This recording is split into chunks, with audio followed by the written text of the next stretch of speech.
In my life, I've found that a duck's opinion of me is very much influenced by whether or not I'm holding bread.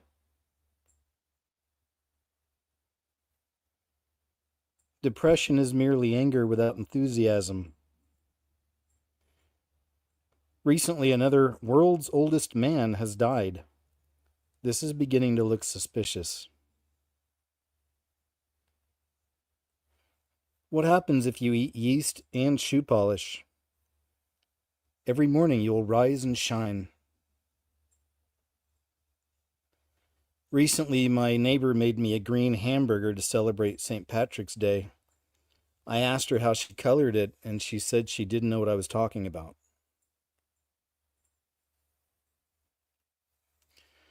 I didn't fight my way to the top of the food chain to become a vegetarian.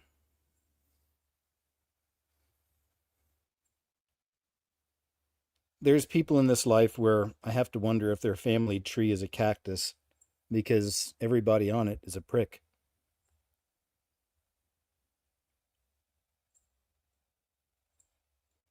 If you were to glue a dead wasp to your palm, you could smack somebody on the back of the head and act like you saved them if you want to go that far with it.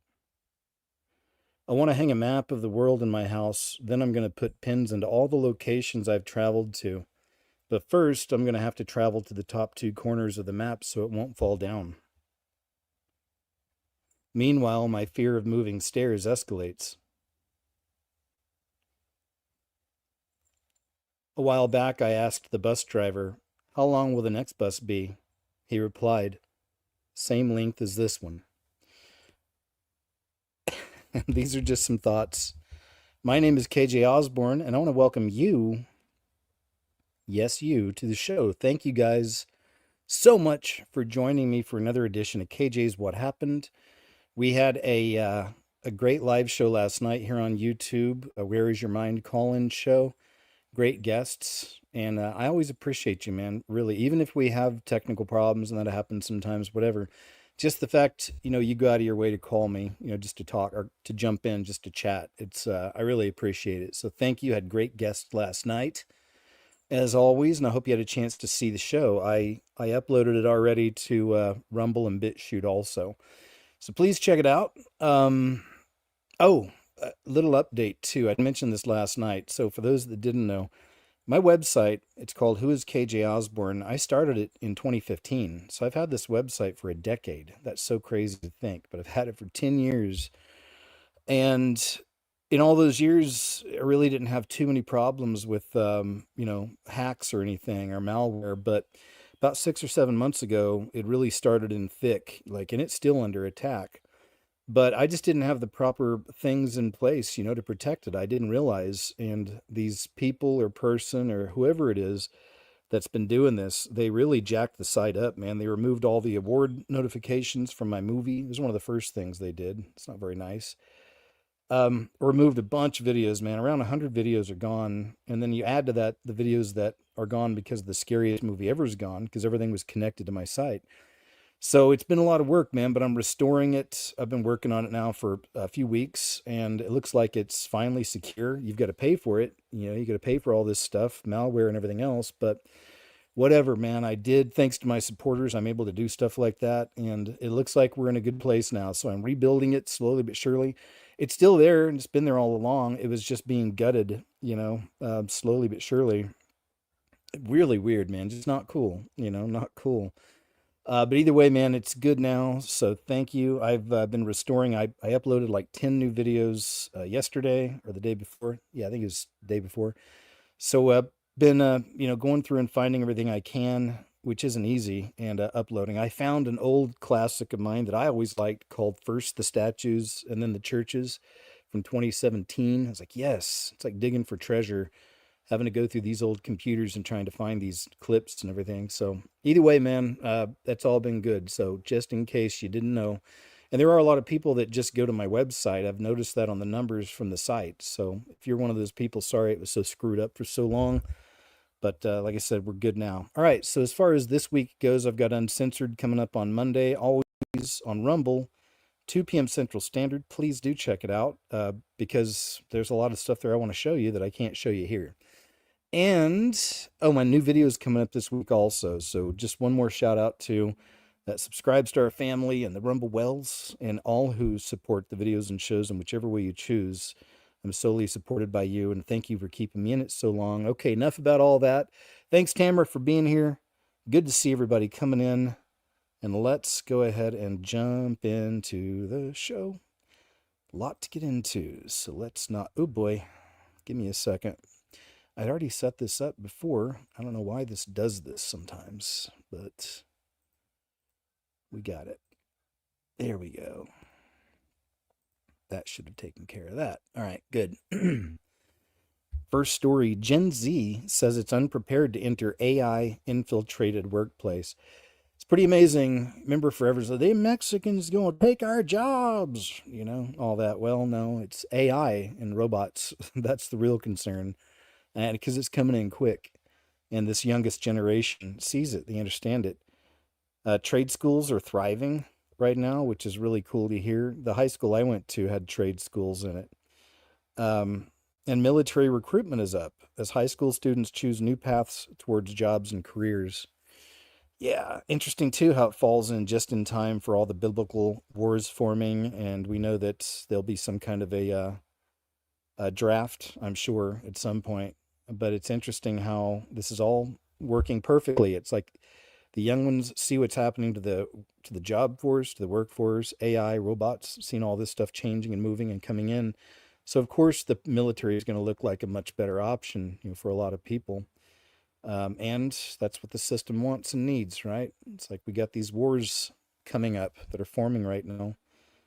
Nearly half of Gen Z job seekers, 49%, report that AI has made their degrees feel irrelevant, with many questioning whether the time and money invested in higher education is still justified in an AI-driven job market. And that's just an excellent paragraph. Yeah, I agree. It's changing.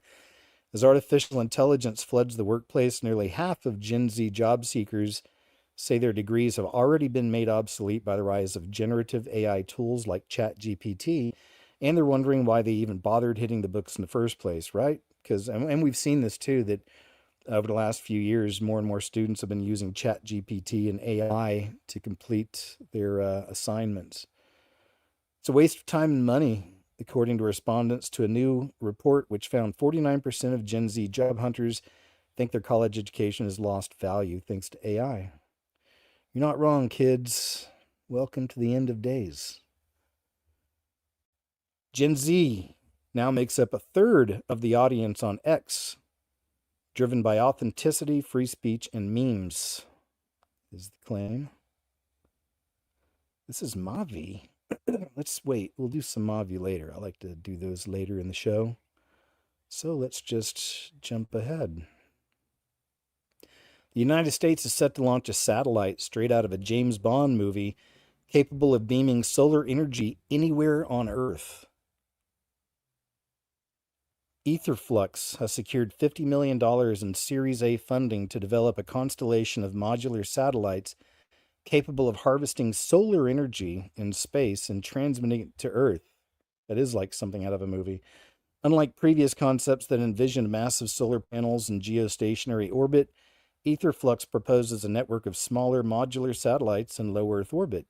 This approach allows for gradual technology evolution and continuous system improvement. So I see these as just beast system, you know, that's final beast system coming in, right? I see it. I understand it. Liberal from Pittsburgh moved to Portland, Oregon. After being surrounded by all the leftist crazies, he realizes he isn't liberal after all. Yep, that's right. It's gone to the extremes with the loony lefty stuff here in America over the last 4 or 5 years. Whole new situation. It's like devolution. Alrighty, y'all. I moved to Portland, Oregon about 4 years ago from Pittsburgh, Pennsylvania. Before I left Pittsburgh, I considered myself pretty far left, and then COVID happened, and then I moved to Portland and saw what far left really looked like, and I feel like the left has lost all common sense at this point. But all that being said, being in Portland, I truly feel like I'm in a Twilight Zone every day. It really exposes how ugly the far left can really be, because it's what I'm surrounded by on a daily basis. Like, they're totally fine with walking past homeless people that are intense, that are having like mental breakdowns right in the middle of the street, and acting like, oh, that's normal. This happens in every city. Like, I just happen to walk by it every day to go get my latte. No big deal. And it's like, dude, I thought the left was supposed to be empathetic. I thought the left cared about the environment, because if you look at what the homeless population out here alone just does for the environment, is pretty insane. But all that being said, like, I feel like all the morals have went out the window. All like the things that like y'all truly fought for went out the window. Now it's all about like protesting Tesla, hating Trump, and like fighting for men to have babies or something. Like, it's literally crazy out here. And I know, like, I should have known this moving out here, but I really thought, like, we'd have some common ground, considering, like, I used to be like one of you. But if anything, it just turns me further to the right, seeing how people act out here, seeing like the point of privilege everybody has too. It's literally insane. Like, if you don't believe what they believe, then you're a piece of shit. And like, it's just a total la la land. And it's crazy to me that it's been normalized. And I think like Portland is a perfect example of why things shouldn't be far left, and why we need to like kind of come back to common ground somewhere. So you can bitch at me all you want, but I'm right, and there's plenty of people that think the same way as me. And Portland's just becoming a hub of mental illness and a place for people to go to just be weird. And it's not the good kind of weird. It's the type of weird that needs like medical attention. Let's talk about it. Yep, there you go, sir. It's a hard awakening it seems you've had. Indeed. Yeah, man, what they did to Portland is just so disgusting. Portland used to have I doubt it exists now, but they used to have a really, really cool music scene out there like 20 years ago. There's so much good music to me, a lot of really good music coming out of the Portland area. Because there was a lot of the artists, bohemians, but creatives, which is always great. But unfortunately, um, that community, a lot of times, it's also surrounded by the bad sides of it all, the drug abuse and things like that, and hurting people. Last week, Spain bragged about hitting its first weekday of 100% renewable power on the national grid. Well, I guess if you rely solely on 100% renewable power on your national grid, you should expect more rare atmospheric phenomenons to happen. Because as you know, or maybe you didn't, but Europe had a massive power outage, blackout this past week. Uh, Portugal, Spain, several countries experienced this. And I guess this person's drawing the connection that Spain hits first weekday of 100% April 22nd. Yeah, so that was just before the power outage. Now I see what they're saying. Yeah, so Spain hit first weekday of 100% renewable power, like the green energy thing, right, on national grid. And then shortly after, poof, everything dies, like goes out. It's pretty interesting. Power cut chaos in Spain and Portugal caused by rare atmospheric phenomenon. Right. Mm-hmm. It's about as realistic as, died suddenly and unexpected. There's a lot of that too. As you know. And video and commentary. Filmed this in northern Spain. Just look at the wind turbines. None of them are actually working. It's a blot on the landscape and completely inconsistent with energy efficiency. Yeah, we have some of these in Oklahoma, and they have them spread out all around America because it's part of the green energy thing. But they have these hidden graveyards of these things. I may have shown you that clip a while back, but there's these graveyards for these wind blades, and they're filled, and they're hidden from the public. We saw a video of one of those a while back.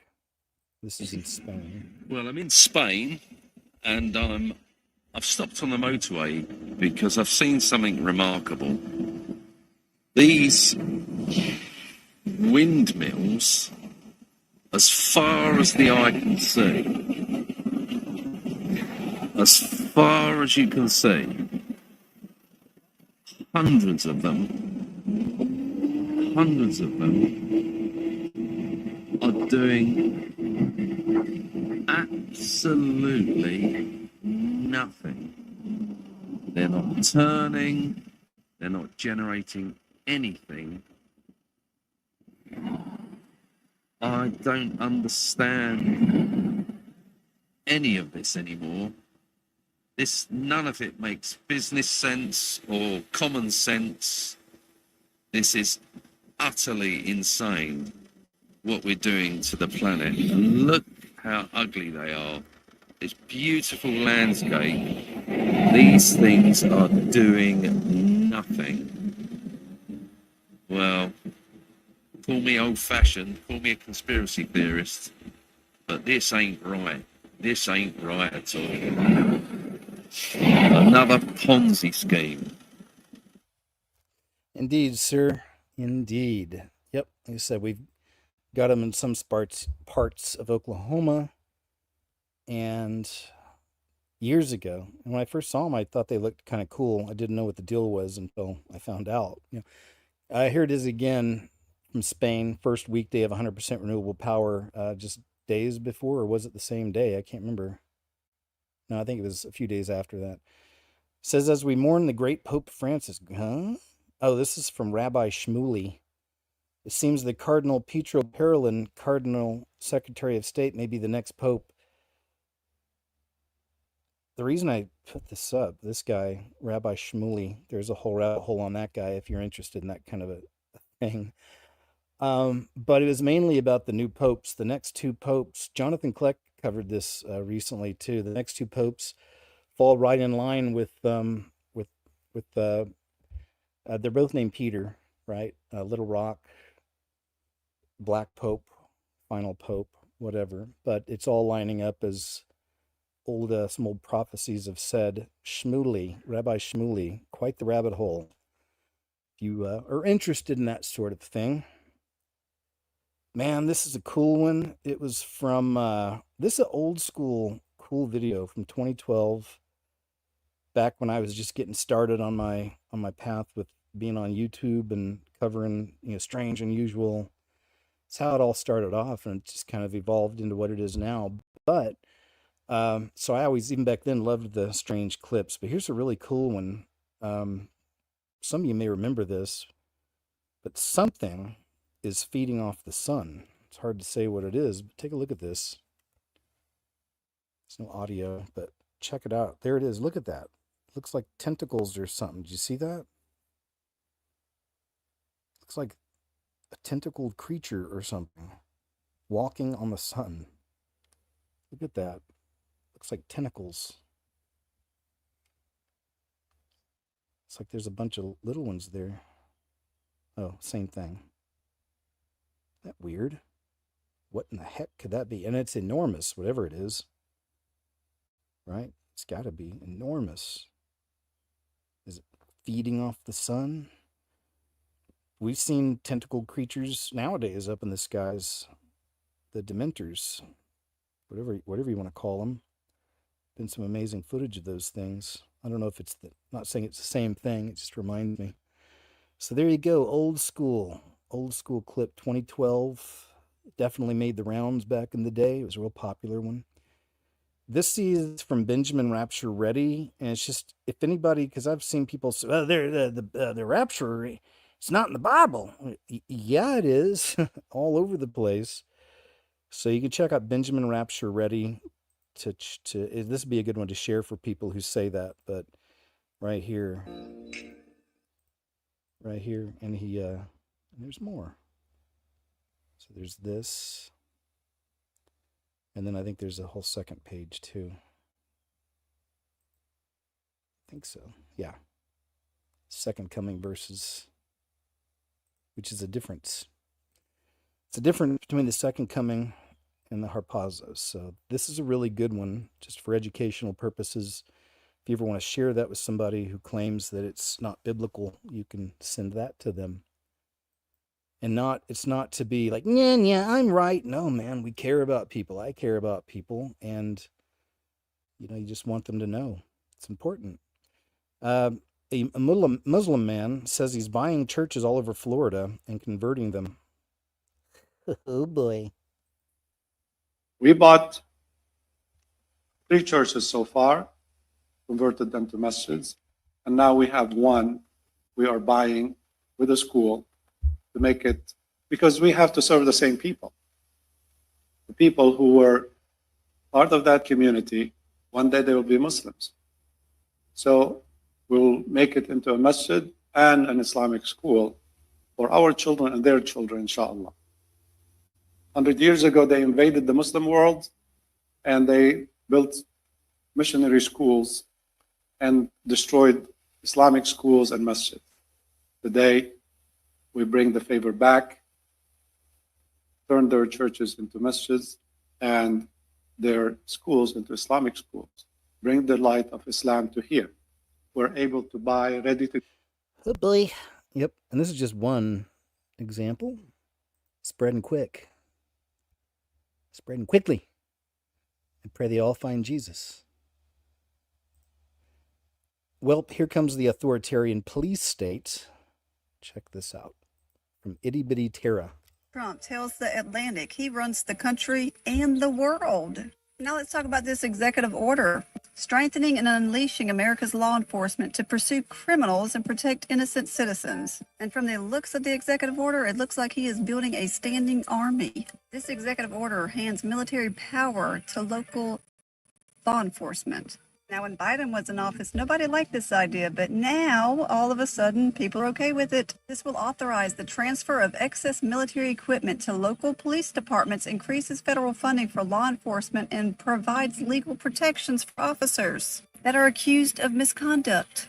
The executive order mandates the Attorney General and Secretary of Defense to increase the provision of excess military and national security assets in local jurisdictions to assist state and local law enforcement. This includes military-grade weapons, vehicles, and surveillance equipment, effectively turning local police forces into paramilitary units. Such measures raise concerns about the erosion of the Posse Comitatus Act, which prohibits the use of military for domestic law enforcement. But who's keeping the law? The Founding Fathers warned against the dangers of a standing army. James Madison stated a standing military force with an overgrown executive will not long be safe companions to liberty. The current trajectory of the increasing police militarization echoes these concerns, suggesting a shift towards authoritarian governance. The executive order's legal shield for police accused of misconduct reflects a deeper shift toward a technocratic police state, where accountability is replaced with institutional protection. That doesn't sound like it's protecting innocent citizens. The directive's targeting of DEI policies is presented as a stand against political interferences, but it also signals a rejection of any local autonomy that doesn't align with the federal enforcement goals. While DEI policies are often criticized for prioritizing immutable characteristics like race or sexual orientation over merit or individual rights, their dismantling here is not about restoring fairness. It's about consolidating power.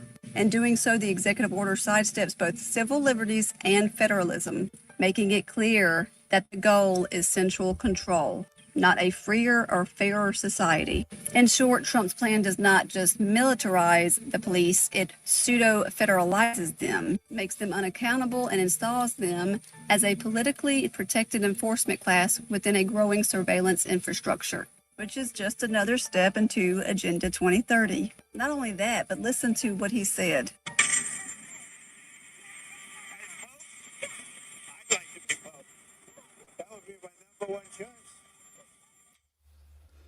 Yeah, it's really starting to shift and become a lot more obvious, to remember, just keep your eyes on Christ in these days and don't follow any of these idols, any humans. It's not our worry anymore, man. It's like now the biggest concern is letting people know about Jesus, opening people's eyes to what's happening right now in the world. To me, that's what's most important. Because there's a lot of this stuff happening with Trump here lately that's just more and more. It's like, ugh, like just that story right there alone is a big concern. The first president to start militarizing our police force was Barack Obama. I remember that from way back. They were giving them old military equipment. And that's when we first started seeing, suddenly you got police decked out in all black armor and carrying amazing huge guns and, everything, man. Like that whole look is what started under Obama. And it's just been going ever since in some precincts. Some of these people look really crazy. And then there was that one really wild video a while back of it was from a police officer's cam on his chest. And he's all tatted up, freaking huge dude, big muscles and everything, you can tell. I feel like there was some kind of like a devil tattoo or something on his hand or his arm or something. But anyway, he came into a house where there was a lady in there in the kitchen, wasn't doing anything, wasn't causing a problem. She was trying to submit to whatever this guy wanted. But then when she looked up and looked at him, she said, I rebuke you in Jesus' name. And that's why, and then right after, he goes, yeah, yeah, he pulls out his, what, and then bing, bing, and then, she's gone. So it was weird because that was around the time shortly after the story came out about the demon face syndrome. And then I started thinking, wow, what if this lady, she rebuked in Jesus' name, so imagine she's a sister. So what if this lady saw what he really was for a moment, it's just something to think about. I don't know, but unfortunately, she's in a much better place now. And when I get there, I'll have to ask her. Are they preparing for something? Here's another one about what's coming with the law enforcement from the Shepherd for the King page over on X. Finds the timing of this executive order right here a little bit suspicious.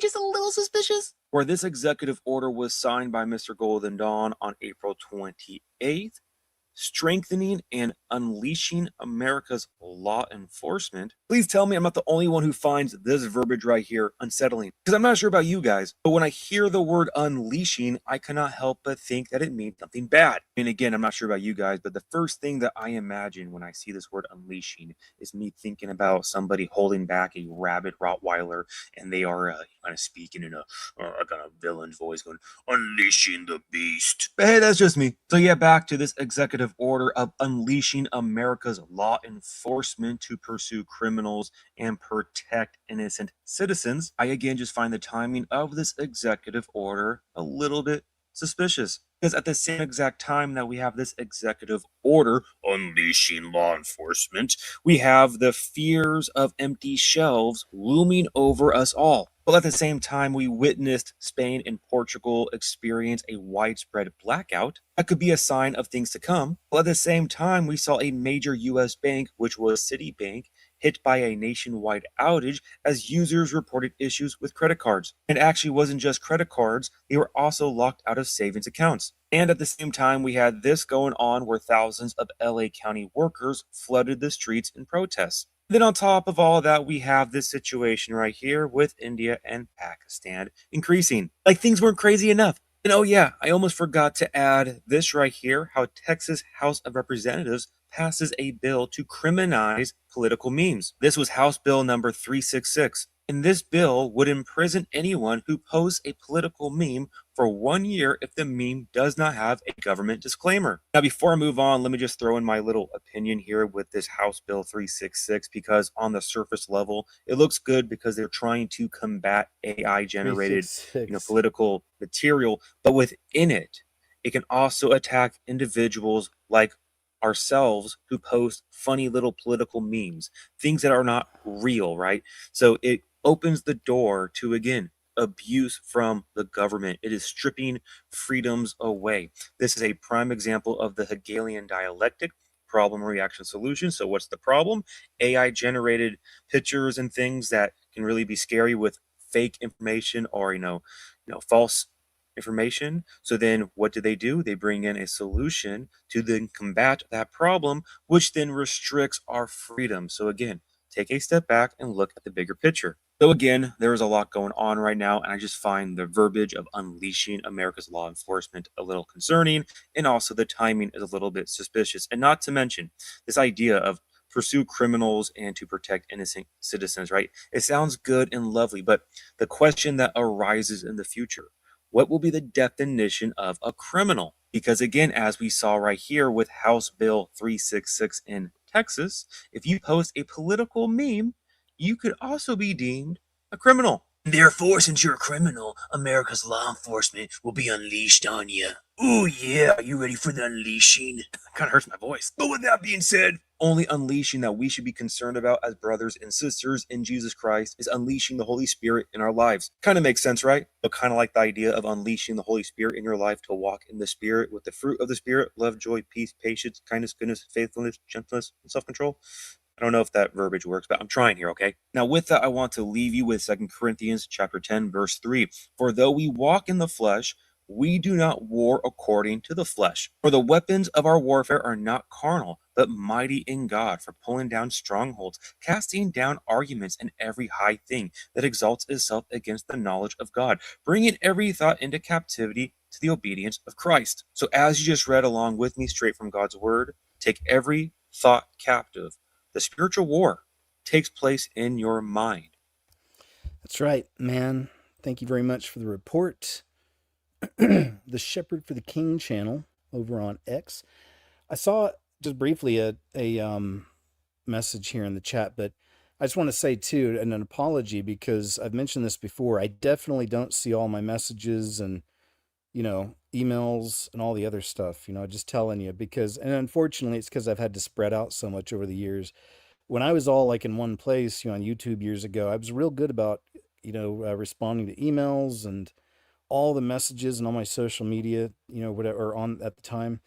But as years have gone on, it's just become really hard to do. Like I said, because I have to be kind of all over the place, and there's so many places to have to look and check. And it just, then when I haven't looked for a while, it becomes really overwhelming. You know, that's the introvert in me kicking in. It's like, oh boy, you know, I got so much, like a tsunami of these messages, and then I start feeling bad because I know I miss a lot of things. So like I said, I go through little spurts of, I'll suddenly go check a bunch of things and then answer everybody. And then, you know, a week later, go to this other place. It's weird. I don't really have a pattern, but, you know, yeah, because I'm always every day doing something busy with work, you know, getting shows together, working on videos more than one at a time. I like to piece little things together. And so I'm always doing something. Anyway, all that aside, so please forgive me if I've missed your messages. I'll be checking my Osborne KJ email this week. So yeah, but I am really bad about that. I am sorry. Okay. I'll make it up to you when I see you back home, I say. Here's one that's really made the rounds this week. Michelle Obama, you may have seen this. People saying that she's, you know, one of those slip ups where she admits she's a man. And most of us are kind of, I think, around here, at least on the same page, is like already had an understanding of all this, right? But this one's been a big one. A lot of people talking about it. People make the argument that she could have actually, it's just been the way she said it, but was referring to the person she's talking to, you know, that he's the black man or something, but, you know, whatever, just throwing that out there. That's what some people say. But seeing that we already knew, you know, we didn't need the evidence, most of us here, any further evidence. I've been known for a long time. But anyway, here's what it was and what it sounded like. I wanted to talk, Marlon, a bit about, you know, just so proud of how you are being a role model for dealing with a child that's transgender. Absolutely. And that's, you know, that warms my heart, particularly as a black man. You know, would you care to share that journey of? Well, I learned. I wanted to talk, Marlon, a bit about, you know, just so proud of how you are being a role model for dealing with a child that's transgender. Absolutely. And that's, you know, that warms my heart, particularly as a black man. You know, would you care to share that journey of? Well, so people are mentioning that as well. Like I said, most of us didn't really need any further evidence or anything. Cornbread. Yikes! I don't know what that was. There's that. Yeah. Who would win? Actually, that might be a good one. This is James O'Keefe, and he's saying that he would never exit this earth on his own, if you know what I'm saying. Because I guess he's saying that he's got a really, I don't want to play it because of that word, of course, but it's one of those words on YT, they know likey. Anyway, I think you get the idea. He says that he's about to release something, and he's actually concerned about this one, and he needs your prayers. And then some people are saying, like, he's saying, nice pyramid sign. Some people are saying that there's Masonic symbolism with the the bricks and the pyramid. So there is a possibility there, and the ladder also. That's a part of their symbols too. So see, that is interesting, and nobody else pointed that out, but I'm thinking that too. So this could be one of those things. As I said, I believe that that's what's happening. That there's most of these folks out there, most of them are involved in the masonry. I don't know about James for sure. Okay, like this is just maybe it's just the way where he's sitting. I don't know, but and Trump always does that. So maybe people just kind of do that. I don't know, but yeah, but there's inner fighting, in these groups, in the secret societies. They can't throw each other under the bus about the secret society stuff, but they can battle in different ways, and they're vying for power, and they want the world order to be one way, and then the other group wants it to be the other. It's getting crazy out here. Since MAGA doesn't believe that the ports are completely empty, this shows how Seattle is. So this is a report from Seattle, and see what this young lady's got to say.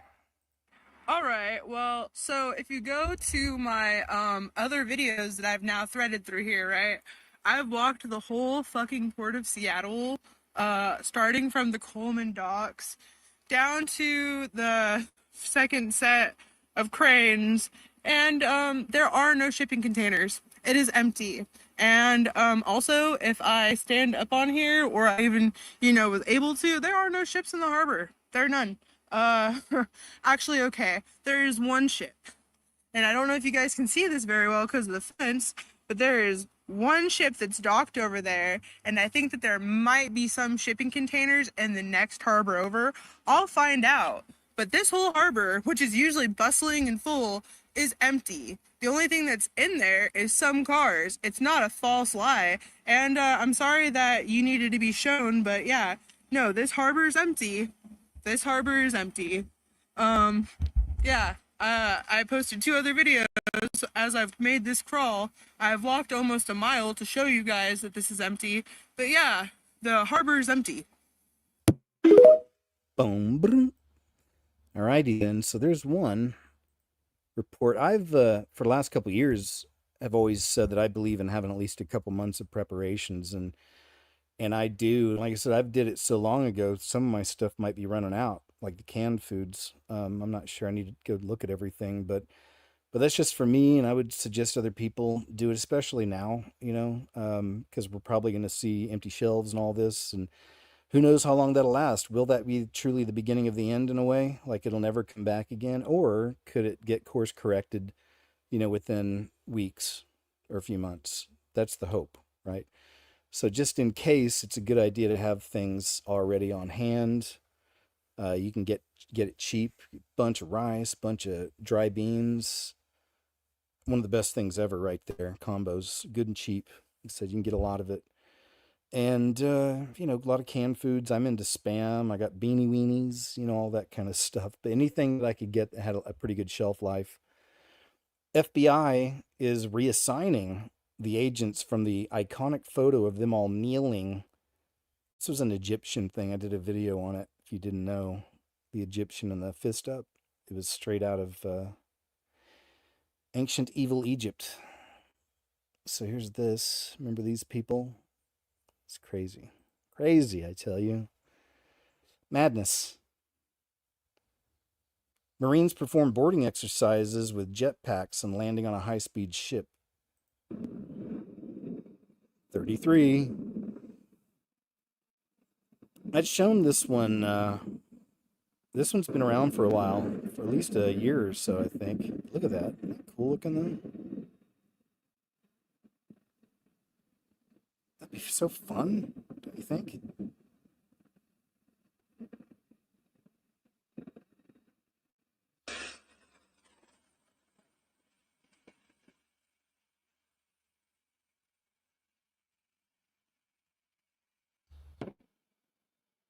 Look at that, man. Wow, how fun would that be, though, right? But just think, though, it's going to be us in the future, the near future, when we're in heaven, gonna fly, like teleport, and who knows, go through portals and stuff. But We got a lot of cool stuff to look forward to. You know this, yeah? I hope so.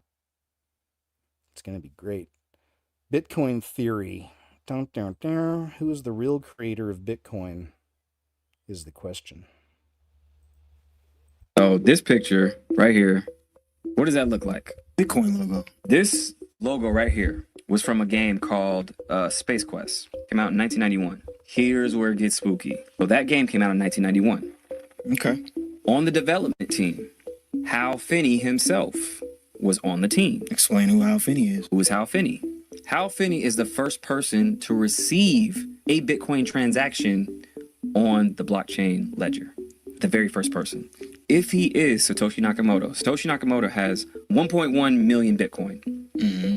So, in the future, if Bitcoin hits $1 million, that makes him the first trillionaire on Earth. He did research. When he received that first transaction on the Bitcoin ledger, they mapped his IP address to Satoshi Nakamoto's address. He was only a couple of miles from that address. So you live down the street from Satoshi? Nah, that was his other crib. He was just, Right? He just walked up the streets. That's what I'm saying. Are we not in a slave system right now with the monetary system? Think about it. What's on the back of your dollar? There's an eye on top of a pyramid. That's not suspicious to anybody? And it says, e pluribus unum, which says, from one comes many.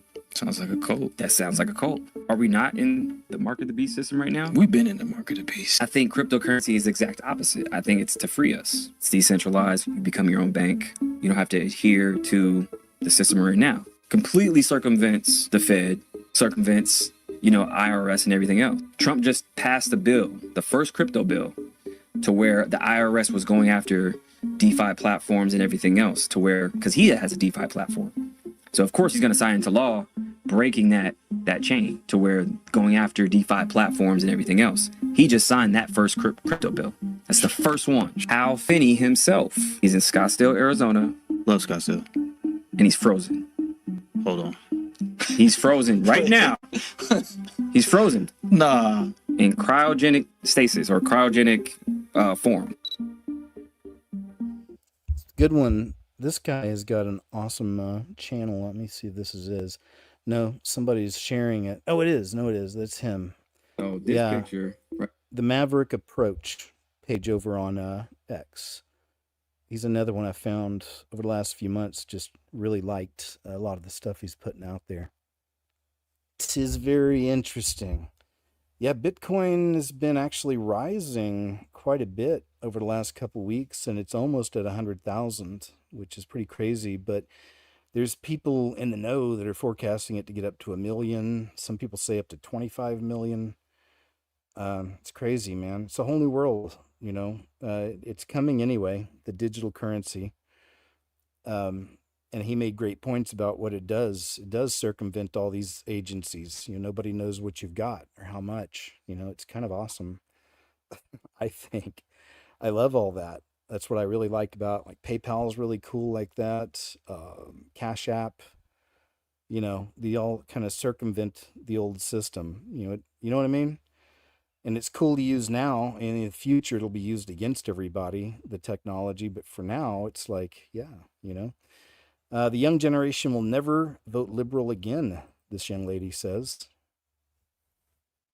Actually hate to hear this, but the young generation will never vote liberal again. We're the generation that grew up with parents living in a well-working society, being able to afford groceries on just one paycheck, dad being able to go to work, mom typically able to stay at home, going on vacation, the normal classic American dream. I know so many Gen Zers, including myself, that are working multiple jobs by themselves just to afford rent. Not even to buy a house, afford rent in a condo apartment. The liberal ideologies do not favor the working class of the American that wants to be an entrepreneur, that wants to own a business, that wants to be able to have a family on one paycheck. Because the liberal class favors progressive ideologies, which in no way favor the independent working man to climb the ladder. It's simple. You can literally look at the last 4 years that Biden was in office. All right, we got it. What sucks is that she's playing she's playing what's the name of the band now? I forget. But she's playing a popular song underneath that, which is no good. I have to be wary of that. I just don't like getting copyright stuff. You can work around it with the new YouTube, which is really nice, but I just try to go clean on it and not have to deal with it. And most of the time it's pretty good, but you got to be careful. It's times like that where it'll catch you. So I'll probably have to like remove that music or whatever from that. But like I said, I'm back to YouTube after years, a few years, and they've changed a lot. And still got to be real careful though. Like they definitely have their AI working, algorithm and all that. So, but they also give you tons of options now to, work around issues with your video. It's kind of cool. They didn't used to do that. So that is one really big, good change they've made, I'll say.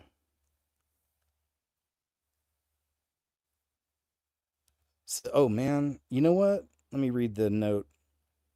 What the? Yeah, so these are anti-drone guns.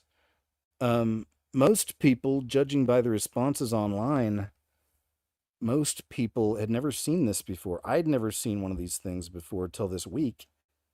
Didn't know what to think at first. I mean, it really is straight up looks like something out of a movie, out of a sci-fi movie, doesn't it? Like it's crazy, but it's real.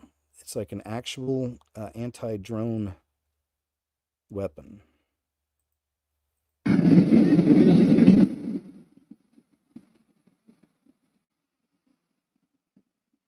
si chiama?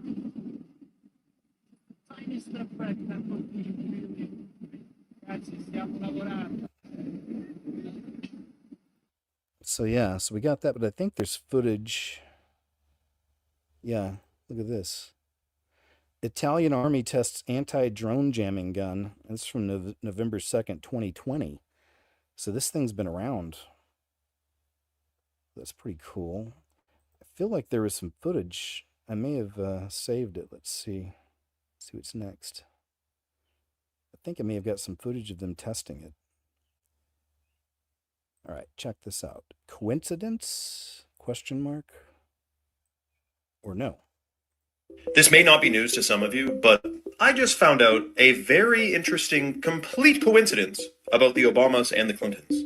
So this is Walter Scheib, and he was the White House chef during the Clintons when Bill Clinton was president, and there's Hillary Clinton there. Unfortunately, his existence came to an untimely end in 2015, and he drowned. Rest in peace. Well, this is Tafari Campbell, who was the chef for the White House for the Obamas. And he, too, drowned in an unfortunate paddleboard accident. Now, with all the rumors spreading around about the Obamas and the Clintons, what are the odds that their personal chefs who spend a lot of time around them, maybe hear some things, maybe see some things, right, both end up drowning? Very strange. Follow for part 2. Shane. Yeah, that's a very, very good observation. I never knew that about the Clintons. So, man, there's so much death that surrounds that family. It's not even funny. Just creepers, man. Creepers. Occult numerology, symbols, codes for mind control, and Illuminati ritual days. I have to give a huge shout out to Fritz Springmeier, who was a real integral part of my understanding of all these things early on. I found him way back, 2010. I started finding things about him.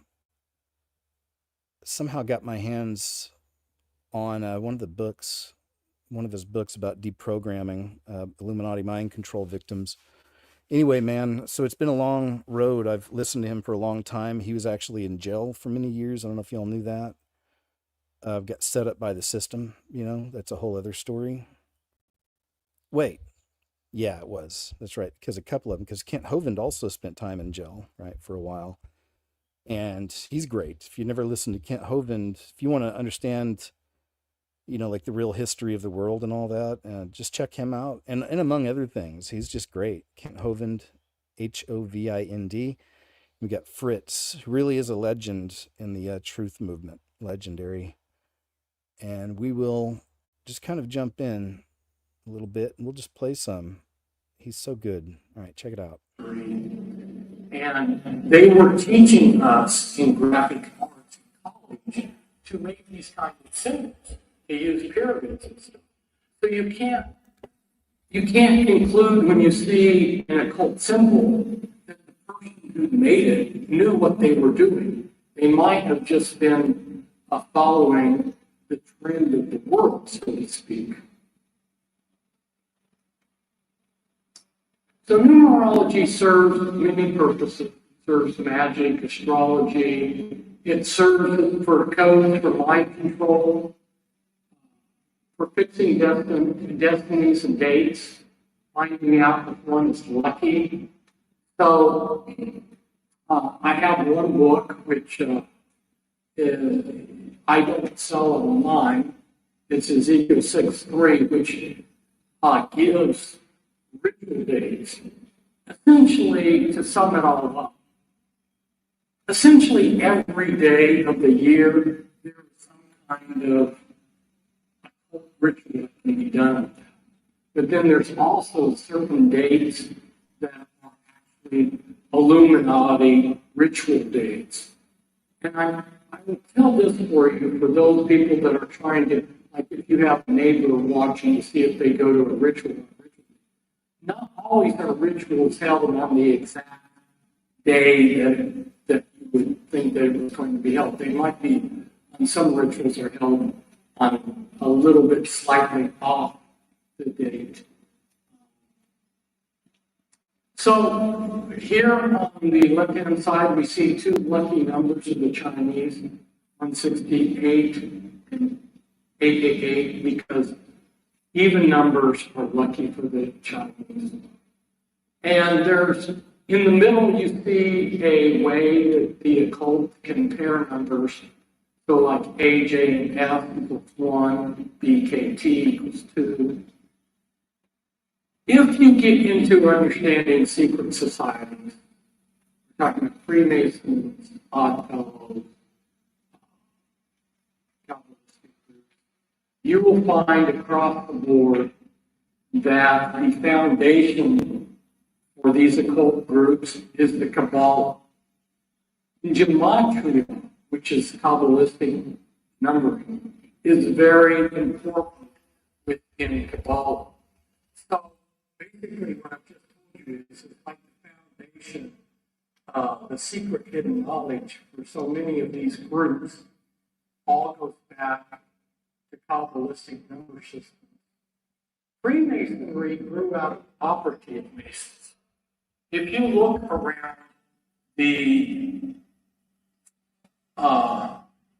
around Europe at the great cathedrals, you will notice that the architecture inside some of these, like in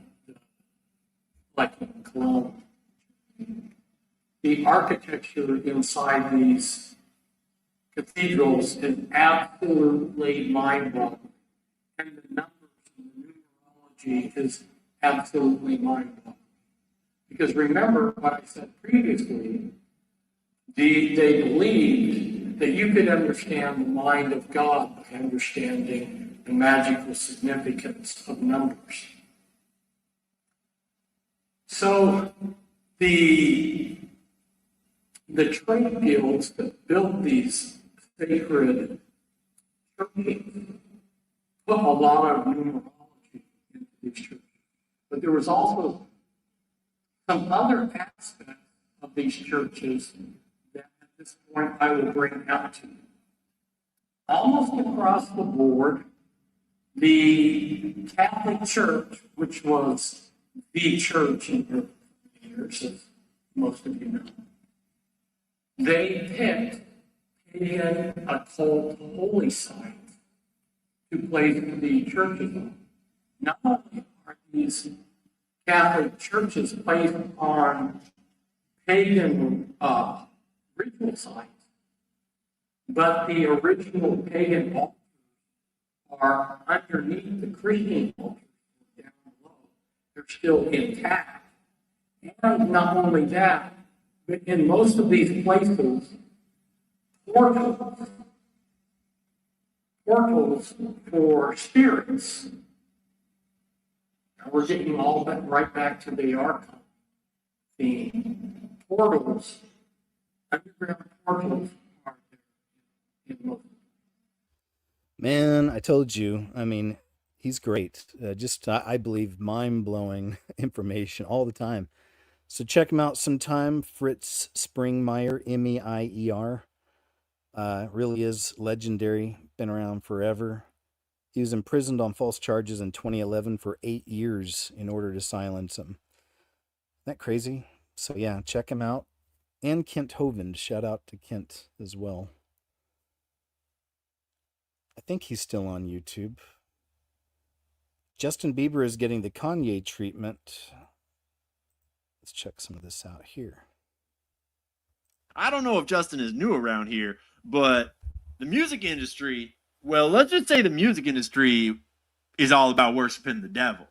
And if you want to worship the devil, you can have multi-million-dollar deals. You can sell out arenas. You can be managed by the biggest talent managers.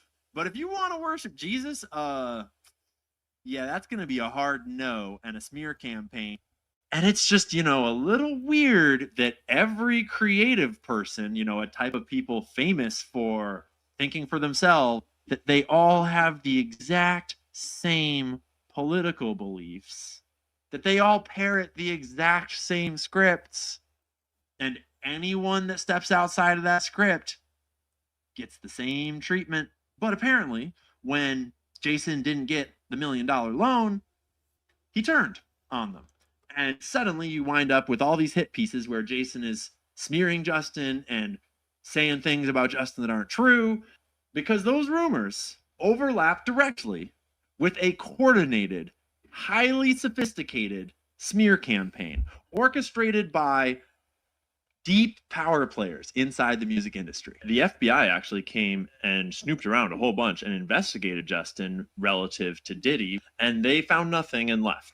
And let's just say that Justin is too small and too white to be Diddy's type. He talked the talk. I care about Kanye. I would never take advantage because he used to manage Kanye, a former associate said. But Scooter's most important client has always been Scooter. Like, who cares if Justin Bieber's getting smeared? Who cares what music Justin's going to make? Who cares if he's addicted to drugs or his marriage is going to fail? It's just a bunch of celebrity gossip. These are the forces that shape America. These are the forces that shape culture all around the world. And music and movies and celebrities hold immense power to influence particularly young people. But it's bigger than rap, and it's bigger than hip hop. It's also pop, it's also country, it's also electronic music, it's music festivals, it's concerts, it's the Grammys, it's Satan on the stage, Sam Smith. Anyone who's followed the Bieber story up till now is seeing a glaring hole in the reporting so far. The reporting by Candace, the reporting by Brett, and the reporting by myself up till now. There's a hole in it all. And now there's a whole new dark trend in the rap world. And there's a whole other layer to what's going on there. Conspiracy theories are dangerous. Information is the oxygen of a democracy. Progressives, libertarians, because this is not about right and left, this is about right and wrong. Oh, okay. My bad. Didn't realize it was done, but I think that's a good report. It is interesting because Justin Bieber has come out a lot over the last several years talking openly about Jesus, even during his concerts, crying, all kinds of things. It's been interesting. But then there's this other thing. That's all the stories we get and how nutty and crazy he is. But he's not helping by wearing all the weird stuff. So that's why you got to wonder, is it is it all deeper than all this? Is it a humiliation ritual thing or something? Or, I don't like to think that when someone comes out and said, you also judge people by their fruits, but, someone comes out and confesses Jesus as their Lord and Savior, and, I like to give them the benefit of the doubt. You know what I'm saying? Like, I always try to tend to go that route first, and just think, good, we got a brother or sister in Christ, and, they're not going to be perfect like we're not perfect, and they'll make mistakes. And some of these people, they don't have the luxury of making mistakes in private like most of us do. It's, they're in front of the whole world. So yeah, prayers for Justin Bieber, I say, because he definitely was used by the system for many years. But doesn't mean people can't find Jesus and work their way out, you know? This is from Ashley Hayes. This is about this dude from the new metal band 2001.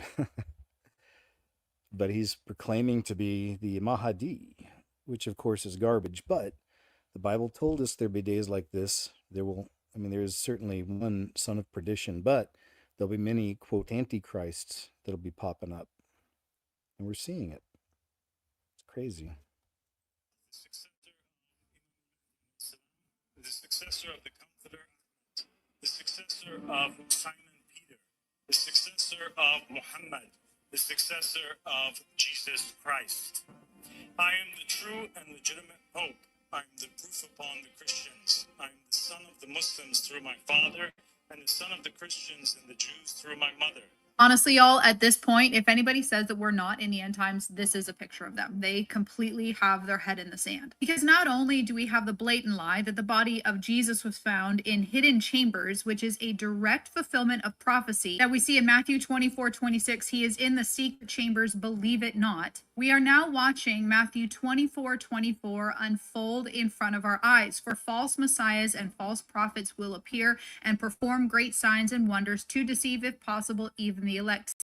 See, I have told you ahead of time. Everybody meet 42-year-old Abdullah Hashem, who is claiming to be the Mahdi, which is the Islamic Messiah. He is the founder and, of course, leader of this Ahmadi religion of peace and light, and he even has his own YouTube channel. You can go check out his website as well, which has their gospel. And we know from Galatians 1:8-9, it says, "But even if we or an angel from heaven should preach a gospel other than the one we preach to you, let them be under God's curse. As we have already said, and now I say again, if anybody is preaching to you a gospel other than the one you accepted, let them be under God's curse." Now, I'm going to be honest. I don't have an opinion about this person. I don't know. I don't know if he's the Antichrist. I don't know if he's the false prophet. I don't know if he's just a fulfillment of one of the many false Antichrists, false messiahs that will come out during these last days. And here are the reasons. So we know from the Bible, we know from Scripture, that the Antichrist will declare himself to be God in the third temple. And we see this in 2 Thessalonians. He will oppose and will exalt himself over everything that is called God or is worshipped,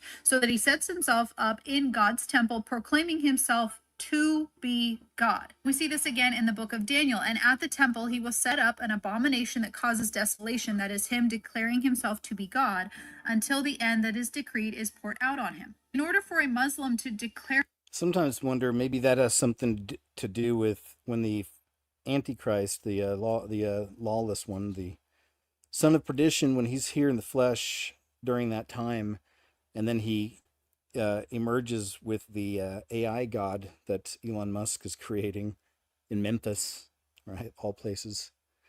A lot of Egyptian symbolism there. I've talked about it. You've probably seen it, but maybe that's somehow connected, because then the people will constantly be in worship of him. They'll be connected to him through the artificial intelligence, and there'll be no escape, you know? Him declaring himself to be God until the end that is decreed is poured out What he takes up in the temple, you know, because the temple is also our body, right? on him. In order for a Muslim to declare himself to be God, he would be claiming to be Allah, which they would know is not true. So no Muslim would put up with that. So it makes me wonder if the false prophet is going to be Muslim and the Antichrist is actually going to be Jewish, because it's actually the false prophet that does the killing. It's the false prophet that kills anybody that doesn't want to worship the beast. It says, verse 14, because of the signs it was given power to perform on behalf of the first beast. That's the Antichrist. So we're talking about the false prophet here. It deceived the inhabitants of the earth. It ordered them to set up an image in honor of the beast, in honor of the Antichrist, who was wounded by the sword and yet lived. The second beast, the false prophet, was given power to give breath to the image of the first beast, so that the image could speak and cause all who refused to worship the image to be killed. It also forced all people, great and small, rich and poor, free and slave, to receive a mark on their right hands or on their foreheads. It's the false prophet that does all of this killing, all of this beheading, and who is known for beheading. When we go to the right. description of the Mahdi, which does parallel the Antichrist, don't get me wrong, but it does say that he's going to restore true religion. It's the false prophet that is going to enforce the worship. Cool. All right, we'll stop there. Good report from Ashley Hayes over on X. That's Paul's Corner sharing. This is really, really wild. From Touching the Afterlife. Really, I think just a great channel. And let me see. It says, pastor in training renounced his faith and asked Satan to take over his body. Marty's testimony. Memory to this day, because there's so much darkness that took place that in I'll just we'll do as we do, kind of edit around, jump around some, get some pieces and work our way up there, because this was really, really, really good one. Open up these doors for me to have all of these feelings that a young boy, I should say, should not be having. And around that same time, around 9 years old, my parents divorced. And that really took a toll on me because I didn't know that they had divorced. My mom moved out of the house, taking my two brothers.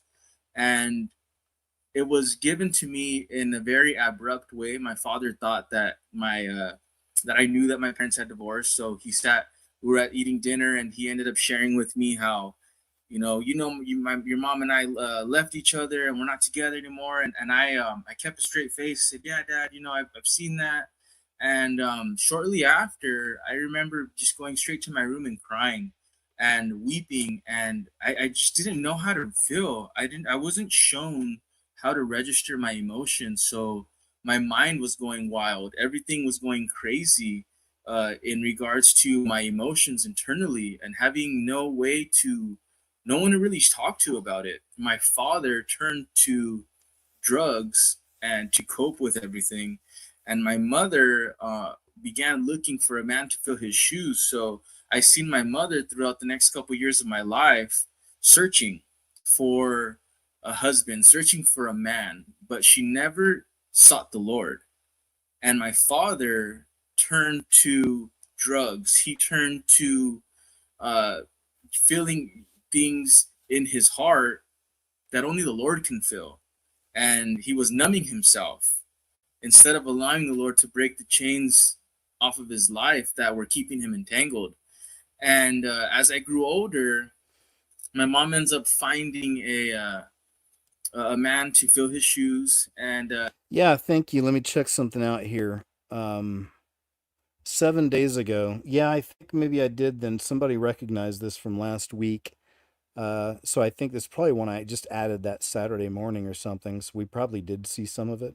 So I'll go ahead and move on then from this one. Let me see though. Yes. And then as soon as we get there, because last week we never got to the part where he actually had Satan take over his body. I remember that now. So let me jump in here and see if we can get to that bit. Sounds like something's happening right now here. Start growling, and it's like this. Here we go. To the hospital, and there I have a like I remember having like a blanket over me, and then on the ride from where I'm at to the hospital, I'm growling like a wolf. And they're telling me, they're like, hey, like, I remember one of the ladies like, hey, there's gonna be people in here, like, we're not gonna growl like that, right? Like, we're gonna scare people. And I was like, yes. And then as soon as we get there, I start growling, and it's like this.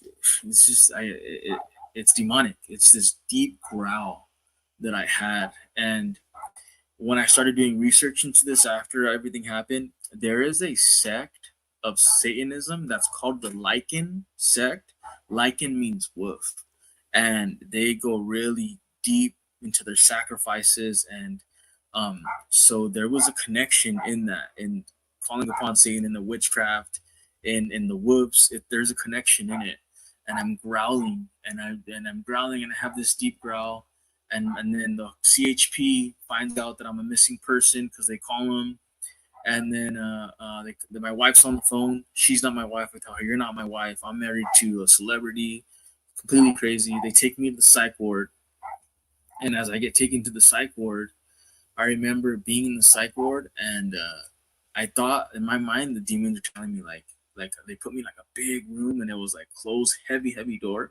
And the demons are telling me like, you're in hell. Like, you're in hell now. and I began to like bang on the door, try to get out the door, and I was so far gone. And I remember a woman got admitted the day after I was there. And I remember asking her, a Mexican looking lady, a Mexican Hispanic lady that was like in her 40s. And I asked her, I said, why are you here? And she said, I woke up in the middle of the night last night and I started to feel like there was a dog inside of me. And all of my kids woke up this morning and my kids began to act like they were puppies. She said, my husband is seeing this and all of a sudden I feel like a dog inside of me. And how I was acting, my husband brought me to the psych ward. And so I thought of the curse that I put on the city when she said that. And now I'm in the psych ward.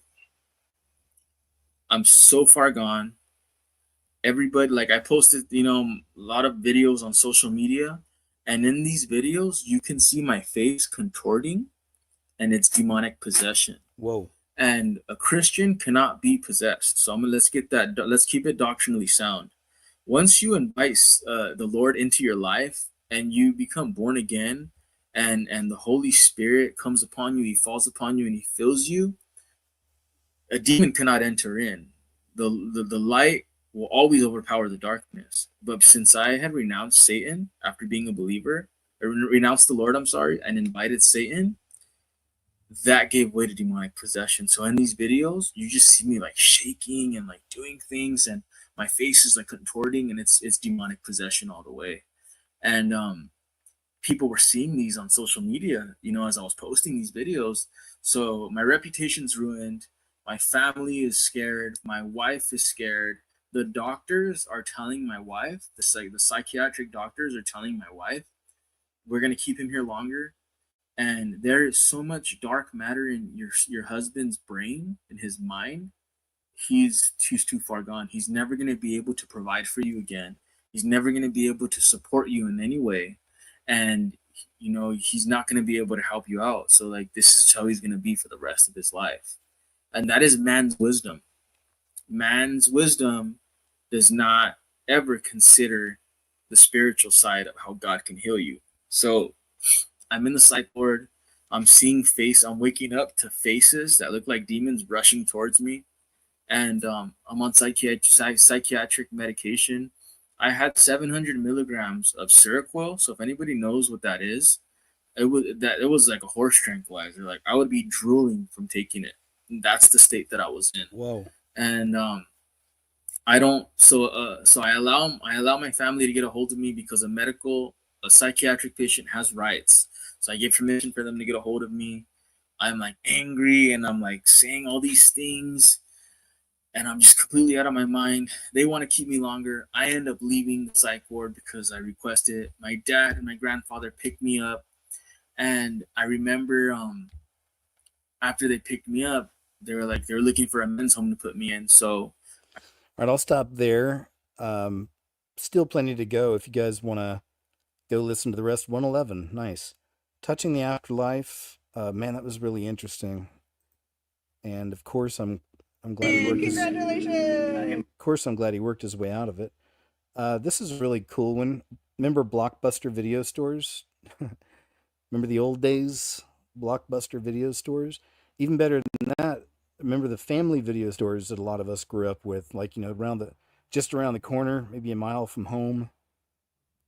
Most little towns had those, and we certainly had ours growing up. But that's where you'd find for me when I was little, the really grimy, scary movies and horror movies, and that's all I ever wanted to watch back then when I was little.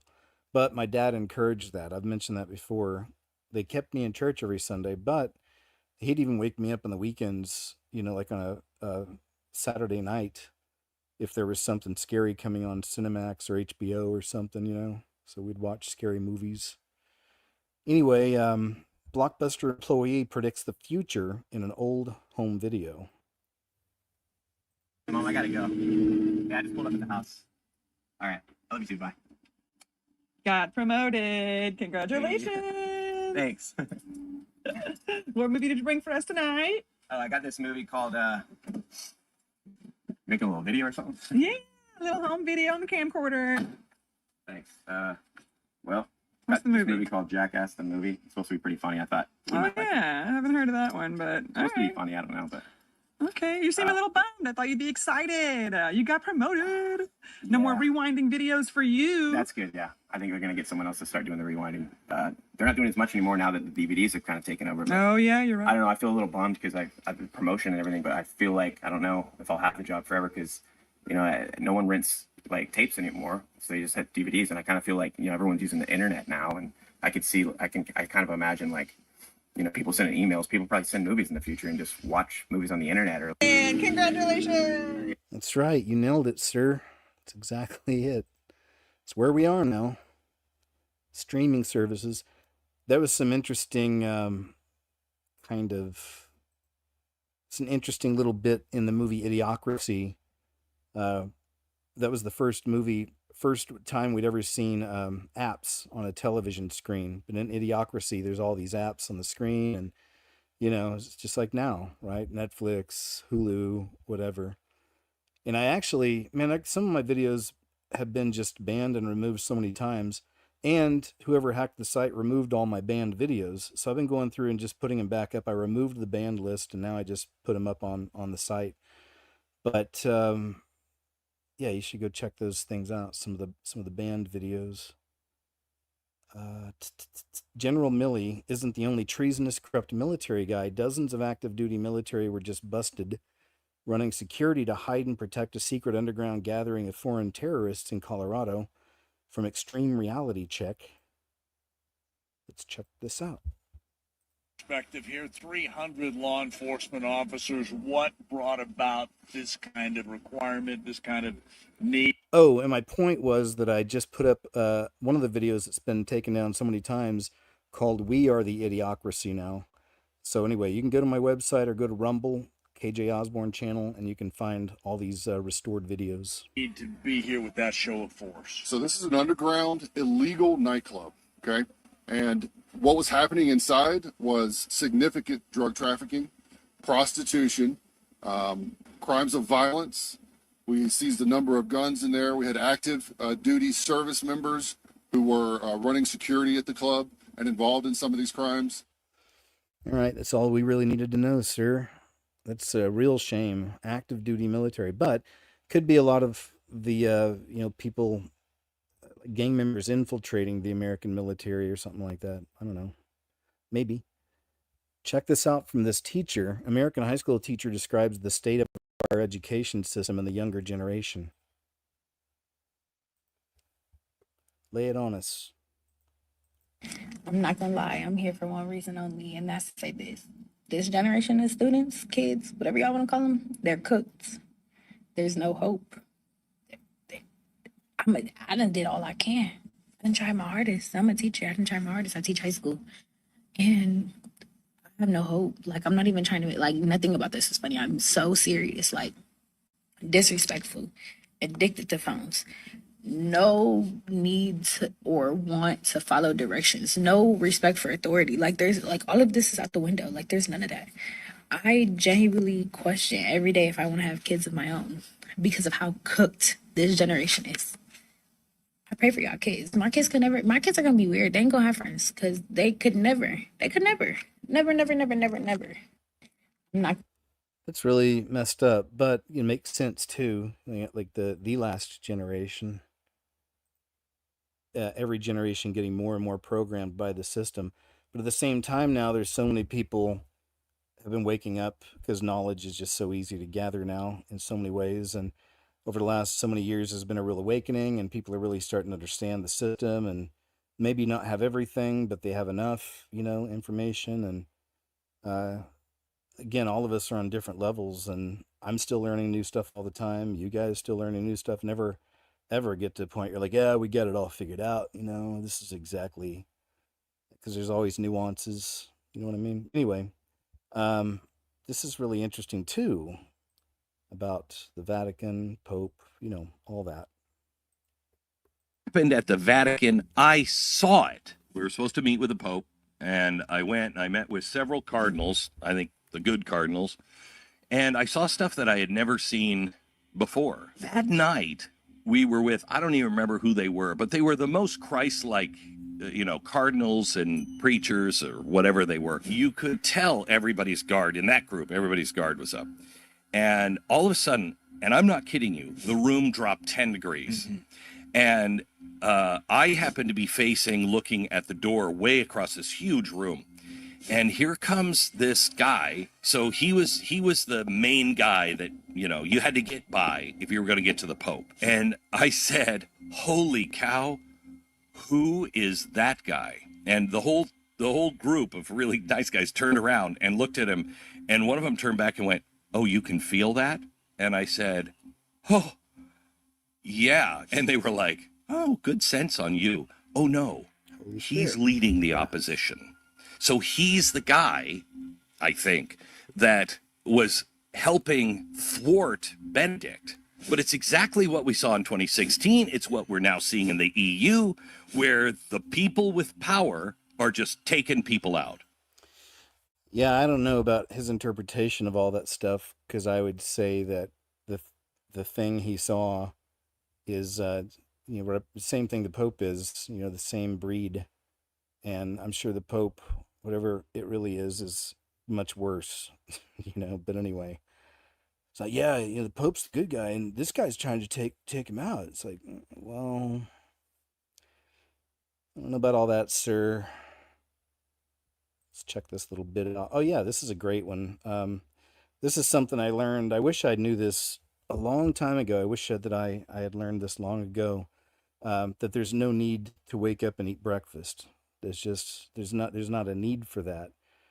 And I've gotten to the point, I've mentioned before, but I intermittently fast just as a lifestyle. It's not a diet or anything, because I'm not even really hungry most of the time till like maybe noon or 2 in the afternoon or something after I wake up.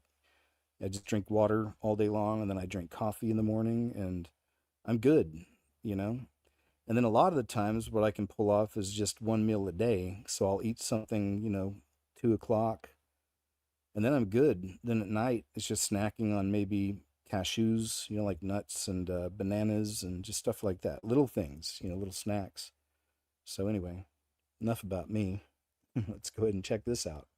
In breakfast, you get your eggs, you get your bacon, you get your sausages, you get your orange juice, you get your milk. But 100 years ago, that wasn't breakfast. A breakfast wasn't a thing. Edward Bernays, known as the father of propaganda, launched the breakfast campaign because the meat industry came to him and said, dude, we're slacking on meat sales. What can we do? So he's like, it's too hard to convince the average person. I need to go to the people that are already sources of authority. So what did he go and do? He went and convinced who? The doctors, the pediatricians, that breakfast was the most essential diet. With all these studies, all these experiments, and all this bullshit, it was all paid propaganda. So Edward Bernays launches the breakfast propaganda campaign and turns breakfast into a rousing success. He did it as well with cigarettes. A famous one is the... Yeah, I need to go back to some Edward Bernays stuff, and that'd be a good video to do. Covered him years ago, but he's definitely a central figure in the way things work in our system now. There's a lot on him, but isn't that something? I just wish, like I said, you can't go back. I'm grateful I know now. I just have felt so much better over the years. I feel sluggish if I have to wake up and go eat something. It's like and I haven't done it in so long. I don't even remember what it's like now, but I remember it slowed me down. So yeah, I wake up and just have some coffee. Drink some water, whatever. She had to stop playing when she saw it. This woman was playing a VR game when she noticed something unexplainable that wasn't a part of the game. See if you could spot it.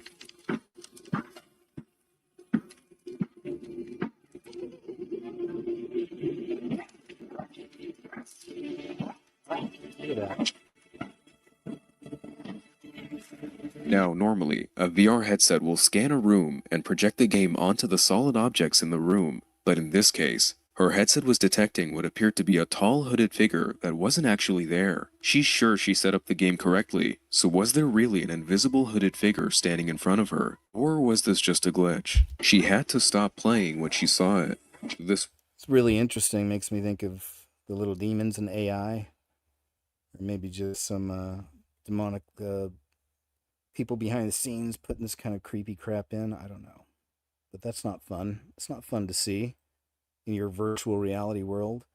Just a glimpse into all the activity that's going to be there when there's more people plugged in during the tribulation. The VR will be a big deal. 5G is also connected to that technology. Another one of those videos that I finally found again is called the 5 She Beast System for a Reason is what it's called. And it's up now too. So please go check it out. And I think in that one I did talk about the virtual reality, or showed some stuff on the virtual reality connection to that technology.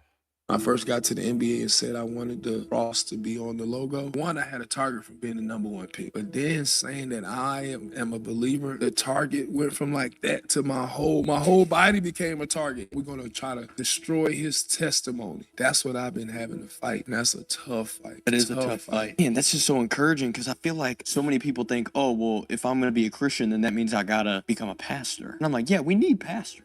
But we need people in the NBA. We need people in the business places. We need that. And we needed you. People think that if you are a Christian that you have to only preach and be a pastor in church. But there's more people who have gifts of the Spirit. God has given all of us different gifts. A minister does not have to have his ministry in a church. He can minister anywhere. Why? Because the kingdom of God is within us. So when I speak, I am speaking who? God. Yeah. So now that means everything I say has to be life or death. Life or death is in the power of the tongue. Correct. So everything I say, I'm going to speak positive. Why? Because I want to speak life into everything. I first got to the NBA.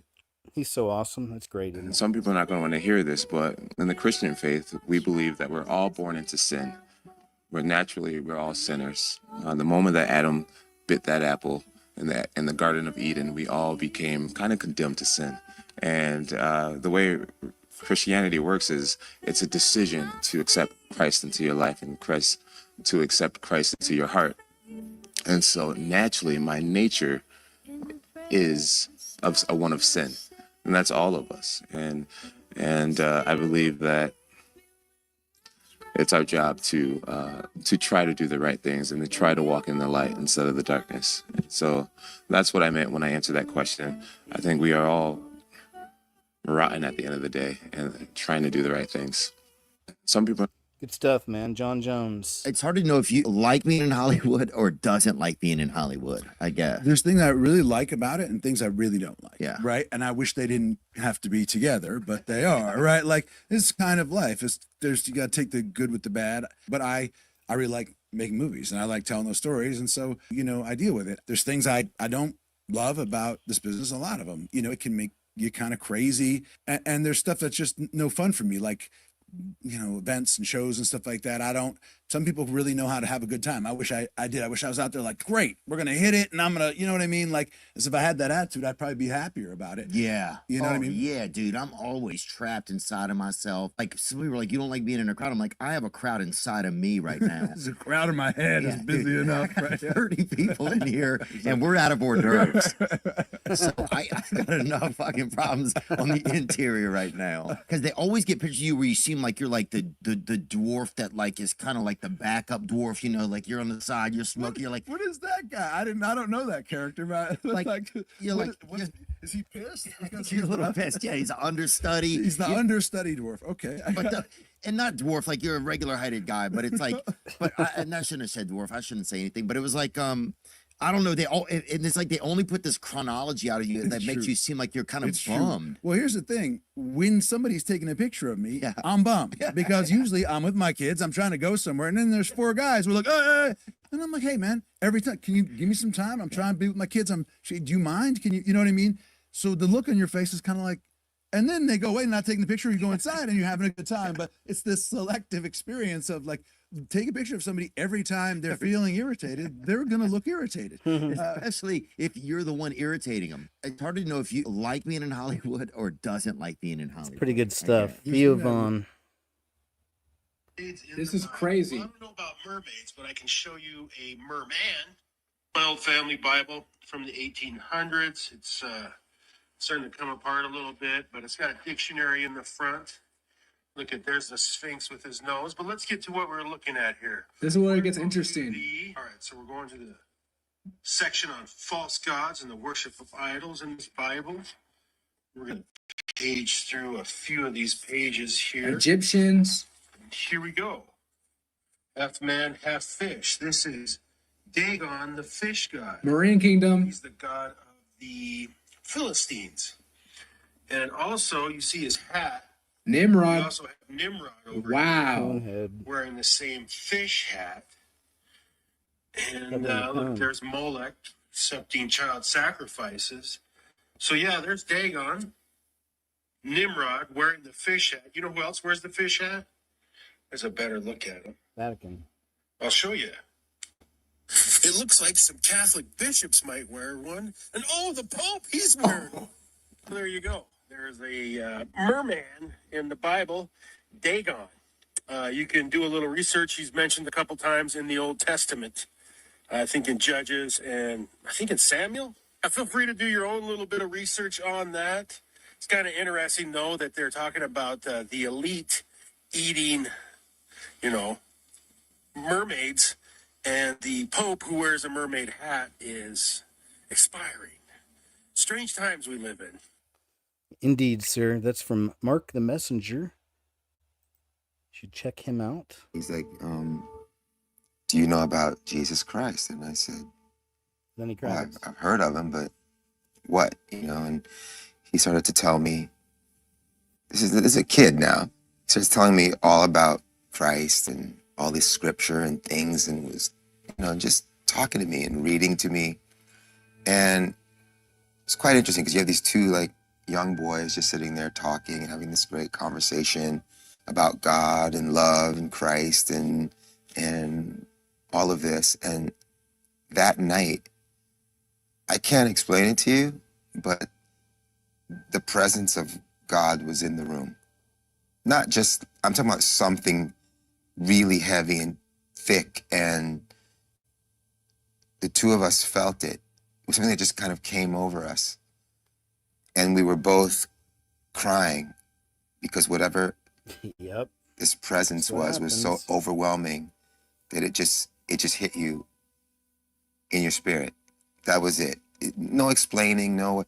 And I knew that it was, we were having an experience with God that was a true experience. The spirit, the being, the power that created me was right there with me. He's like, Lenny Kravitz.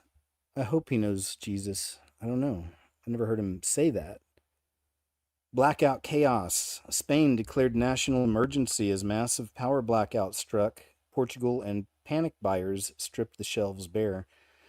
So you already know that's the way things are going to work, right? When that happens. That's why, again, it's good to have a few months supply or whatever you got, even just a week just to get ahead of the curve, but yeah. Because again, It just goes to show that there is it's also, that's not fear. It's no fear in that. And I believe the Lord will always make a way for us too, no matter what, even if you're not, prepared in that respect. But so just, we trust in him, pray about it, even just ask him to say, Lord, all this chaos happening right now, and they're talking about empty shelves, what should we do? It's something like that. It's something simple. You know how it is. He leads us, right? Ex-Lonely Fans Christian speaks out on adult industry. Olivia's testimony.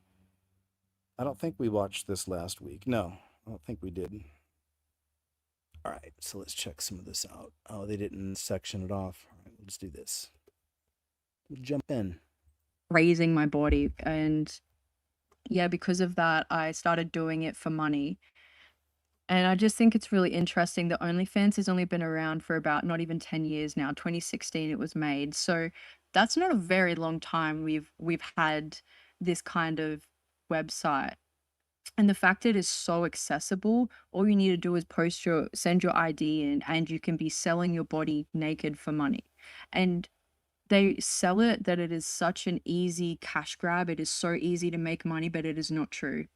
When you first start, you think, oh, I already post these photos on Instagram, so why would I not just try to make money off it? And you start doing that, and then you realize, oh, wait, that doesn't make money. So you keep going further and further and showing more and more. And suddenly the boundaries that you had set for yourself, you're crossing. And you're doing things you never thought you'd ever do on camera. And these images are never deleted. You can delete them online, But the thing is, they are on people's phones for the rest of your life, for the rest of their life. You can never permanently delete something once you put it on the internet. I had a lot of rotating boyfriends, one night stands. I didn't have any self-love or self-respect for myself. And because of that, I would just keep trying to find it online by posting more and showing more. And I am mortified now by the things that I used to share and I used to post. But you get so brainwashed by men praising you that you don't even realize how demonic it is. Like, why are we showing ourselves so vulnerably online for money? There is no price you can put on your body. You cannot put a price tag on how much it is worth for someone to see you in that form. That is meant for your godly partner. That is meant for your spouse. That is not meant for anyone else. So while I was in this industry, I didn't work a normal 9 to 5 job. Obviously, I got to just stay home all the time and just take photos and videos of myself. And I found that I was becoming friends with other girls that were doing the same things, and we would all just go out drinking during the week, and we would take drugs, and we would just be losing ourselves. And when you're under the influence, you are not your normal self. You do not say things that you would say when you were sober, and that's why when you black out drunk, you are mortified by the things that people tell you that you've done. It seems like a whole nother person. And I found that as I was surrounding myself with these girls, I was becoming more and more further along in this industry. I was becoming more and more like them. And these girls were not just OnlyFans models, they were also prostitutes. They also would sleep with men. And I found All right, let me jump ahead some. above me, like, it's not just like a little creek. This is this very toxic ex that was a crackhead that I was dating. I tried to get him to stop doing gear, and he'd say, "You smoke weed," and I'm like, "Okay, but weed's not as bad as crack, so you need to stop, but I'm gonna keep smoking my weed." And yeah, while I was living in that house, it was a double-decker, like upstairs and downstairs. I had this little studio downstairs, and there was a family living on the top part, but it was separate, like you couldn't get to each other's level. One night, after the family, they moved out because the owner was going to sell, but my lease went a little longer. So I was in this massive house by myself, but in this little section. And I know this is going to sound insane, but there was so many nights where I could hear people walking above me. And I got my ex over so many times because I was scared. I was mortified because I'm hearing people walking above me. Like, it's not just like a little creak. This is blatant footsteps. I keep hearing it, and you get this fear and this doom, and weed wasn't even masking. It wasn't taking away what I was hearing, and I was by myself. Like, it was really scary. And my ex, he was a Catholic, and I asked him, like, I don't know what to do, and he told me to read out Saint Michael's angel prayer of protection or something. I can't remember it, but I would read that to help. I can't really remember if it did much. It might have helped a little bit, but nothing too crazy that I can remember. So tell us, how did you go from that place where your mind is a complete mess, you're in fear, you're in addiction? How did you go from there to finding Jesus? I found a somewhat healthy boyfriend.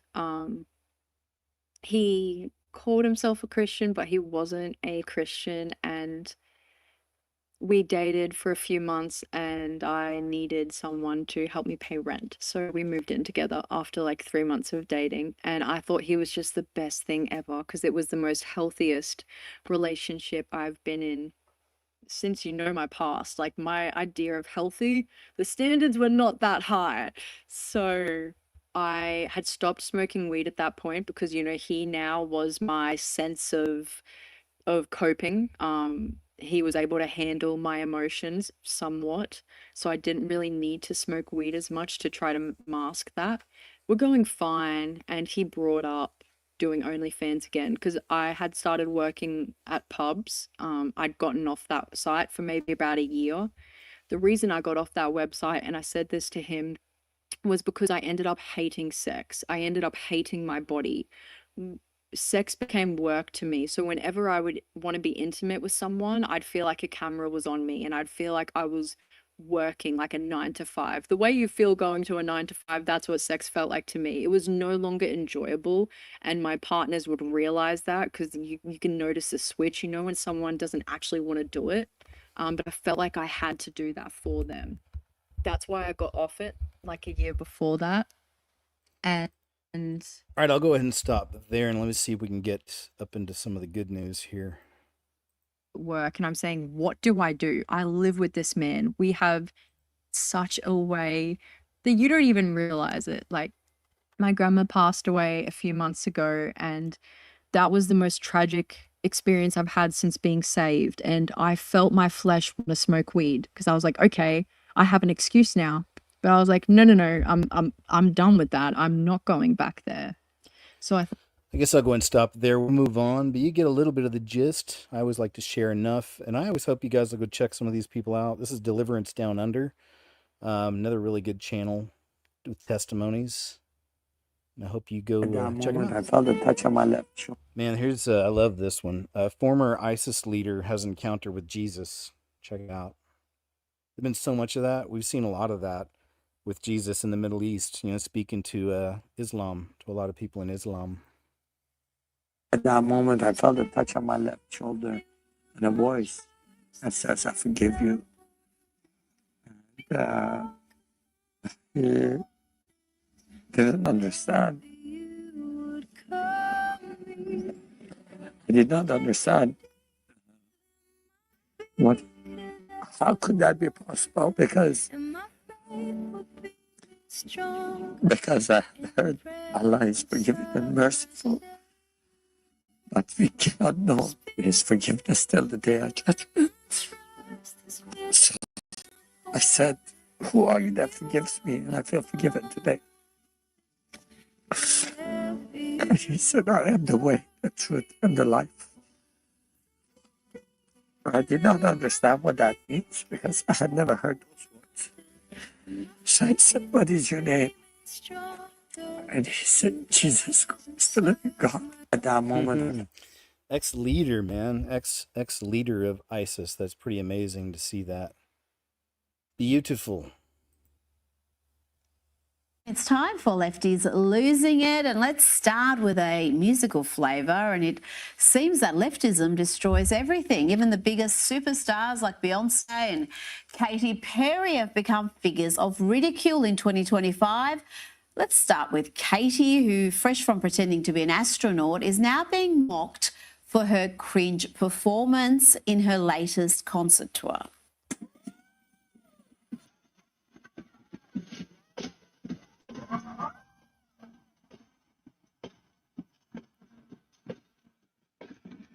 So dumb. Did she leave any discernible talent she had in space? I mean, imagine paying good money to see this.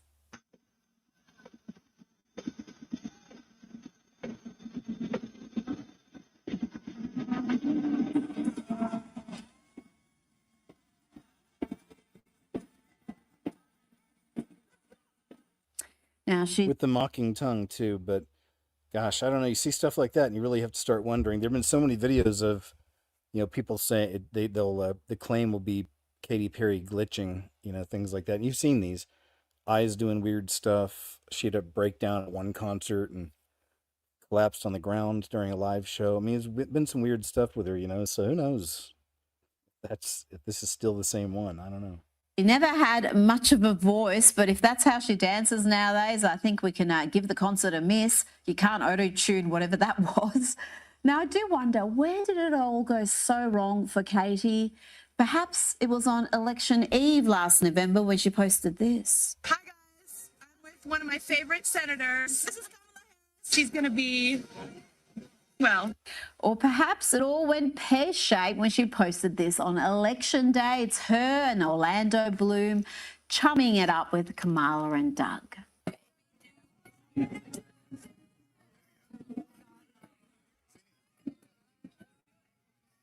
Oh dear, now poor Katy is reduced to a punchline, and she's not alone. Pop stars don't come much bigger than Beyonce.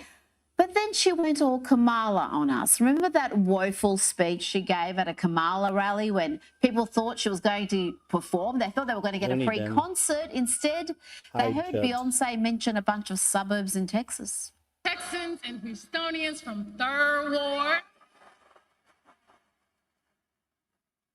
River Oaks, Sugarland, Ely, Memorial, Southwest Side, North Side, all the way down to most cities. That's Southern. And now no one wants to go to her concerts. Daily Mail's headline reads, Beyonce mercilessly mocked as tickets for flop Cowboy Carter tour reached the same price as a McDonald's meal. Whoa. Yes, she slashed ticket prices by more than 70% and still having trouble moving them. Now, to round up our little musical interlude, let's check in with these charmers. I played this clip for you when it happened. Here is Kneecap at Coachella singing Maggie is in a Box, a song about the late, great Margaret Thatcher.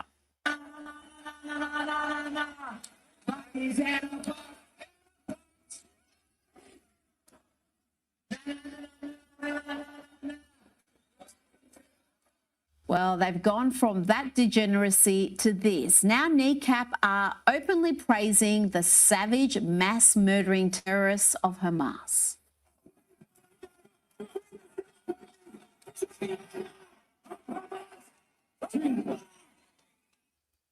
All right, we'll stop there. Just want to get some of that in. And yeah, she's always pretty funny.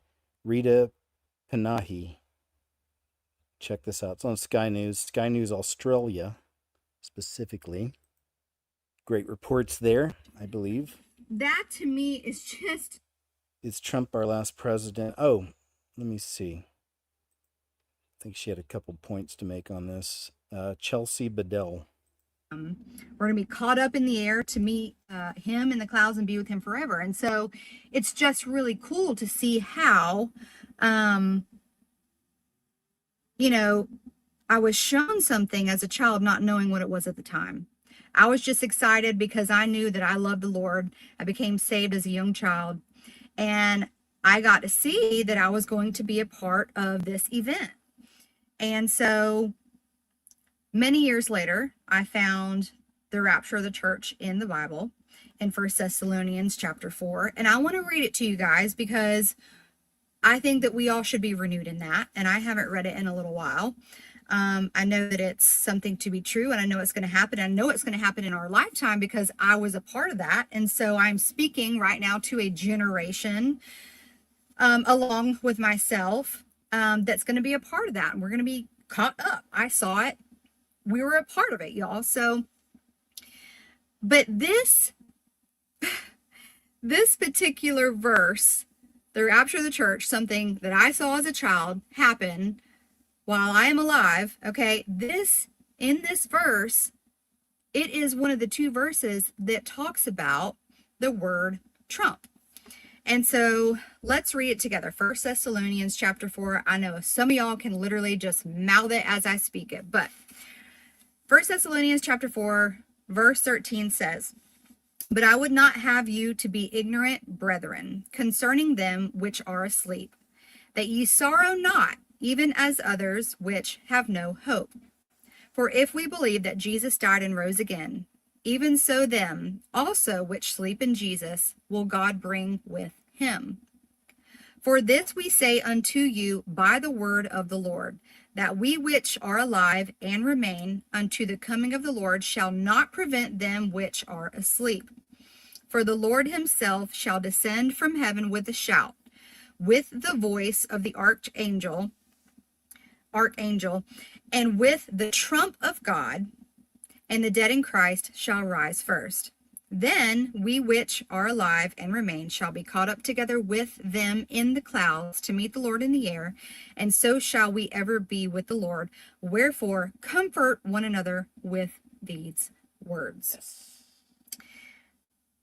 So not only was that the exact verse that I discovered many years later when I was an adult and was finally, getting more into the word. I was like, oh my gosh, I was literally shown that. But verse 16, for the Lord himself shall descend from heaven with a shout, with the voice of the archangel, and with the trump of God. And the dead in Christ shall rise first. So I think that's very interesting that the word mentions the word trump here in this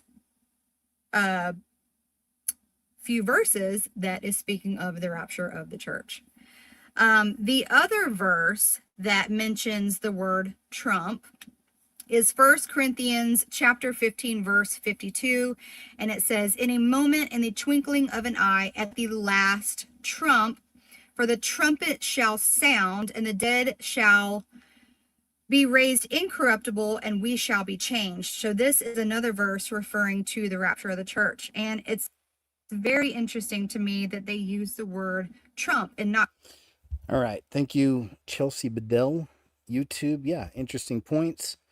There's all kinds of symbolism around him being the last one, and I've pointed a lot of it out. I'm sure other people pointed it out. Here, we have another 33 here. Beep, borp. Monero suddenly explodes 41% after hackers launder 330 million, right? In Bitcoin with XMR. I just thought that was interesting. Anytime I'll see the 33, spidey senses start tingling. Doesn't always mean there's something there, but I always want to check it out. Seattle Pride seeks community support amid $350,000 funding shortfall. Pride parade at risk. Seattle Pride is confronting a substantial funding shortfall of nearly $350,000 for its Pride Month events, attributed to recent rollbacks in diversity, equity, and inclusion, or DIE, initiatives and political challenges facing the LMNOP community. So there we go. And yeah. Landlords offered 5-year full rent deals to house asylum seekers. How's that? How is that? Landlords in parts of England are being offered 5-year full rent agreements to provide homes for asylum seekers. Man, prayers for our friends in the UK, for real. Europe in general. But yeah, specifically though, like the UK, they're getting hit. And just, I mean, it's like there's no holding back the agenda. It's like they're not even trying to hide stuff. It's on so many levels, you know.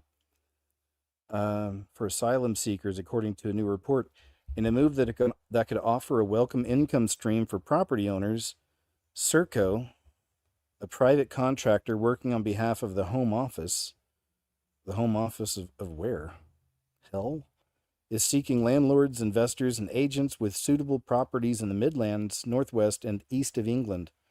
The initiative revealed by the Daily Telegraph aims to help meet the growing demand for housing migrants at a time when many landlords are weighing up their options under increasingly burdensome regulations.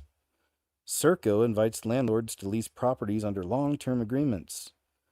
Through a dedicated online platform headlined Calling All Landlords, Serco has outlined its offer. They say our purpose is the provision of accommodation, transportation, and subsistence payments, oh boy, for asylum seekers whilst their claims are being processed.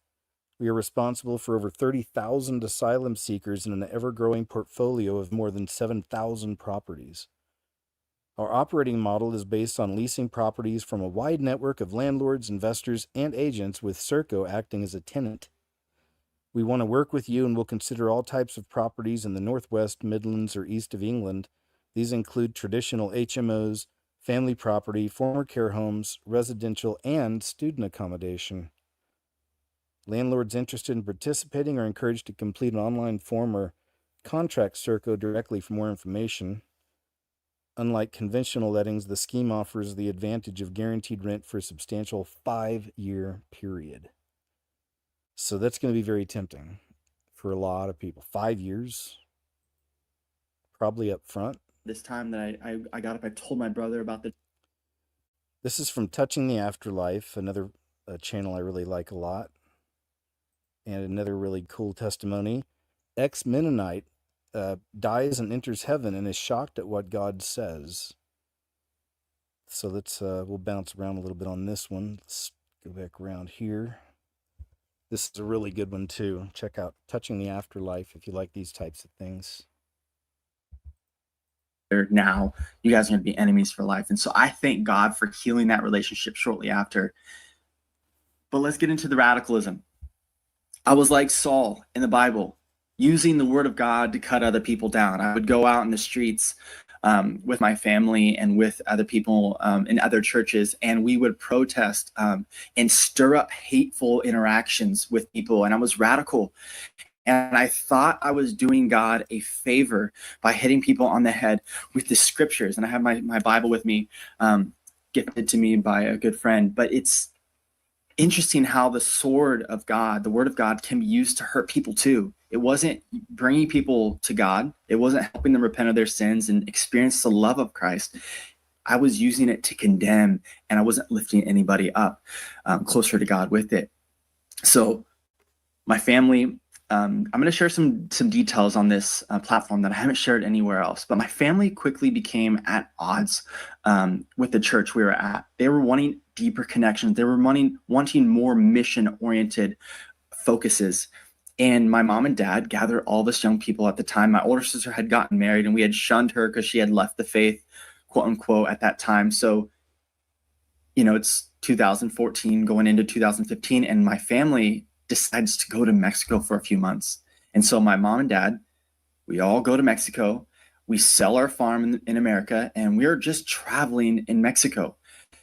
All these things happen around the same time. And shortly during that time, we actually had been working on building a relationship with a Hutterite colony. Now, Jacob Hutter, similar timeline to Menno Simons. Look all this up. It's fascinating rabbit hole to go down. It's a very rich history. But he started a group up in Austria called the Hutterites, and it was similar to the Mennonites, but the Hutterites, lived in communal living. So everyone believed in Acts 2, and I still believe that to this day. That is a phenomenal way to live out the Christian life. They have everything in common, and they've been doing this for hundreds of years. So we ran into a group in Minnesota that have been doing this for many, many years, and they have been filled with the Holy Spirit. It was phenomenal, refreshing to experience this group. And so we left the Mennonite church, joined the Hutterites, and, you know, it was a beautiful time. So we moved into this colony. I start working. It's a very tight-knit schedule, but things took a dark turn. My home life became worse to really bad. The instability in my home, there's details I cannot share. It was really bad.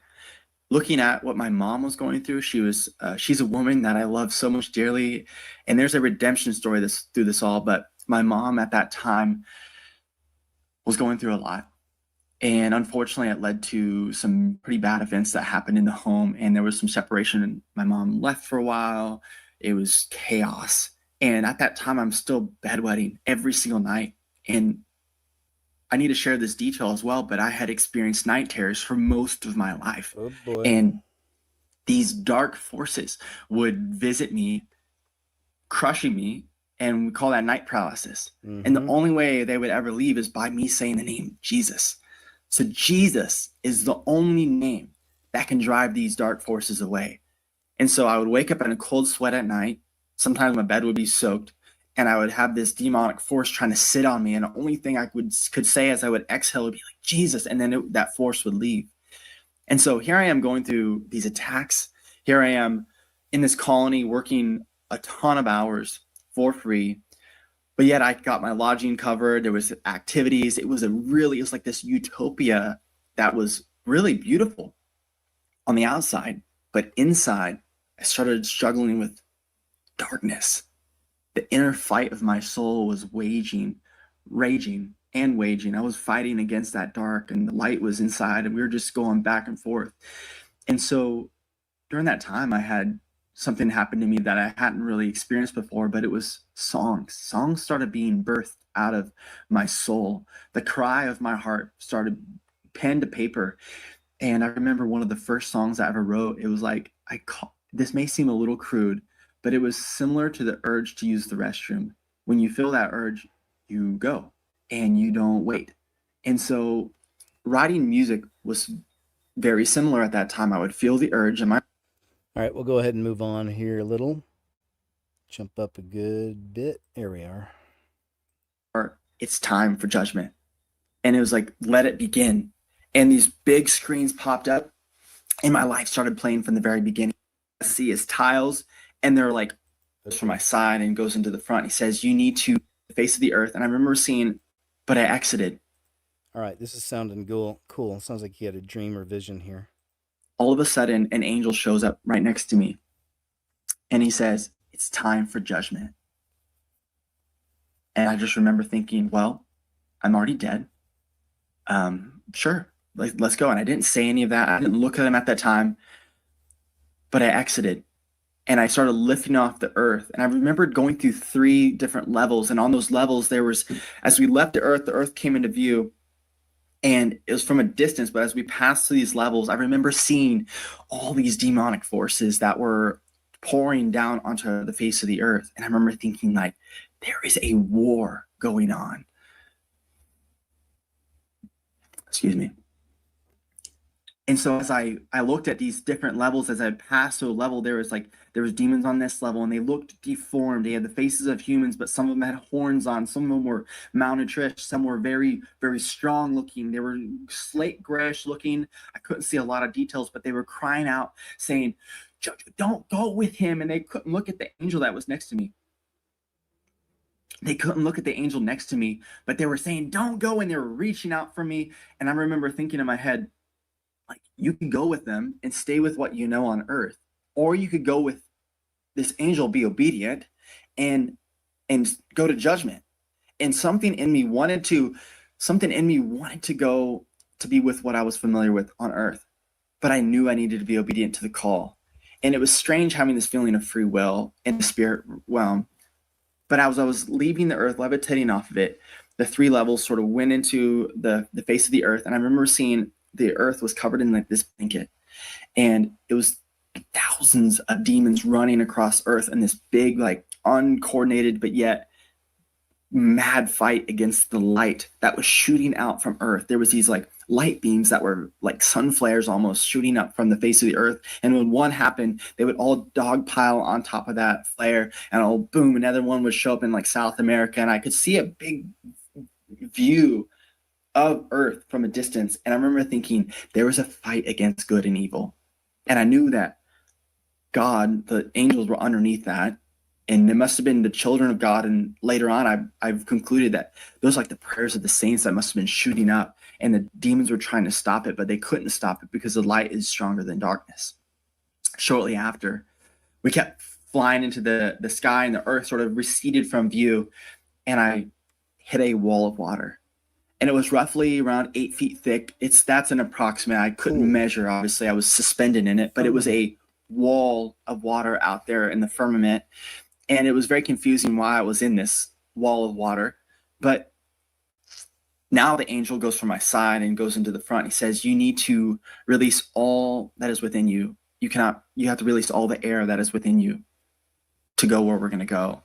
And I remember releasing some of the oxygen that was inside of me, and it was like burst into flames. It was very unique. And at this point, before this point, I had felt like I could choose what I needed to do. But at this point, I was truly having to surrender. And so I remember fighting for that last breath. I was holding on to it. And I'm in the water. I'm looking at him, and he's glowing. He's very tall, at least 8 feet or maybe a little bit bigger, but around 8 feet in that range. And he's like a warrior, and his face is glowing. It's hard to see at that time, but I finally surrender and I say, okay, I'm accepting whatever happens to me. And I finally release that. And the minute I surrender, we're transformed, and my eyes are opened to a new dimension of the spirit realm. And there was a stadium, like this square building that I remember seeing way down in the distance, and we're above it. And we quickly descended into it, and it was glowing. It looked like the sun, but yet I could see like a stadium, like a bleacher set up. Mm-hmm. We landed right in the middle, and it's like my eyes are adjusting. My eyes are adjusting to the light first thing I see is tiles, and they're like pieces of artwork. They're translucent, and I've tried to discover what that material was, but there was like art hanging, like emeralds and diamonds and like flowers, but yet they were like majestic carved artwork that was in each tile. From what I now know was a throne room that I got to see at this point. And I do believe that God was shielding me from the glory, because no one has seen the face of God. And I didn't see the face of God. But as I looked up, I looked over and I saw what I remember was God sitting on a throne. And I'll go ahead and stop there. I really always like these things, but it's all really good. So I don't want to keep going because there's so much to show. That's on Touching the Afterlife, if you want to see the rest of his testimony. Really good. I like those. It's only a matter of time before it all comes to light, it says. Just a teaser. Somebody put this together.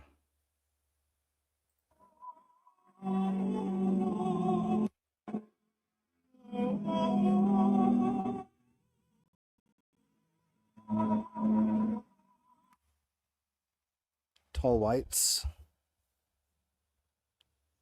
All the different forms they can take. Venusians, Venus, Lucifer, reptilians,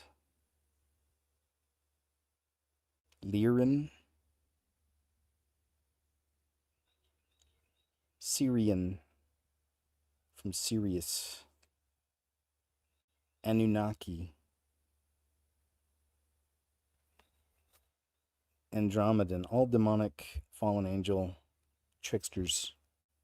Blue Avian, some of these I've never heard of. Yael, Mantid. There's a whole huge rabbit hole in the mantid thing, actually. I've got a bookmark on it. I need to put that into a video sometime of the mantid insects, things like that. Hellish.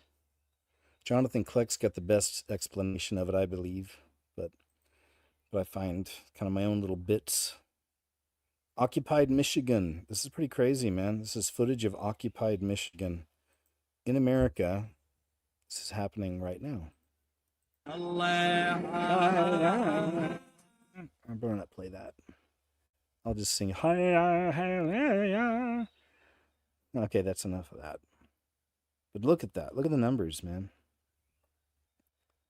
Michigan, American city, used to be kind of a trademark, kind of a model for America. Michigan used to be a thriving car manufacturing area. It was, used to be a huge, big deal. I mean, so much so, like I said, you'd think America, you think Michigan, their vehicles, but Michigan's really, really fallen, obviously, in more ways than this. But check it out. Look at that. There it is. Fastest spreading, for sure. Texas is doing a lot wrong right now.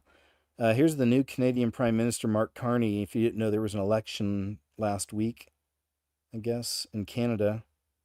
And unfortunately, the WEF stooge won. Because they have that one guy who's just real clever, real smart fella.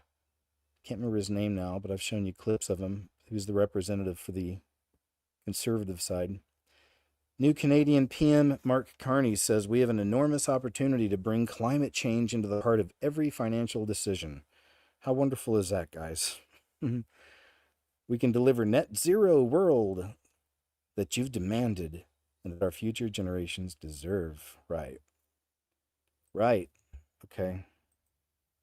You demanded action. We did. And now it's time for the financial sector to deliver. Crap. To reach net zero, every country, every company, every bank, every investor, every pension fund around the world will need to make some big changes. In the run-up to COP26 in Glasgow, we have an enormous opportunity to bring climate change into the heart of every financial decision.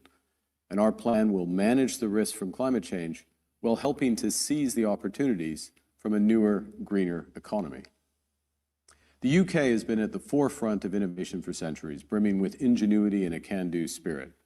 It also houses the world's largest financial system.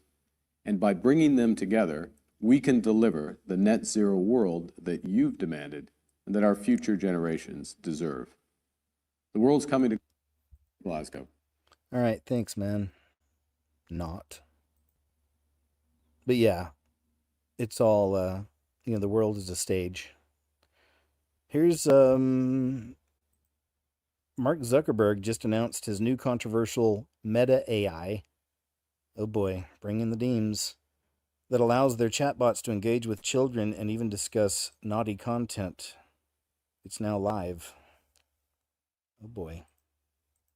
All right. Hey, everyone. Hi. We built a new thing for you. Cool. There's almost 1 billion people who are using Meta AI across our apps now. So we made a new standalone Meta AI app for you to check out. Meta AI is designed to be your personal AI. That means, first, it's designed around voice conversations. You open up the app and you can talk to it about whatever you want, from the news to an issue you're dealing with to just anything that you want to learn about. It's also designed to be personalized. We're starting that off really basic with just a little bit of context about your interests, but over time, you're going to be able to let Meta AI know a whole lot about you and the people you care about from across our apps if you want.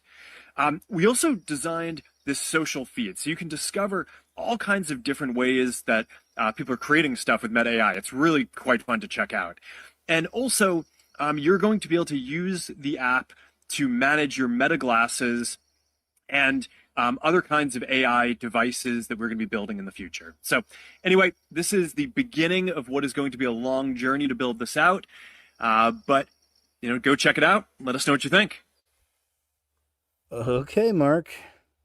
Such a nice guy. I kind of envy people at times.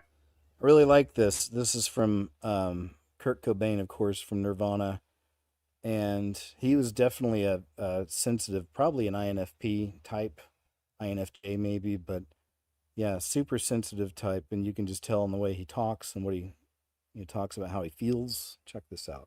I kind of envy people at times who are blissfully happy, and a lot of those people aren't bothered with the complications of knowledge and everything else that life has to offer. I know a lot of people who are simpletons, they're very simple, that they can enjoy their lives and be totally happy and secure with, just watching sports on television and having a beer every once in a while, So, and I've always felt too complicated, so I kind of envy those people. And I'm not saying that I'm smarter than most people. It's just that I'm too sensitive, and I wish sometimes I could just enjoy the simple things in life, and just not forget about everything else. I kind of envy people. It's too bad he didn't have Jesus. I don't know what it was like at the end, hopefully something happened. Maybe he did, before that happened to him. But because if he did, that would balance the really hard parts of it out. You know what I mean? It'd go beyond balancing it out. Says no exceptions. Trump admin strikes down calls to extend real ID deadline. So Rutro, here it comes. Like I said, I'm not worried about it personally because I've got my military ID. Thanks, Tamara, for bringing that to my attention. I didn't know that, but I looked it up even, and sure enough. So anyway, UPS to cut 20,000 jobs on reduced Amazon deliveries as U.S. tariffs weigh 111. Look at that. All right, so the tariff wars are upon us. Says keep talking about this because American healthcare has to change. All right, let's check it out. I just got the bill for my daughter's. NICU stay. Do you guys want to know how much it is? Do you want to have a conversation about the price? $738,360 freaking dollars. Almost $1 million. And then I decided to take a look through the itemized bill because they sent every single little thing that they charged for. And I swear there's things that they didn't do. And I swear there's things that they're overcharging for. For example, I noticed on the bill that there is a little tiny tube of Aquaphor that they gave me that I actually still have. $25. $25 for a tiny tube of Aquaphor that I thought the nurse was just giving me to be cute and give it for free. No, ma'am. They made sure to charge every single little thing. Damn, like that's crazy. I just got the bill for my daughter's name. That's crazy. For real. Just out of control, man. All of it. So again, always just trust in the Lord, and I can speak on it because I lived it. But as I've mentioned a few times throughout, since it happened. But at one point, I was on 12 medications from pharmaceutical or from the doctor because of the heart problems, the heart attacks, and that was years ago. And I've told the whole story before. I even did a live show and just talked about the whole thing, what it looked like. Because it's a long story, but long story short is I don't do any of it now. I'm on just a bunch of different herbs. I do some other natural healing type things. It's not new age hippie stuff, but just, I pray about it. Been praying about it for years. I got led off of all that stuff. I don't go see the doctor anymore, none of it, so I'm good. I feel good. So, all right, let's check this out. California resident reports blue rain. What could cause blue rain is the question. So I live here in the Central Valley, and it was raining a couple minutes ago. Can anyone explain? Looks like Windex. The blue water.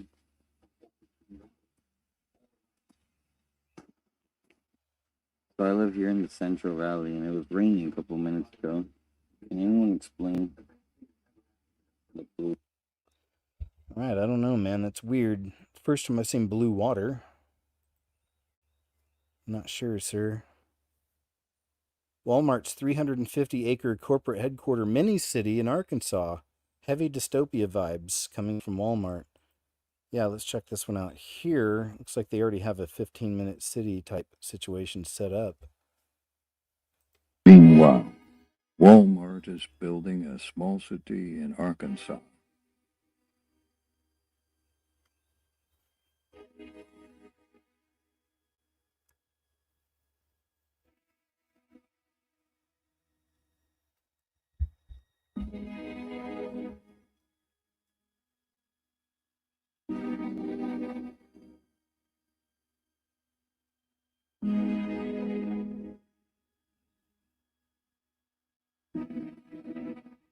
Meanwhile, It'll be interesting to see what comes of that.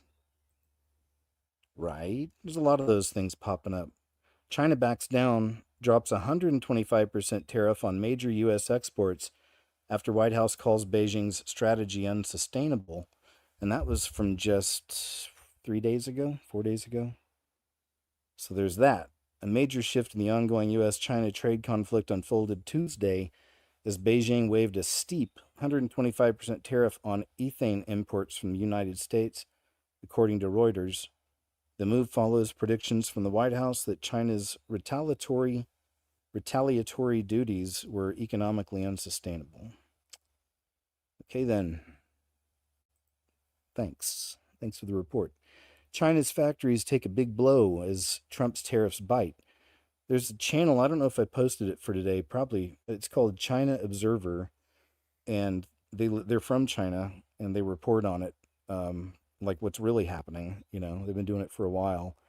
And the claim is they're showing what's really happening, but it is stuff that you wouldn't see in the mainstream from China. It's like kind of the quote real story, from the people is the idea, right? But anyway, they're showing a lot of chaos out there, a lot of chaos. So China's factories take a big blow as Trump's tariffs bite. China's factory activity contracted at its fastest pace in 16 months in April as steep U.S. tariffs took a heavy toll on the manufacturing sector, adding urgency to Beijing's efforts to roll out fresh economic stimulus. Let's go ahead and move on from that. Just a little quick report, if you will. Mexico agrees to send water north, avoids tariffs after Trump pressure. Mexico agreed to send more water to the U.S. after falling behind on a decades-old deal, and things were getting tense. Texas farmers were furious. Trump froze water shipments to Tijuana. And Mexico's President Claudia Sheinbaum That name, though. Had to strike a deal fast to avoid tariffs. Now the U.S. gets its water, Mexico avoids more trade drama, and everyone pretends this 80-year-old deal isn't one broken pipe away from chaos. All right. Just a report. Scheinbaum. It's sounds very Latin. This is a pretty interesting interchange here between a ABC reporter and President Trump. The fighting. Don't forget. They really kind of get into it here. All right, let me start it up. The fighting. Don't forget. Think he wants this peace? is a. You think Vladimir Putin wants peace? I think he does. Yes, I think he Still. does. I think Even because with the of raining missiles I on. think he really his dream was to take over the whole country. I think because of me, he's not going to do that.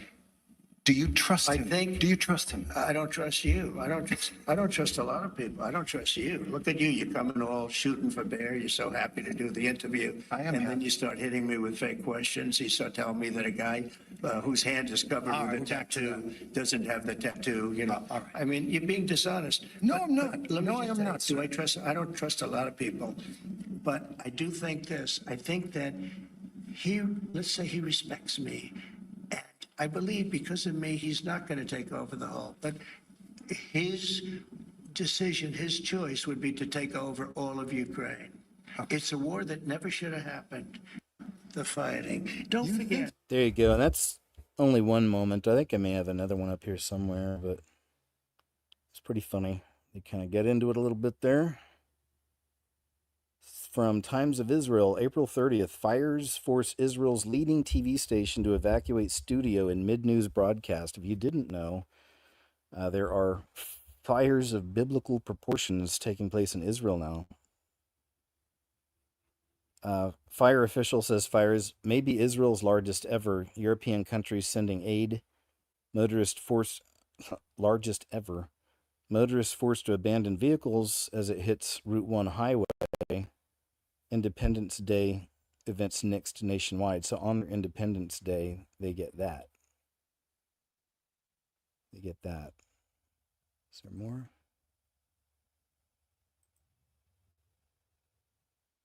There's a picture. What the? Yeah.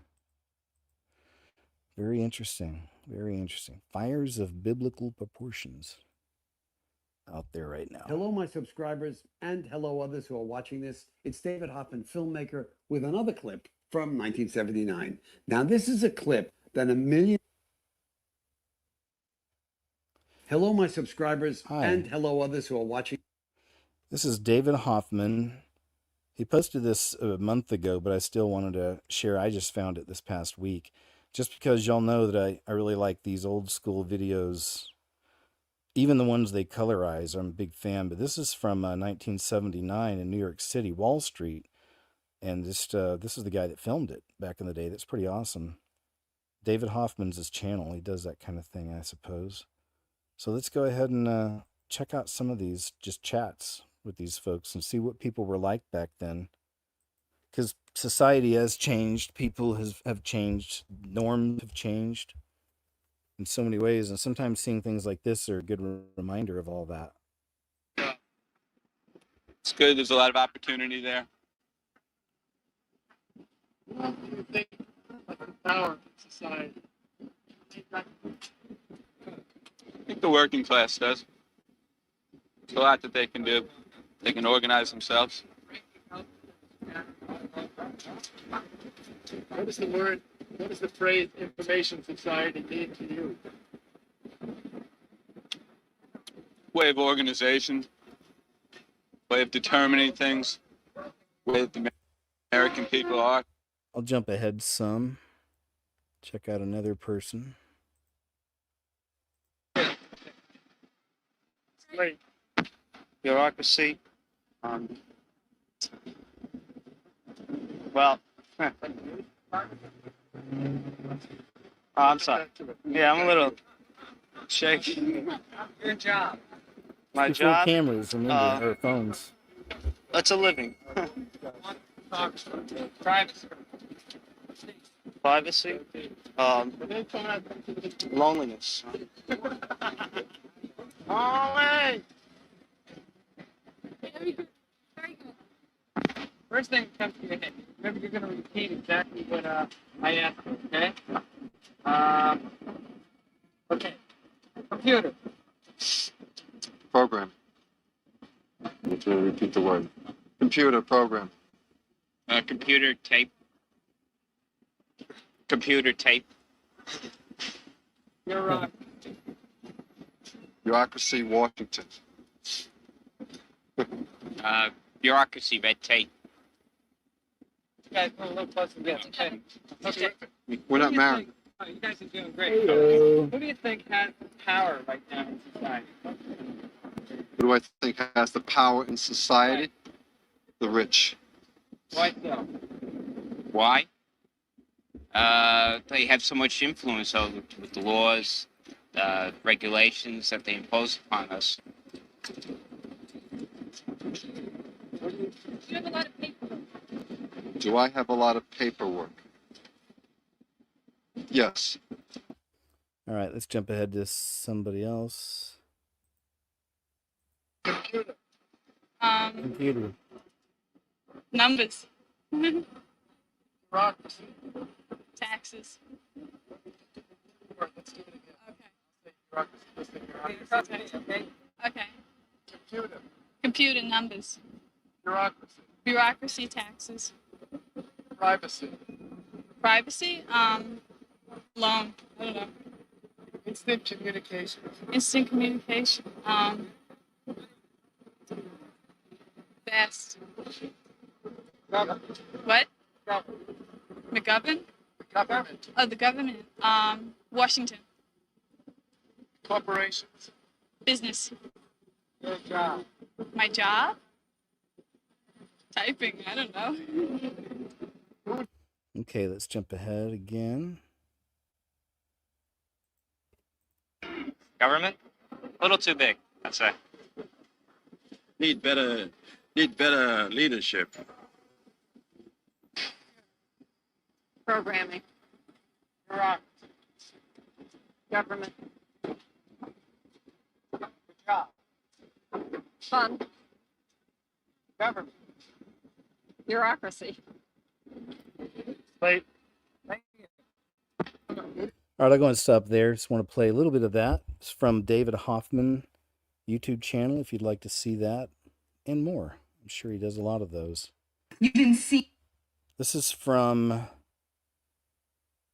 Benny Johnson channel. Michelle Obama, he's talking about the Michelle Obama thing. Move on. We saw that earlier. This is really weird because it starts off, it looks like what some people may call ball lightning. But then wait, because something else happens. So is it real or not? I'm not sure. But check it out.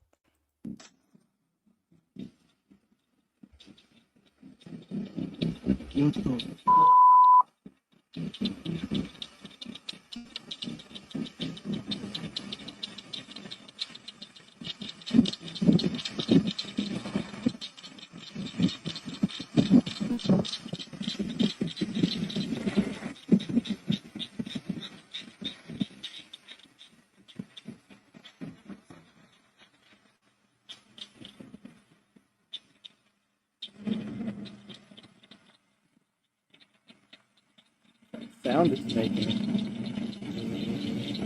Look at that. Now what is it?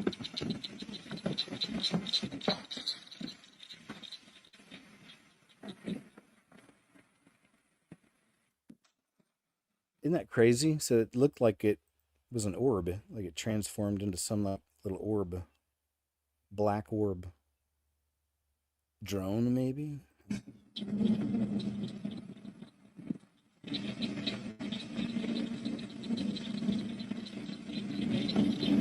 Yeah.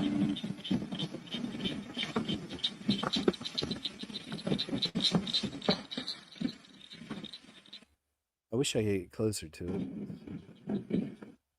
Right there. Man, what in the... Again, like looks like something out of a sci-fi movie, you know? So what is it? Is it a trickster? Is it a shapeshifter? Is that just one of the forms? Is it a drone? I don't know if it's a drone. I don't know. Very strange. It's one of the better ones I've seen. Sean Peters, I just saw that. Thank you, man. And thank you to all of y'all who are so kind to do that, man, to donate. Thank you. It's very kind of you, man. Crazy times indeed, my friend. And thanks for being here. And thank you very much. Again, all of y'all, thank you. So we'll move on from this one, from Legends and Mysteries. Good one. Very strange. USA already owns Canada. This is an interesting perspective because there's a lot of talk of the 51st state in America purchasing Canada, taking it over. Do you want to know the truth about the USA and Canada? And you might not like it. So I live in the US and work in the US, but I'm Canadian citizen. And I'm going to tell you what I know from intel and from just being smart. I mean, USA already owns Canada. USA already owns Canada, you guys. Listen. And now is the time where it needs to be known by the Canadians, and I'm going to tell you why.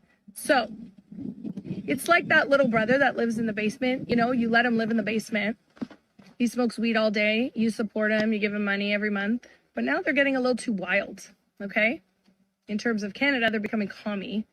They're becoming too woke. What do? You're like, hey. Actually, I'm going to now assert my authority, and I'm going to show you who's boss. I'm going to show you that without me, you would not be able to live, okay? And that's actually the truth. And that's why Trump is doing what he's doing and showing the Canadians, because there's so much criminal activity going on there. There is, obviously, they're becoming communists and focusing on the most ridiculous stuff, just like that kid in the basement smoking weed. What are you, Canada, if you don't have a military that protects you? The U.S. is your military. I have spoken to military border guards. They're very clear. They're like, oh no, we are your military. That's all. We're your military. U.S. already owns Canada. They're just trying to show them now. It's like, oh, you're getting a little bit out of hand. And so I got to show you. And they don't like it. They don't like waking up to that. Because in the end, if everything that you sell is sold to this one country, and if they don't buy that stuff, you go and die. All right, so I'll go and leave on that. Good point, though. Hey, I wanted to say, I just saw this in here too. Cook's mom, thank you so much. I really appreciate it. It says, appreciate you, KJ. God bless. Romans 10:13, very important one. For whoever calls on the name of the Lord shall be saved. I love it. The most important message we can ever get out to anybody is about Jesus and to let them know. And thank you, my friend, and Scory, and that's the only other ones I can see. But I always try to answer y'all in the chat. But man, thank you guys again. Very kind. Appreciate it. Much appreciated. And Ashley Hayes, we are kingdom minded. Start right there. So I have a challenge for everyone. Okay. Do not complain for 1 week. For 7 days, let nothing negative come out of your mouth. If you're stuck in traffic, instead of complaining about being stuck in traffic, your response is going to be, you know what? Thank you, Lord, for giving me this time, this quiet time with you. Or thank you, Lord, that I even have a vehicle to be stuck in traffic with. If you didn't get enough sleep and you wake up feeling tired, because that's something I know we're all struggling with, instead of complaining all day about how tired you feel, you're going to say, you know what, Lord? Thank you for even waking me up today. Thank you for giving me another day, because I know that that means that I have a purpose in this day. And I also know that there are people out there that didn't get that opportunity to wake up today. Even if you're low in your finances, you know, sitting there and mulling over it and worrying about it and speaking negativity over your finances. You know, we have a tendency to do that over so many of our situations. I don't know how this is going to work. I don't know how that's going to come through. I don't know how I'm going to do that. Instead of speaking negativity over your situations, you're going to speak life. It's thank you, Lord, that you are always my provider. Thank you, Lord, that through these struggles, you can build my relationship with you. You can build my trust in you. You can build my faith in you, that you are my provider, that you are the waymaker, that even though I don't see a way through this, I know that you do. What we think and ultimately what we speak becomes our reality. If we focus always on the negative, our lives will ultimately become negative. Speak life, speak blessing, speak God's favor, God's promises over your life, over every single situation, especially those situations in life where we just want to be negative, where we just want to complain. Satan tempted Eve in the garden by getting her to focus on the one thing that she didn't have. And guess what? His tactics haven't changed. So let's challenge ourselves in the next week, in the next 7 days, in those moments where we just want to complain. We want to focus only on the negative, focus on how we're not going to get through, focus on how it's not perfect. And we're going to replace it with God's promises. We're going to replace it with the positive. We're going to replace it with how God is going to get us through, with how much God has blessed us in that moment. And let's watch how our lives change. Let's watch in those moments how our day automatically will turn around.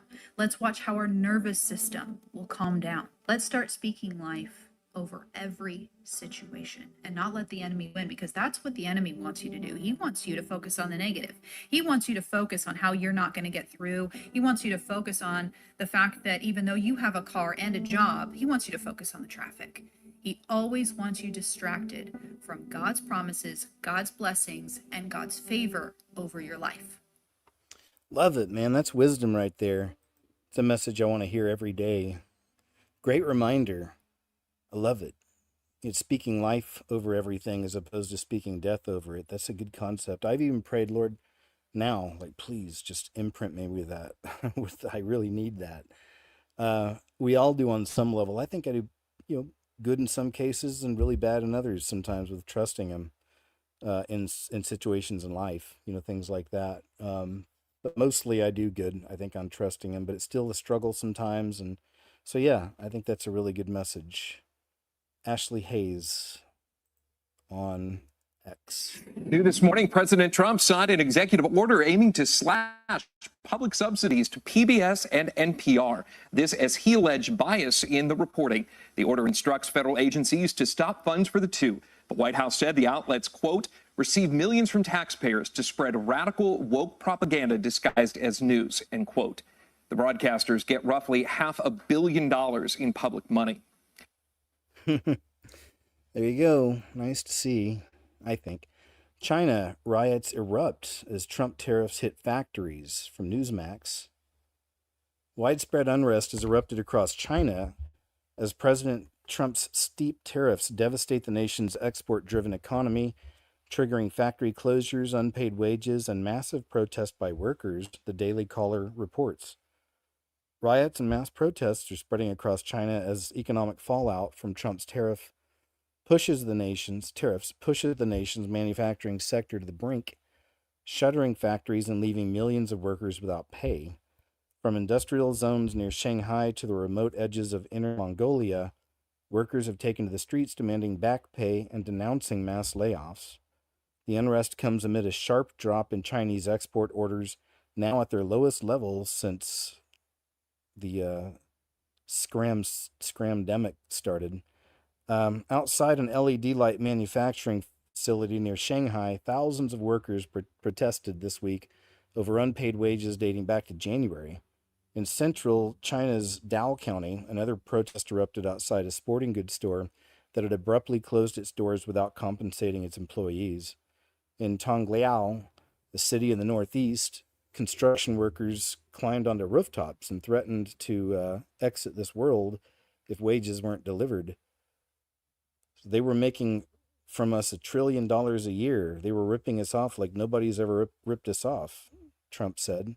They're not doing that anymore. Goldman Sachs estimates that as many as 16 million jobs could be lost in China if the tariffs continue to erode the country's industrial base. Jeepers. That's big news. That's Newsmax. Yeah, it's going to be really crazy to see how this whole thing goes, right?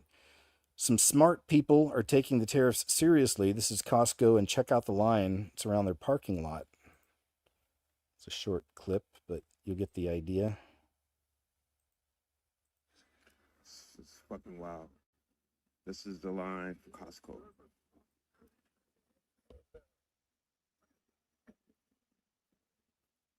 And it keeps going all the way over there. Boom, boom. Do it one more time. It's fucking wild. This is the line for Costco.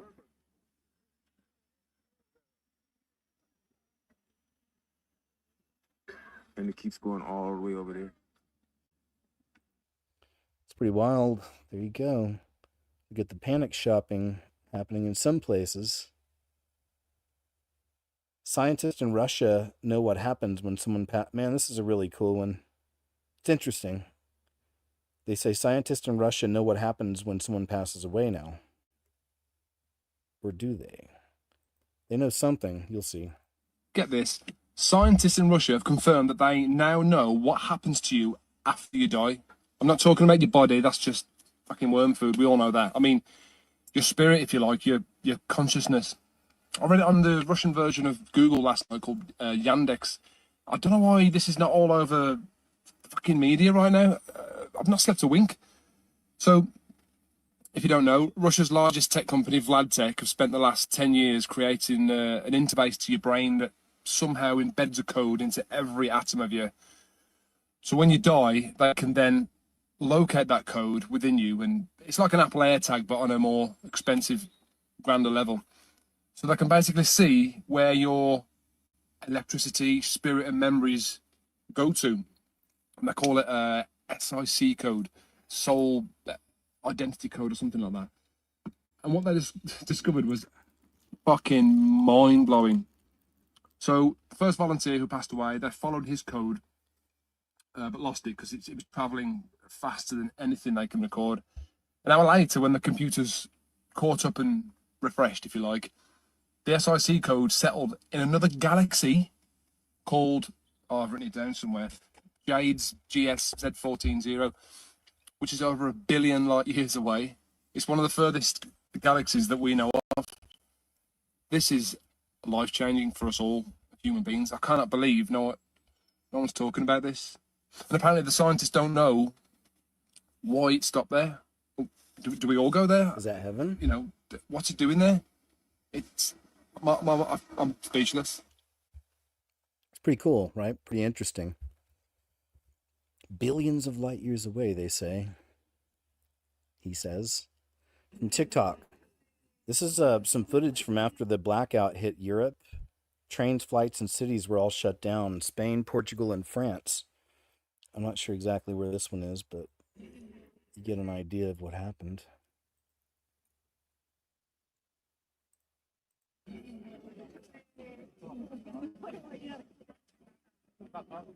Trains just shut down.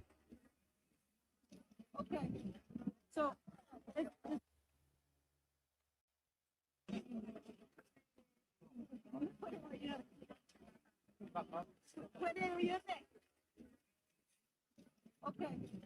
so All right, then. It's just a little bit of footage. Got a couple other TikToks here. Hey y'all, what's going on with Vegas? Because I'm coming across videos and it's looking pretty empty. I'm talking about ghost vibe type of videos, and I gotta ask, what is going on? All right, we're in Vegas. This is supposed to be the city that never sleeps, but there's like literally no one around here at all. And on all of our walks pretty much tonight, we've seen nobody. So, I don't know. This video shocked me, y'all. This is a video from what the airport looks like today. Here at the MGM we're in Las Vegas. It is a ghost town in here. It's about, what, 9 o'clock? That's the home time. There's not many people here. Well, some dudes here to my right. I don't want to show their face, but see the rest of the casinos like this. Look how empty it is, y'all. At the MGM, there's nobody there. Look, it's a ghost town. Now, we all know Vegas is a huge hub for international tourism. Yes, we all know that. But I believe most of the gamblers were domestic. So what is going on here? Is it because, you know, Trump pushing out immigrants with ICE and all this? Or is it because things are getting a lot more expensive? Probably a I mean, have mix. you guys seen the grocery store? Now, I myself have been to Vegas a couple of times when it wasn't even busy, and it was a lot more people than this, y'all. So something big is going on, y'all, and people are feeling the shift. Telling y'all, man, people are waking up from that illusion, man. That's true, sir. That's Conscious Juice channel over on TikTok. And one more from Who him. else caught two moons in the sky last night, y'all? This is a weird video. This was sent to me from California, Los Angeles primarily, and this guy caught two moons in the sky, one brighter than the other. This is insane, y'all, because I didn't even see the moon last night. Anybody else saw the moon? And on the other side of LA, you can't see the second moon, right? And the moon looking weird as hell, still looking eclipsed, and nobody's explaining why. And then also Starlink is in an upward motion. Look at that, y'all. What is so much going on in the world right now? And it looks like they are going to war with the sky or with the sun or with something up in Belgium, y'all. Because what are you guys letting them do to y'all up there, y'all? Do you guys see this? It literally looks like a chessboard up there. Y'all see that, y'all? These things are flying in all directions. They look like they're all on a mission. What kind of this is Mission Dimming the Impossible sun. in the sky right now. Dimming the sun. It look possible. But I'm seeing a lot of things up there, especially around the sun. I don't know if you guys catching these different spheres up there, y'all. Y'all see that? So much going on in the sky, man. This is literally the Marvel movie that we are all a part of right now, man. And I'm telling y'all, things are about to kick up. I agree, sir. It's been kicking up a lot. Conscious Juice over on TikTok. Man, there's this, man. And, you know, this just, and he actually put this out there. This is from his account. President Trump posts AI generated photo of him as the Pope. We saw the clip where he said, well, I'd like to be the Pope, you know, but what it is unfortunately, it's just more of this evidence of how they're creating him as an idol, as, you know, like a religious idol, almost like a godlike figure. With all the gold worship, you saw the goat with all the dollar bills on it, or $1 million bills with Trump's face and Trump we trust, and the weird AI video that he posted was posted on his account about Trump Gaza, and had Nimrod vibes there, golden statue worship, all that. The trans people on the beach dancing, and yeah, so there's just a lot. Now you got this. It's like, dude. So no, I of course will never think he's the AC. But you know, there's many ACs popping up and many distractions right now, and it's all really crazy.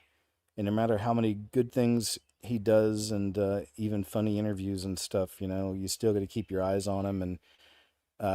And most importantly, though, we put our hope, trust, and faith in Jesus. That's it. You know, we keep our eyes on the Lord at all times, because a lot of these things are traps. There's a lot of bait out there for us, but we know something else is coming that most people in the world aren't really prepared for. So trust in Jesus, no fear. You know, we look at all these things. Everything I show on these shows, it's not always something I'm into or sign off on. It's something I feel I need to share as far as opinions and things like that go, you know, because we show so much. But the point of me saying that is it's important to really use our discernment, you know, these days. As I always say, your logic, reason, common sense, critical thinking, and Holy Spirit. Most important component right there, for sure. A lot of, quote, truthers who don't know Jesus may be really good at the other four, but, you know, they got to get that Holy Spirit bit. Most importantly, right? It really makes it all make sense and puts it into focus. But got to be careful here. At least he's not doing the 2 fingers salute, but still. But still. World of Signs. I want to see what we have over here. So there's a new one. Let's check them out. And I got to play it cool with their music because they do copyright it on this channel. But we don't need it anyway. We just need to see what's happening out there in the world. And they do a really good job of sharing it. World of signs. The sun. Whoa, look at that. It's like an explosion on the sun. It's the solar burst. Is what they call them? Sunburst? Solar flare? Excuse me. Huge tornado on the sun. Look at that. That's not the same thing, but northwest of Iowa. It's always, for the most part, a fire or a flood, isn't it? And as we always say, it's interesting because that's the two ways the world ended with water, and next shall be fire. Oh, it's a, look at that. Little fire tornado. Italy. Whoa, that thing's about to come down. Look at that. Tornadoes. A lot of tornadoes. There's another funnel forming. Yeah, there's a lot of tornadoes. So isn't that something then? Oh, and there's also been a lot of these volcanoes here popping off. This is in Indonesia. Erta Ale Volcano, Ethiopia.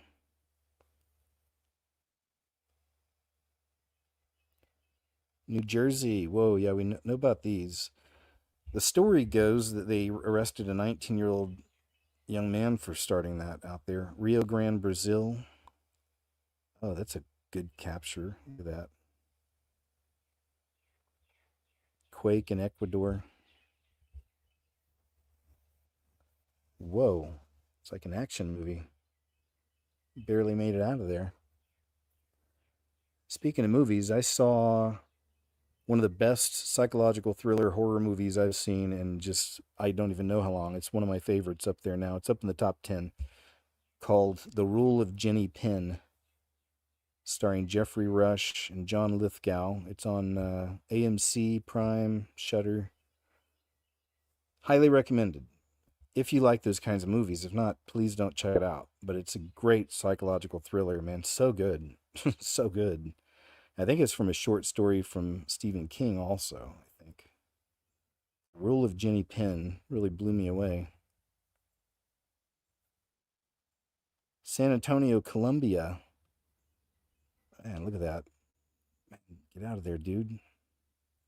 Oh, he's on the uphill. Yeah. That's looking horrible. Reminds me of the flood in Rio that happened right after one of their satanic displays, and we saw a spirit coming out of one of these buildings, out of a building there, and jumping into the flood. Remember that? It's Turkey, another one. Shaky quakey.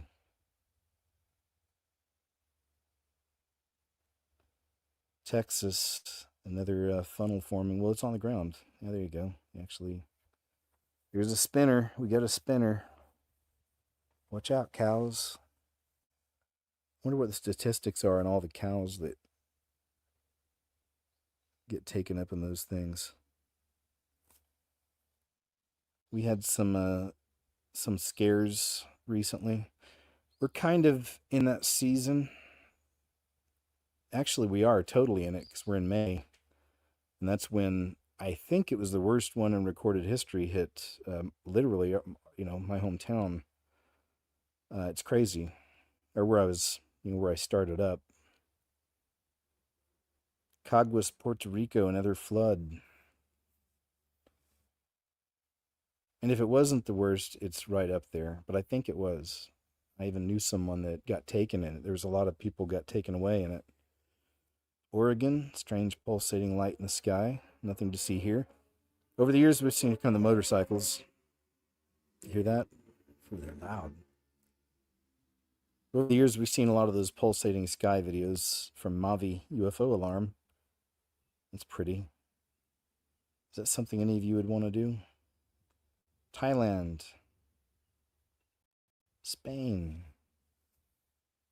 Colombia. The storm. It's crazy. Look at that. Is that how heavy the rain was coming down? Pittsburgh, a cross in the sky. That's cool. Thailand. Looks like a dragon. Looks like an angel in Florida, Malaysia. Very pretty. Look at that. USA rainbow. Huge. Looks like they could even reach the end of it on the beach. Italy. Is that just a big golden orb in the sky? I guess it has to be, right? Or is it? Or is that supposed to be the sun? No, it's a big orb. Because you see the moon back there. All right, World of Signs, good stuff. Thank you very much, as always. Thanks for your service in sharing the great footage. The Rochester police are actively looking into Shiloh Hendricks, and the local NAACP are calling for charges. This thing is just something I found this week. I guess it's been a big viral sensation, but it's a lady at a park with her child. Another child came up and took something from that child. So then she got it back and then called the little child the N-word. You know what that is? Hard R. And anyway, so you get the basics, but here's kind of a news report. So let's check some of this out here.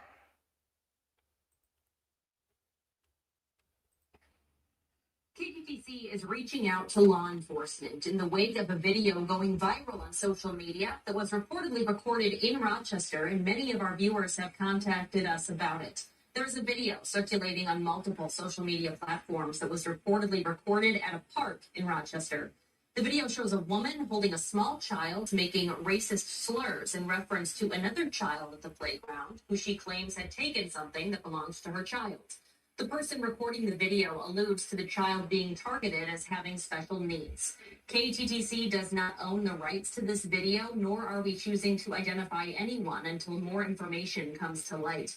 We can now confirm Rochester police have received multiple calls about the video and are actively looking into the matter. The Rochester branch of the NAACP released a statement today about the video, saying it is outraged and deeply disturbed by the incident, saying in part, quote, "We call on the City of Rochester Police Department, the City of Rochester's City Attorney's Office, and Olmsted County Attorney's Office to launch a full investigation and to file all appropriate charges," end quote. All right, so yeah, what caught my interest with this really is that, because then I thought of, you realize like BitChute is banned in the UK, and there's friends from the UK here in our chats who've told us, they can't access certain things, and it's in other parts of Europe as well. They've been blocked, and there's the whole thing where they launched a new law out there in the UK that people in any part of the world could be punished for what they're saying online. So there's an obvious, like, real hardcore attack on free speech. And I see this, and this right here again it's an example of punishment for speech. I definitely don't agree with calling a little child something like that, or even using the word. I don't, but now we're looking at people, now they're filing charges. If this became a thing and they start filing charges for people simply saying that word, or any other word, oh boy, rut-row. And that's that same energy, that same spirit behind a lot of the LMNOP group out there filing charges against people for not baking a cake for them for their marriage, and just all kinds of stuff, right? So it's always it's very fascist, very tyrannical, and it's all about, watch what you say, you're going to be punished, we're watching, we're going to send the police to your house. Minnesota mom gets doxxed, raises over $250,000 after playground racial incident goes viral. So this was pretty interesting turn of events. That's the lady, and that's her holding her baby. Minnesota mom Shiloh Hendricks was at Rochester, Minnesota park earlier this week with her toddler when she was recorded by a man after an alleged confrontation with another child. Afterwards, the video went viral. She was doxxed, which means people found out who she was and released all of her personal information, including her address, and then launched a fundraiser that has since taken in over $250,000. So there's that. Interesting turn of events. Prince Harry says he's at risk from institutions that preyed upon Diana. It's interesting wording. Institutions that preyed upon Diana, because you know what they did to Diana. Harry also said a decision was made that Meghan would not receive police protection in November 2017, the month they got engaged. He said this decision was taken by RAVIC, a committee made up of representatives from the Home Office, police, and royal household. In the statement, Harry wrote, "This legal action has been a last resort, but one that has uncovered shocking truths, starting with the fact that the royal household are key decision makers on RAVIC and my sole representation for matters regarding my safety. In this process, I've also learned the names of all those involved, many of whom retired immediately after playing their part. In November 2017, before the royal household's role on RAVIC was known, this secretive committee concluded that when my wife would join the royal family, she should not receive protection. Only when I asked for the name of the person willing to carry that risk did they reverse the decision. He's complained before that he was not originally told that the palace staff sat on RAVIC." All right. Okay, so... All right, we're going to move on from that. Just a headline. We're 3 hours into the show, got over 900 awesome, cool, amazing individuals, man. I really appreciate all y'all being here live. Thank you so very much. And, of course, all of y'all who watch later, man. It's just a blessing. I thank you for checking it out. And Tamara, thanks for holding everything down. Shout out to all of y'all here again. It's great to see everybody, new faces, familiar faces, family, if you will. And thanks for my supporters as well. Thank you so very much. I do need your support, and I appreciate it always for keeping me in it so long. Here's an interesting report back to the tariffs and what may be happening to the trucking industry. And this is from News Nation. Let's check it out, shall we? Report, some industries are starting to feel the belt tightening because of President Trump's tariffs, with hard-hit truckers taking another blow. Layoffs are beginning in the trucking industry as American ports are seeing a big drop in cargo ship arrivals, meaning less to haul across our country. News Nation's Nancy Liu is live for us in Southern California, speaking to those affected. So, Nancy, what are they telling you? Well, Nicole, we're hearing words like bad and dire and even crisis. We're standing next to a bunch of truck chassis because they're parked and they're not in use. And look on the other side there. They're stacked up, and in this truck yard alone, there are about 100 chassis stacked up because they don't need them. They're typically out on the roadways. Like everyone else along America's massive supply chain, truckers expect things to go from bad to worse. This yard costs us money, this equipment costs us money, our chassis costs us money, our employees cost us money, electricity costs us money, right? So after 6 months, I would say we would be in pretty dire situations. And that's just us. And there's hundreds of companies like us who would probably be in this, most likely be in the same situation, if not worse. For Height Logistics here in Long Beach, the situation is compounded by a very expensive company shift to a clean fleet. Over 20 big rig EVs with price tags of about $500,000 each. Whoa. Due to far less freight to haul, the company started layoffs this week and cut all trucker shifts by half. There's word of similar tightening at other trucking companies and even some going out of business. The dire times triggered by the nosedive in freight traffic, specifically imports from China, nearly half of which are typically handled by the ports here in Southern California.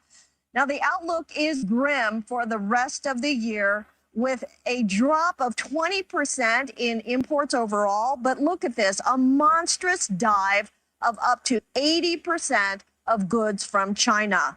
Long before the trade war, California had moved to end the sale of gas-powered big rigs after 2035. But now the Trump administration is pumping the brakes on that as it pushes for more American manufacturing. The industry that's been moving towards a zero-emission fleet at great expense, and now to have this dramatic drop in volumes here, it couldn't have come at a worse time, as we're carrying more debt load as an industry than we ever have before. Even so, operators here are expressing faith and optimism about trade deals being reached soon and that there will be benefit from the long-term effects of tariffs, but they are working to diversify operations in order to survive. All right. Thanks, lady. Appreciate it.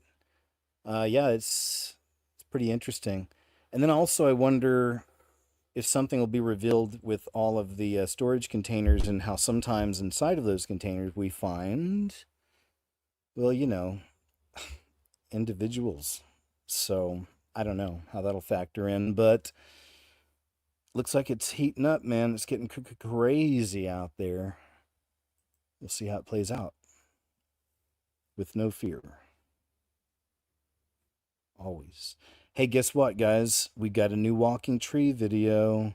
It's been a while. I'm always looking for a new walking tree video because it's kind of came on like wildfire, if you will, over maybe a couple of years ago. It got real hot. And I mean, there's got to be a dozen at least videos out there from all over the world of people recording these trees walking. You guys remember? I've shown a lot of those. Well, it's been a while, but here's a new one. Also, just prayers for this young lady here, Myra Moore. She just came out of a surgery that had to do with her having cancer, and she has children. So, throwing her name out there, Myra Moore, paranormal chick. And let's check some of this here out. We have an interesting video coming out of Mexico. This was captured on April 28th, 2025 by a man named Durlis. And there's a couple of things that you need to know. The area that he's filming, there are no loggers. And in fact, they cannot log there. So the idea that a logger is moving a tree is out of the window. Secondly, we've seen this phenomenon before. We call them walking trees, but people have speculated that it may be a Bigfoot or some other unidentified creature moving the tree. No. We don't know for sure, but this is weird. Yeah. He literally captured a walking tree that shouldn't have been moving. Take a look at this and tell me what you think. Okay. And the lunes, like país in the banda, ya te bala o calito wata oye. Wata ho ito. Ito jero wa jero ma đâu tại số lại hai mươi jero wa patah dollar. Đâu ai mà vậy?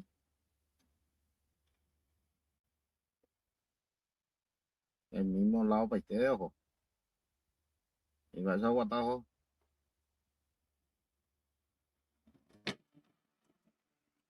Pretty cool. Walking tree footage.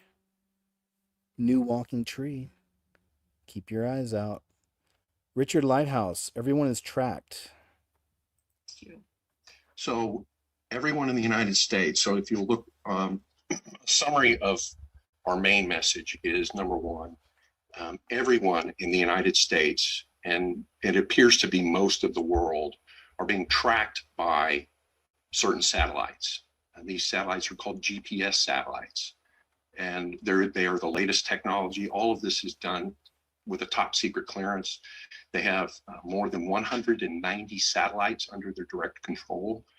They track the precise location of every US citizen by bouncing a microwave beam right here on the top back part of your head. And if you place your hand there firmly, put your knuckles right above it, you can actually feel the microwave pulses. They're about once per second. Everyone in the United States is tracked. Every person that I have tested with my own hand, I can feel the microwave pulse. And these weapons produce a microwave scalar beam.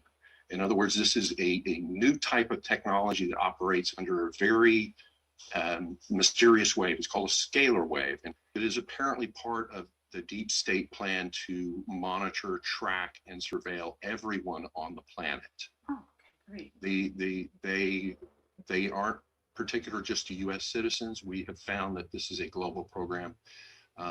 About a year ago, I counted more than 60 countries that have sent us emails from individuals saying they're also being attacked in these similar methods that we've described. So there's the gang stalking, there's the directed energy weapons that I've just described, and there's another thing that's very debilitating to approximately 2/3 of the targeted individual community, and it's called voice to skull, or V2K. This is a technology that was actually developed in the early 1960s by a scientist by the name of Dr. Alan Fry, and it's called the Fry effect. And they can literally take this microwave beam and point it anywhere on your skull, and you will be the only one that will hear the voices that come through it. So you stand there and say, there's somebody cussing me out and calling me horrible names 24 hours a day. You cannot switch it off. There's no firewall for your mind. And the technology is very real. They're using the same technology on every U.S. citizen as a subliminal message. It is broadcast from cell towers 24 hours a day. Very disturbing. And a federal judge has already ruled that subliminal messaging is illegal because it's an invasion of privacy. Yet we still have not convinced enough of the public that this is real, that everyone in the United States is technically a targeted individual. Your location is being tracked very precisely, and they're beaming messages at your head subliminally 24 hours a day. And there was a scientist by the name of Dr. Ross Adey, A-D-E-Y. You can look him up. He worked for the CIA many years ago, back in the 1950s and 1960s. There's a class action lawsuit in Canada right now that involves this man because he did horrible things to a whole class of Canadian citizens, where he did these microwave tests on them, fried their brains, and was able to program them just like you program a computer, using these techniques of subliminal messaging into the mind. You can create a secondary personality that can be switched on and off like a button. Class action lawsuit right now in Canada that's trying to address this CIA-funded doctor. And he did grisly experiments. He bragged once that he could turn anyone into a serial killer. Primarily from the cell phone towers, they can also emit messages from satellites as well, because they're tracking you very precisely. So that same wave can act as a carrier wave to carry messages at your head 24 hours a day. It can be used to say, hey, vote for this person over and over and over. So your earlier question that I don't think I answered was, how can they manipulate the family members? It's done with subliminal messaging 24 hours a day coming from cell towers. Most people can actually feel it, but if you'll circle your arm around, the microwave beams are projected at the center of your head, and you can actually feel the heating in your knuckles right in this area. When you hold it between your head and a cell tower, you'll feel a pulse right here on your the heating. Actually, you can feel it in the cartilage of your knuckles. It's very sensitive there. And you can go all the 360 degrees around you and feel the microwave. You can pick out where a cell tower is, direct locations. Every cell tower within several miles of you is broadcasting a beam at your head and sending you subliminal messages. Most people are not aware. We've recorded some of these. You can actually get a microphone and point it at a cell tower, and it will demodulate the voice. And some are horrible messages saying you hate yourself, you're fat, you're ugly. Broadcast 24 hours a day. God. Yes, this is very real. We've recorded these messages. We've got some on our website. This is not just happening to targeted individuals. Everyone in the United States is being precisely tracked and being hit with subliminal messages 24 hours a day. Unfortunately, there's a patent called remote neural monitoring, and we've got it listed on our website. I don't recall the precise number, but it describes in detail how they can read your brain waves by intersecting two signals in your brain. And there's a differential that's created by your brain waves, and they can read that back from a cell tower or a satellite. And over a period of weeks or months, they can literally read most of the thoughts of your mind. What they do to TIs typically is they'll take your old spouse, you're divorced, they'll take your old spouse's voice, mimic it, and use it to harass you. But the main thing that people should know, the ordinary citizens should know, is put up a block in your subconscious mind. I will only react to constructive suggestions. That can certainly be helpful. Or I will ignore all subliminal messages. Good stuff. Holds a Master of Science degree in Mechanical Engineering from Stanford University, and has previously worked for NASA. A brilliant scholar and engineer, published more than 100 ebooks. Sudden and unexpected. I'm going to save some of that somewhere else. Good clip. Good clip. Tucker Carlson dropped a bombshell during his conversation with Matt Walsh. And it's a good observation.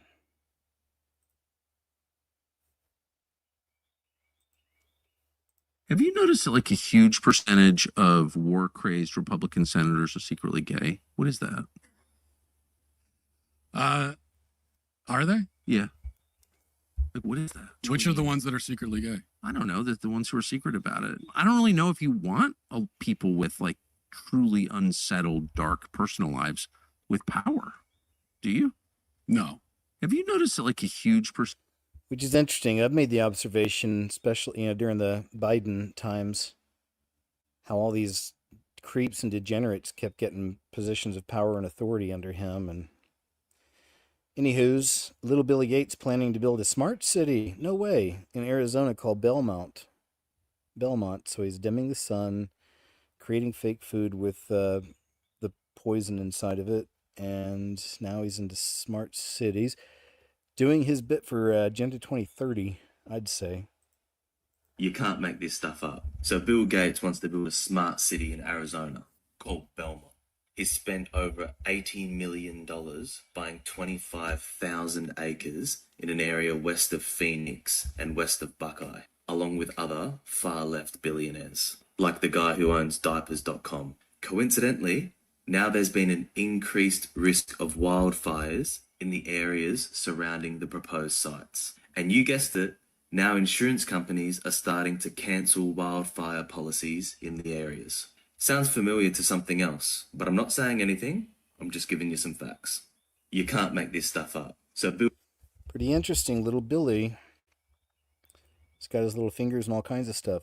There was a conversation Joe Rogan had with, I can't remember who the guest was, but they were talking about how all this stuff was coming out about Billy having these really wild parties with lots of young ladies there. And, I mean, no surprise. You know what I mean? It's like, kind of. I may have expected maybe some dudes or something, but I don't know. You hear that bird?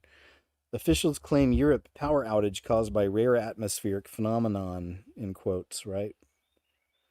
Trump and his team continue to advance Stargate goals. So it's still on the way. All right, the Godfather of AI. All right, we'll go and move on. It's a podcast. Eric Trump warns that banks must adopt crypto or be extinct in 10 years. So that's what's coming.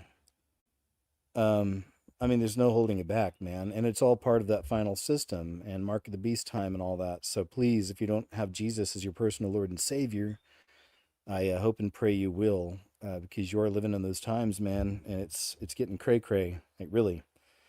Eric Trump warns banks must adopt crypto or be extinct in 10 years.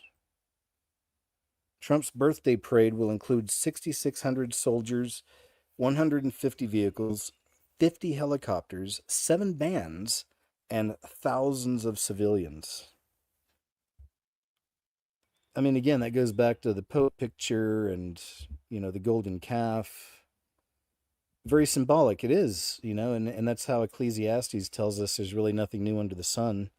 Everything works in cycles, and we're in that cycle again, especially now when it's wedding time. Trump's birthday parade will include 6,600 soldiers, 150 vehicles, 50 helicopters, 7 bands, and thousands of civilians. But on the other hand, people could argue it's a nice thing to see, some pride in America and the military. And, I can see both sides of it. I get both sides of it. But just got to be careful of how it can pull people into, again, whether he means to or not, let's say. But it can pull people into worship of him, and putting too much trust in him, which we could get away with in the past. But now we're at the brink of tribulation really kicking off and Antichrist taking over. And so, now's a very deceptive time, and there's so many different things out there to kind of pull people's attention away from Jesus and from heaven and scripture, everything that's coming. So got to keep our eyes on the Lord. Transformation Church. Pastor Michael Todd seen wearing, quote, feminine attire. Look at this. Looks like a young lady going out for the evening. That moment captured on video. Let's see it. Beeper, beeper, beeper, beeper. Man, I don't see a video. All right, I kind of wanted to see it. While many of his followers appreciated his rousing sermon on Faith Sunday, Michael Todd, the lead pastor of Transformation Church in Tulsa, Oklahoma, is facing criticism online for the outfit he wore that some say distracted from his message. Todd's sermon on Sunday was the beginning of a new series called Mustard, the Seed That Can Change Everything. The message aims to teach his followers about 5 things on which they shouldn't waste their faith. He says if you downgrade or devalue what faith can produce, you'll never use it right. One of the biggest epidemics in the body of Christ right now is people using their faith wrong. He said this while donning an outfit that some have likened to something of an auntie or an English teacher. Yeah. Wearing white, wide-leg black slacks, a form-fitting black tank or t-shirt with a mustard-colored leather short-sleeved button-up shirt, and a mustard and black-colored snakeskin boots that some viewers described as high heels. He advised the congregation, don't waste your faith on things discipline can delete. He then offered an example of wasted faith, saying, I'm believing God that when I go take this test, I don't have diabetes, he said before telling his followers that if they had the discipline to eat less, they wouldn't have to waste their faith believing God for outcomes they can influence. He says that's a fork problem, and now we're in a huddle praying for you, believing God by faith to do what putting down the fork would do. I don't know, man. I'd like to see the video if there's someone caught a video of it. Here's a post on X.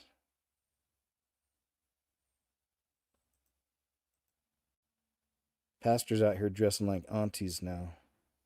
For real, though. Look at that. Goodness gracious. Come on, sir. Don't. Please don't do that. All right. We're going to move on. Hundreds of thousands around the globe protest Trump tariff agenda. Hundreds of thousands of people in the U.S., mostly paid, and around the world rallied Thursday in May Day protests that united many in anger over Trump's agenda for aggressive tariffs that are stoking fears of global economic turmoil to his administration's immigration crackdowns. Okay. From Paris to Manila, tens of thousands of workers took to the streets on International Workers' Day, known as May Day, communist crap, to demand better wages, job protections, and social justice. The annual event, rooted in the labor movements of the 19th century, took on heightened significance this year amid inflation, rising inequality, and political shifts across the globe. All right. We got it. Trump says he's willing to have a meeting with Iran's supreme leader regarding nuclear talks. 36-year-old drama teacher sent... was it naked? Okay. She sent naughty selfies to a pupil, and now she's banned from the classroom for life. That darn Jezebel spirit. Look at the lady, though. Come on. 36-year-old, 3 6s. Drama teacher Megan Lanning has been permanently barred from teaching after sending explicit selfies to a student at Rippleville School and College, an independent institution in Rochester, Kent, specializing in education for students with learning disabilities. Oh boy. Even worse, right? The incident, which came to light in February 2024, has sparked significant concern about professional boundaries and safeguarding in educational settings. Lanning, who taught music and performing arts, admitted to developing inappropriate feelings for a student referred to as pupil A. She confessed to sending 2 naughty images, one described as, all right, just showing stuff, showing her wares, tempting the young lad. These images were sent via phone and social media platforms, including Insta, where Lanning and the student engaged in lengthy conversations discussing their mutual feelings. In a statement, Lanning revealed her mindset at the time, saying, I just wanted to give them all of me and wanted them to think I was amazing. Eek! She described their connection as being wrapped up in one another. Good boy. All right. No bueno. Leave them kids alone, especially the ones who have issues like that. This is Ashley Hayes. I got a few from her this week, and this is about, many of us feel this, about time going quicker now. Things are moving fast. How is it already almost May? In just over a month, we will be halfway through 2025. 2 weeks ago was New Year's. In 30 minutes, it'll be the 4th, and tomorrow's basically Christmas. And everybody always says, oh, it's just because we're getting older. You know, when you get older, time speeds up. But I would actually disagree, because I'm seeing 16-year-olds, 17-year-olds, 18-year-olds on this app say the exact same thing, that it's not just that time is going by quickly. It's like we can't keep up with it anymore. Days go by like seconds used to, and I blink and a week is gone. But it just reminds me of this verse in Matthew 24 about the days being cut short. And if those days had not been cut short, no human being would be saved. For the sake of the elect, those days will be cut short. I really do think that because we are that close to entering into the tribulation, that we're already seeing the prep work essentially being done. We're already seeing time being accelerated, time and days be shortened, because we are literally about to enter into the tribulation. We are watching so many prophecies be fulfilled right now. Matthew 24 is literally coming to life right now. Totally. And it's such an incredible time to be alive. I agree, lady. Thanks for your report. All right, let me jump over here then. Work our way over. OpenAI CEO launches eye scanning digital ID WorldCoin in America. So it's all going digital, man. This guy knows. The OpenAI CEO, if anybody would know, launches an eye scanning digital ID WorldCoin in America. And the eye scanning thing reminds me of sci-fi movies we've seen where they use that eye scan technology. But it's all becoming our reality. All part of the devil's big master scheme. Bigger picture of it all, right? WorldCoin uses eye scanning technology to confirm a person's identity in a system called World ID. How's that? For just more evidence of what's about to happen here. World ID is a digital ID that uses biometric verification to confirm payments and prove a person's identity. Altman is hoping that WorldCoin will create a global identity and digital cash payment system. See, it's coming, y'all, whether it's him or someone else. WorldCoin pitches its system as the world's largest identity and financial public network. So that's part of the grid, Stargate AI even. The digital grid, the digital bars, prison bars around the world. And you'll have to either really sell your soul for it, you know, or keep it and most likely die, right? But at that point, if you're willing to go that far, you do know Jesus at that point. You know the story, you know what happens, and, you know, you won't be scared, I don't think. You'll be like, let's do this. I'm ready. The initiative plans to deploy thousands of its futuristic, quote, orbs. The orbs are basketball-sized biometric devices that verify a person's identity by scanning their eyes. Did you hear that? This is like sci-fi movie stuff for real, though. They're going to launch these futuristic orbs. They're going to deploy thousands of them. The orbs are basketball-sized. That's pretty big. Reminds me of Phantasm also. The orbs are basketball-sized biometric devices. Biometric. That verify a person's identity by scanning their eyes. Oh my goodness. WorldCoin's rolling out the orbs across cities nationwide, aiming to reach over 180 million Americans by year's end. I don't think these orbs are flying around yet, but maybe they will sometime. So there you go. I'm going to save this one again too. To revisit that. Check some of that info out. Humanoid robot goes full Skynet after imperfect coding, in quotes. Imperfect coding. But is it really imperfect coding? Here it is. Maniac robot. Oops, it's super loud. Here we go. Let's do that. Maniac robot attack. Look at those things in the back. Look at those things. Oh, those got to be tables.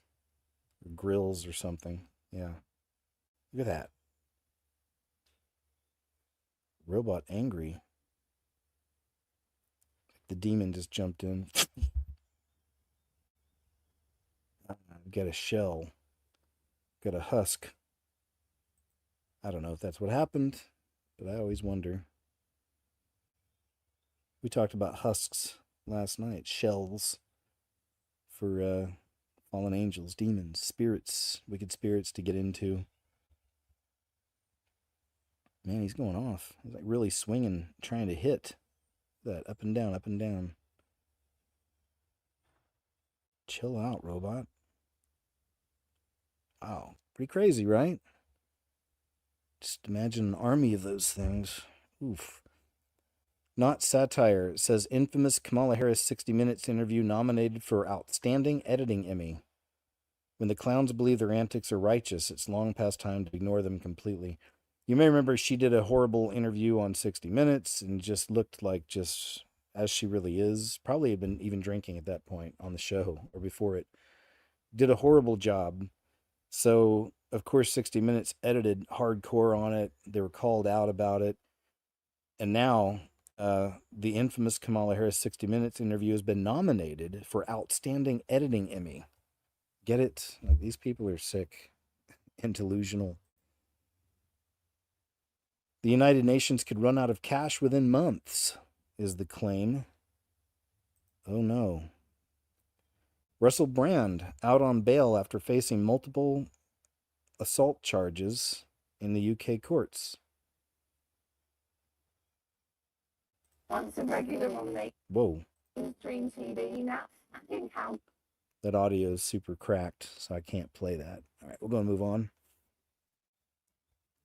It says, here's the eco-terrorist story you probably haven't heard regarding Palisades. There is. What is going on here? Suddenly my audio is acting up. Something very large. See what I'm saying? Let me just make sure everything's good and plugged in. Solid. That just kind of jumped up on us. Yeah, let me see if that's everything. How'd that start? Yeah, my speakers are starting to act up now. Let me take a look here what we got. Just give me a second. All right? I'm going to fix this real quick. I'm going to try to. Actually, since we're... Let me see. Let's do this.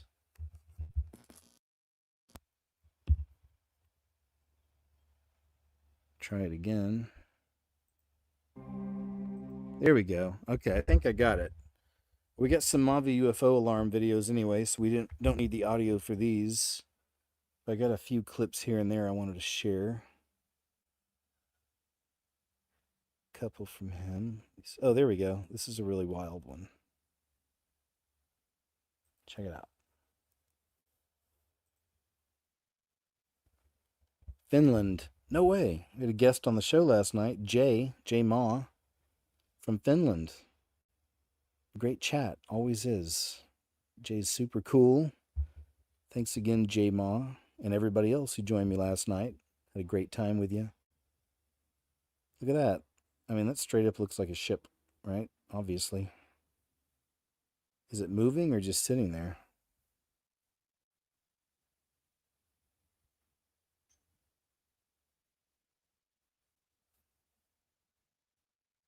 Looks like it's just floating.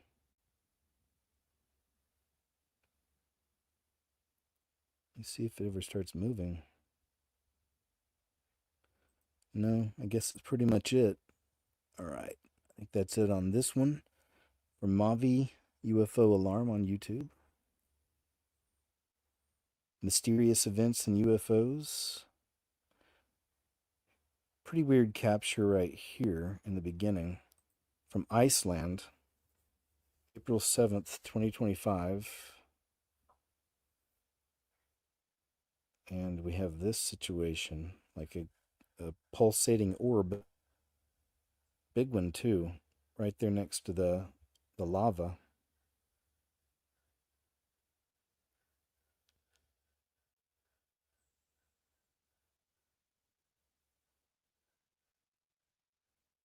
Let me see if it moves. No. Then look over here on the left, and something else pops into screen over here.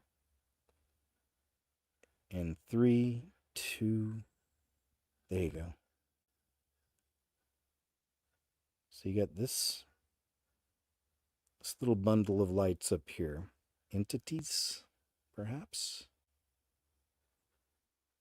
Man, I did a video way back in 2012 called, like, why do these orbs keep showing up during, you know, bad events or disaster events or something.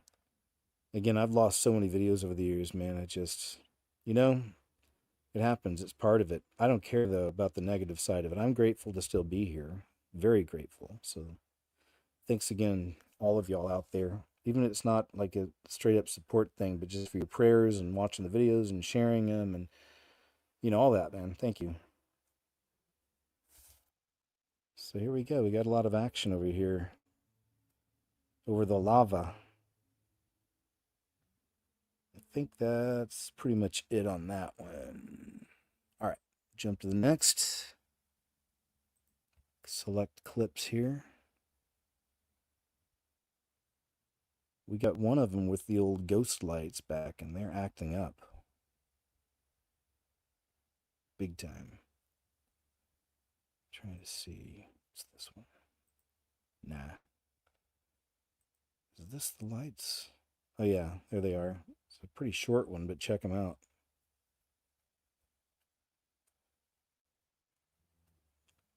Project Beam Blue. Right? I think. Thanks to Mavi, we've been seeing that this anomaly, that specific type, for years now, all over the world. And we know there's different types of things up there, but that's one that just more and more it's beginning to me to look like some things up there shooting down a beam, lights, and then they can control them. And, you know, they've been preparing people for a long time. Hey, here's a flying humanoid for us, though. I believe, yeah. Look at that. It looks like it's coming in and out.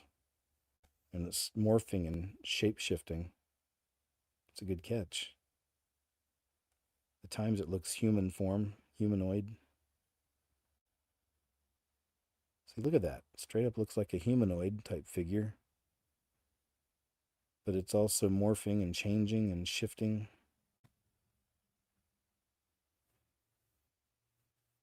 When I see these, that's when I think it's one of the entities, you know, because they do that. They can shape-shift, be different things, objects, entities or creatures. Black cat, white rat, whatever. Now it looks like a person, stick figure thing. Such a good catch.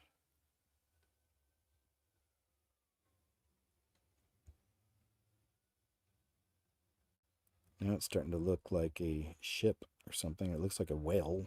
Nope. Now it looks like a dude flying. Side profile.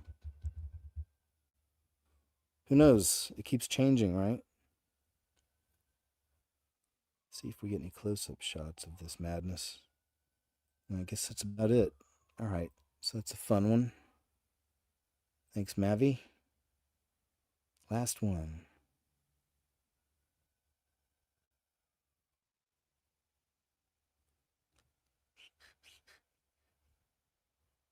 Here it is. Another flying humanoid type thing. Kind of. But like we just saw, sometimes they're shifting, changing. These people on the beach not even looking up. Come on.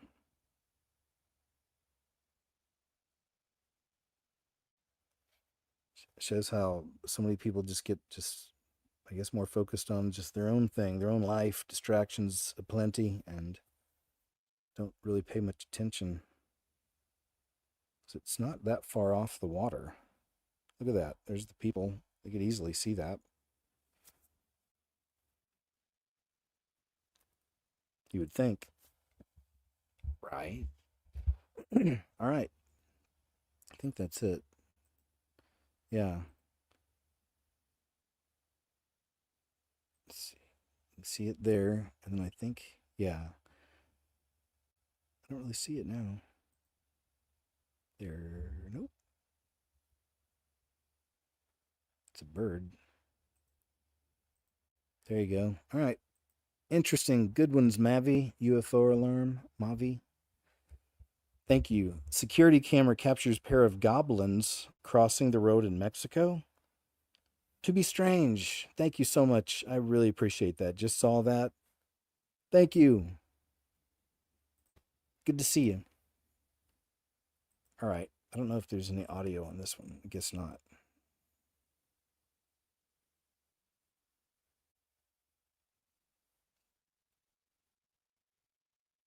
I don't know. Looks like they just kind of materialize, right? Or did they come? Yeah. They don't look fully formed, I don't think. What do you think? 2025 on the camera, so it's recent. Goblins? Spirits?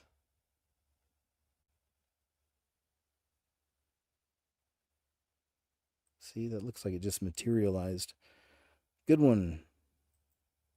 Pretty good one. Camper films Bigfoot climbing tree? Question mark. In the tree. You watch, you be the judge. I'll put stabilized, zoomed in footage right after. Here it is.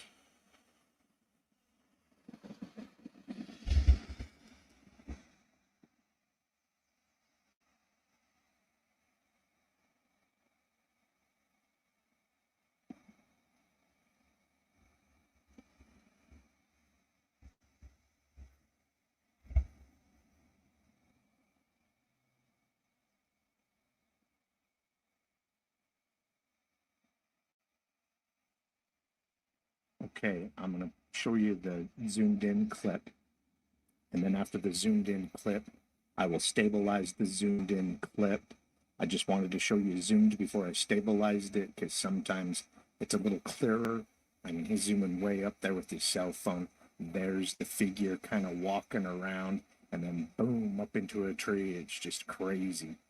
That thing's huge.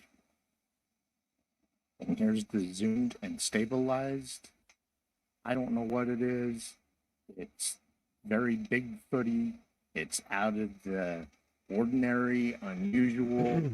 If that's a person, it's a dang wide person. That's like a football player sized person with all their pads and everything on and hoist themselves up into a tree. All right, I'm going to play it one more time. Amazing footage. Hope you guys enjoyed. Thank you for sending this in to us, Kenneth. If you have a Bigfoot sighting, a Bigfoot photo, video, any other type of cryptid unexplained, email it to us at rmsobigfoot@gmail.com. All right. Yeah, do that, folks. If you have a story, you should share. Unsettling creepy clown encounter reported by Canadian youngster. We just had a story last week of a guy that's running for like mayor or something in some town, but he has an arrest record where he was one of the creepy clowns. He got caught dressing up in a clown outfit and scaring people.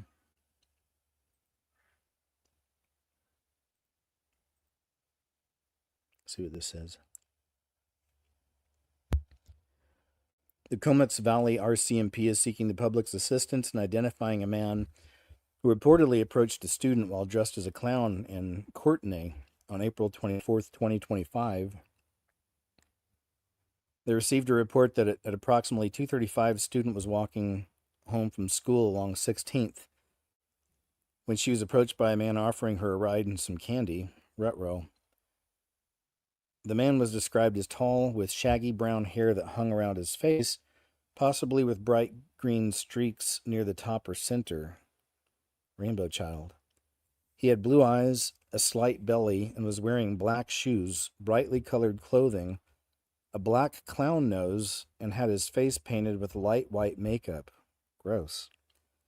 This person would have likely stood out in any setting, said one of the detectives, or an officer. Even if you saw someone matching this description outside of the immediate area where the incident occurred before or after, it could still be relevant to our investigation. Please don't hesitate to reach out. All right. So there you go. Creepsville. That creepy clown, that spirit gets in people, whatever it is.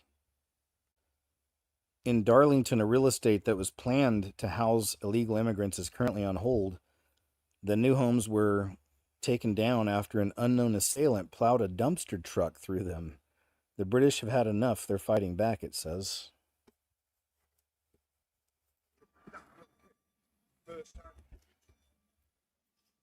And a jumper.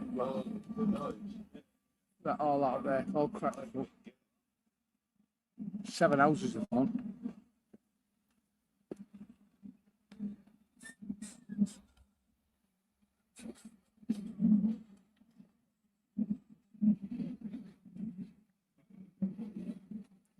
Mental, it's like all ready to go.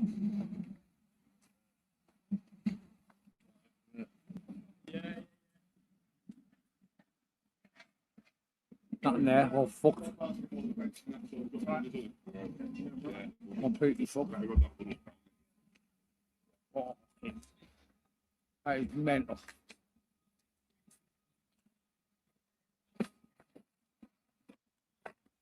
And another fuck. There you go. It's pretty wild to see. But you know what? There's something in that spirit out there in a lot of the people. Because you know all about the ULEZ cameras. That's stuff I usually show on Monday's show. But they are fighting back and just taking stuff out like that. It's pretty amazing. Is this true? If you're woke, you're privileged, is what she says. The more privileged kids are the ones who end up indulging in all of this nonsense because they're privileged. You know, if you're poor, you're too busy trying to figure out how to pay the mortgage. Whereas when you come from privilege, you feel guilty about your privilege anyway. And then you're going around looking for hats that you can put on. Oh, you know, today I'm gay, tomorrow I'm trans, etc. Actually, did you know my great-grandmother was black? Or whatever it is, to try and claim some victimhood so that you can be admired by your friends. Or I'm suffering from mental health issues, I'm doing X, Y, and Z. The schools are encouraging them in this way. They're teaching white kids to feel guilty and black kids to feel like they're victims, encouraging the whole trans stuff. She nailed it, I'd say. Let me see if I get a name for her. No, but it's on We Got It Back page over on X. Says it's an awful law. A Spanish-speaking trucker in Miami says he knows drivers who are selling their rigs after the Trump executive order now requires them to learn basic English. Yeah, that wiped out a lot of people right there, for sure. Russell Rocha has been a truck driver for 17 years. We need to open the door to opportunity for everybody. While he says there is a need for drivers, Rocha sees the logic behind the executive order signed by President Donald Trump on Monday. How much you want to bet that Elon's self-driven semis are going to play a role here sometime soon? You can't read or understand a certain sign that's a little dangerous, it could affect all of us. The new order requires truckers to demonstrate proficiency using the English language before getting behind the wheel. According to the executive order, proficiency means drivers can read and understand traffic signs and communicate with traffic safety, border patrol, and agricultural checkpoints, as well as others. Es una ley inefasta. It's an awful law. Yoman Rivera told me. En mis 15 años como camionero. In my 15 years as truck driver, I never had an issue with English. Rivera claims he recognized the signs and communicated with officers with his limited English. First off, but according to Transportation Secretary Sean Duffy, there are documented cases where drivers' inability to read signs and speak the language may have contributed to a series of fatal accidents. We have to watch out for lives. I mean, that's most important, right? It depends on how many people are affected and how many people decide to exit the industry because of this. Rivera says he's already seen many truck drivers putting their trucks on sale. He also says, all right, thanks for the report, Miami. You did good. Says, honestly, it's litty down here once you get past the existential dread. Oh, this was just a a good point, and I think we can all relate to. It says, when you know you live in a fake reality, but you have to pretend you don't know everything that you know, because most people have no idea, and you still need to exist in this version of the Matrix, even though you know it's falling apart, and people are going to lose their crap when they find out. So that's the idea. So true, though. You know, I call it play pretend world is the term I've given it in my head, you know, over the years. It's like time to go play pretend world for a while, you know. But anyway, I think a lot of y'all could relate to that one. And I think we saw her reporting earlier on this. The Trump's new orders. This was posted by Elon Musk. I can't remember why I brought this in. Let's take a look. One thing I didn't ask you that I really want to ask you just personally, how crazy is it that you're working with, can you just roll this? Let me put this back on. this is just a personal thing. How crazy is it that you are working with Elon Musk, today's Tesla? Yeah, absolutely. And when Tesla died, it was your genius uncle that was sent to try to figure out what papers should be kept. Isn't it great? How crazy Well, is that? actually, so my uncle was a great, brilliant man, my father's brother. My father was working very hard to put my uncle through MIT and all. And when my uncle graduated, he was so brilliant that MIT said, why don't you stay here and become a professor? It's crazy. Which is pretty good. He 3 different degrees. Yeah. It really was amazing. But as he went through life, he was very successful as a professor at MIT, but he was also very successful at other things, like discovering genius things. And the United States government gave him an assignment of finding out whether or not Mr. Tesla was the real deal or was he not the real deal? In other words, was he really great or was he just an average guy? And my uncle did a report on it. And you know what was nice? He said he was really great. A lot of people in that position would be jealous. Yeah. But he actually said he was great. And here you are And working here I with am. today's Tesla. That's right. That's so right. great. And Elon's a great guy too. Yeah. Great Okay. guy. Thanks. Thank you. There you go. Just for a little, yeah. It's funny his face even lit up, you know, with fond memories. But yeah, that's really, really interesting connection there. We've talked a lot about that. The Ingersoll Lockwood books and Little Baron Trump. Israel declares state of emergency with largest ever, it's either a flood or a fire, right? Raging out of control towards Jerusalem. So there's that happening now. The new Trump-hating Canadian Prime Minister Mark Carney and his wife, far right, in 2013 with Ghislaine Maxwell, just so you know who's who, it says. So there they are, I guess. Old school picture. All right. There you go. Leaked audio of new Canadian Prime Minister Mark Carney admitting that the net zero agenda is about making a lot of money, not saving the planet. Measure the short term. So I don't know, I'm not sure the source here, but let's check it out. You decide. We're going to manage to net zero by 2050. Actually, we're going to have specific targets by 2025 and 2030, so you can measure the short term. They don't say this quite as loudly, but what they're also saying and thinking, and we're going to make a lot of money off of this because actually this is the way the world's headed. I mean, I'm not sure exactly when we get there, but to be carbon competitive is going to be value creating. We're going to manage to net zero by 2050. All right, so there you go. We know that, sir. Satan's Little Season false teaching from Generation 2434 did a really good job on this. Let me see. Nowhere in Scripture does it say that people's lifespans will drastically drop off at the end of the 1,000-year reign of Christ. It cannot be. There's no way that we are currently living in Satan's little season at the end of the 1,000-year reign. We're living far, far too short of lifespans. So we are not in Satan's little season. It is a false teaching. Now let's go to another point, and that is that the Bible says there will be no more wars for the entire 1,000-year reign. Okay, no more wars. Let's look at Isaiah 2, verse 1 through 4. The word that Isaiah, the son of Amos, saw concerning Judah and Jerusalem. It shall come to pass in the latter days that the mountain of the house of the Lord shall be established as the highest of the mountains, and shall be lifted up above the hills, and all the nations shall flow to it. Where is it? Where is that? It's going to tell you. Verse 3.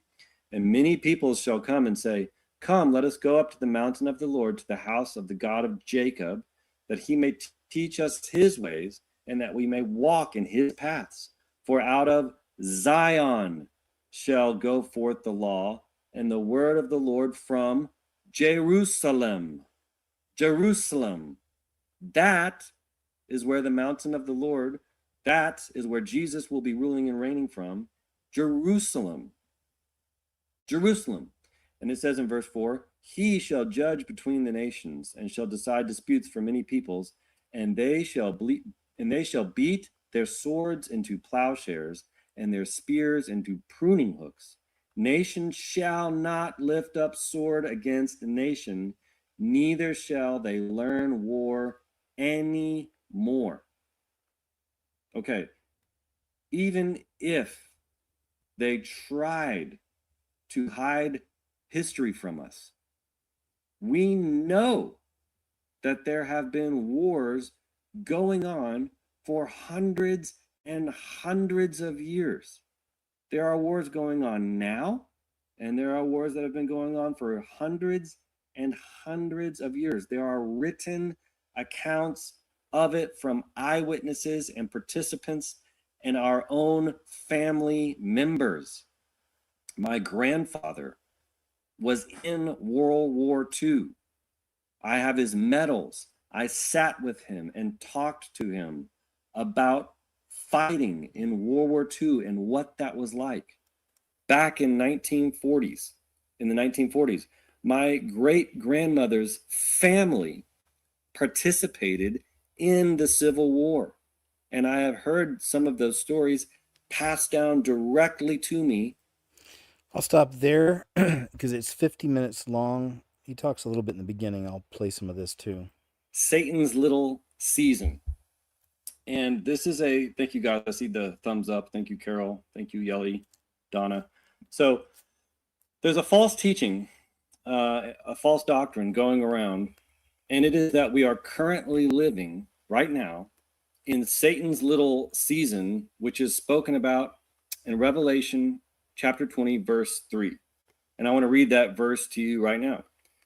In Revelation 20, verse 3, it says, and cast him, this is talking about God casting Satan, and cast him into the bottomless pit and shut him up. Actually, God will use an angel to do that, just so we're accurate here. And cast him into the bottomless pit and shut him up and set a seal upon him, that he should deceive the nations no more till the 1,000 years should be fulfilled. And after that, he must be loosed a little season. So this is talking about Satan being loosed for a little season at the end of the 1,000-year reign of Christ on the earth. So this false teaching says that we are living in that little season right now. And I want to go over some of the claims of this teaching. And if you're someone who's following that or starting to believe in that, I really encourage you to listen to this video. I have looked into these things, and I am coming at this from a place of love and of truth and of sincerity, and I really pray and hope that you will hear me out here. Okay, so this teaching is saying that the rapture happened over 1,000 years ago already. It is saying that the second coming of Jesus Christ to the earth happened 1,000 years ago. It is saying that the 1,000-year reign of Christ on the earth has already been completed. And it is also saying that we have been lied to about all of this, and it has already occurred in the past. We've been lied to about the fact, they claim, that all of those things have occurred already in the past. So if you're someone who is believing this, I just want to say this in love and in the name of Jesus Christ. You are believing in a false teaching that does not align with God's holy word. All right. Thank you, Tyler. Good stuff. You can check it out. 51 minutes. If you know anybody getting caught up in that delusion, maybe share that video with them. Tyler, can we legally sneak into North Korea from small-brained American? Well, you know that I love these kinds of videos. I haven't even completed this one yet myself, so let me see where we're at right now. Let's check some of this out. You're too lazy to learn Mandarin. I was also too lazy, and look, I'm having a great time. The lovely Chinese tour guides. It's just amazing. China is really one of the last few countries that is so unknown to the Western world. I mean, they use a different internet than us, for God's sake. So, I mean, they just can't connect with us on a global level, and they're so shut off. So coming here and seeing it for self and being surprised continuously with this country is just a very rewarding experience. Ni hao, sir. Hello. You look like a gangster. New York. Hello. Restrooms down? Oh. Oh my God, it's hidden restroom area. If I was in the US, I would never venture down. I know, right? Into a place like this. Especially But since we're in the Middle Kingdom, it feels safe. Look at that. Hi. Hello, how are you? Oh, I like your shoes. Jordans. Nice, brother. I'm from Megwa. Thank you. All right, thank you, brother. Okay, guys, I'm Chuan Di. I forgot, I gotta pull that phrase out. It's the one phrase I know in Chinese. Oh, there's like a little fair section. They have a Tim Hortons. Incredible. A Tim Hortons in deepest China. Can you believe it? And of course, we have the token white people on the advertisement for the bikes. They love the whites here. I don't know what it is about it. I don't know what good PR we've given to them somehow. All the sanctions and stuff, but they still love the whites over here. I feel like that's what's getting me through here, guys. I don't know the language. I don't have internet. Just using the old white privilege to get by. See what I mean? This is just a huge city where you can get hit by Hyundai Sonatas. No. Liberated them. I was getting pumped up to go invade America. Yeah. Yes, sir, yes, sir, yes, sir. Yes, sir. So much nationalism. Wow. Take a picture with a good Russian man. There we go. Here we go.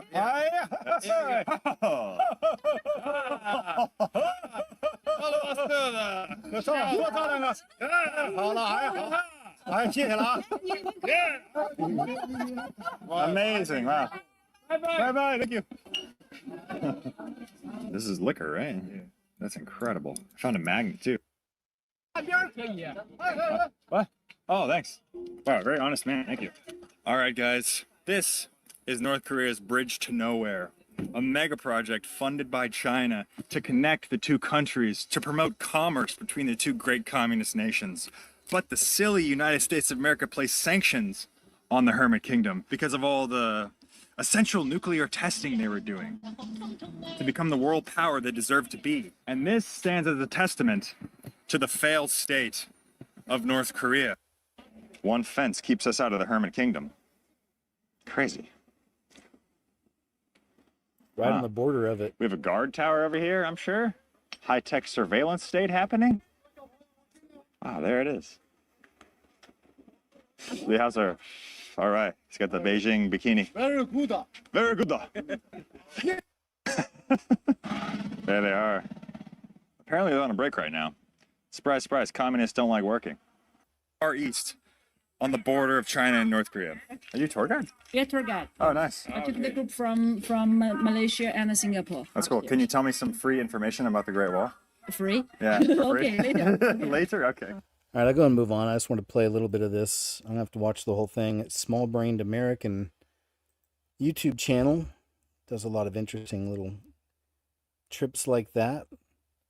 Did a famous one where he blasted India for being the worst country ever and to never go there was his warning. And the footage you got was just something else. So anyway, on to human meat.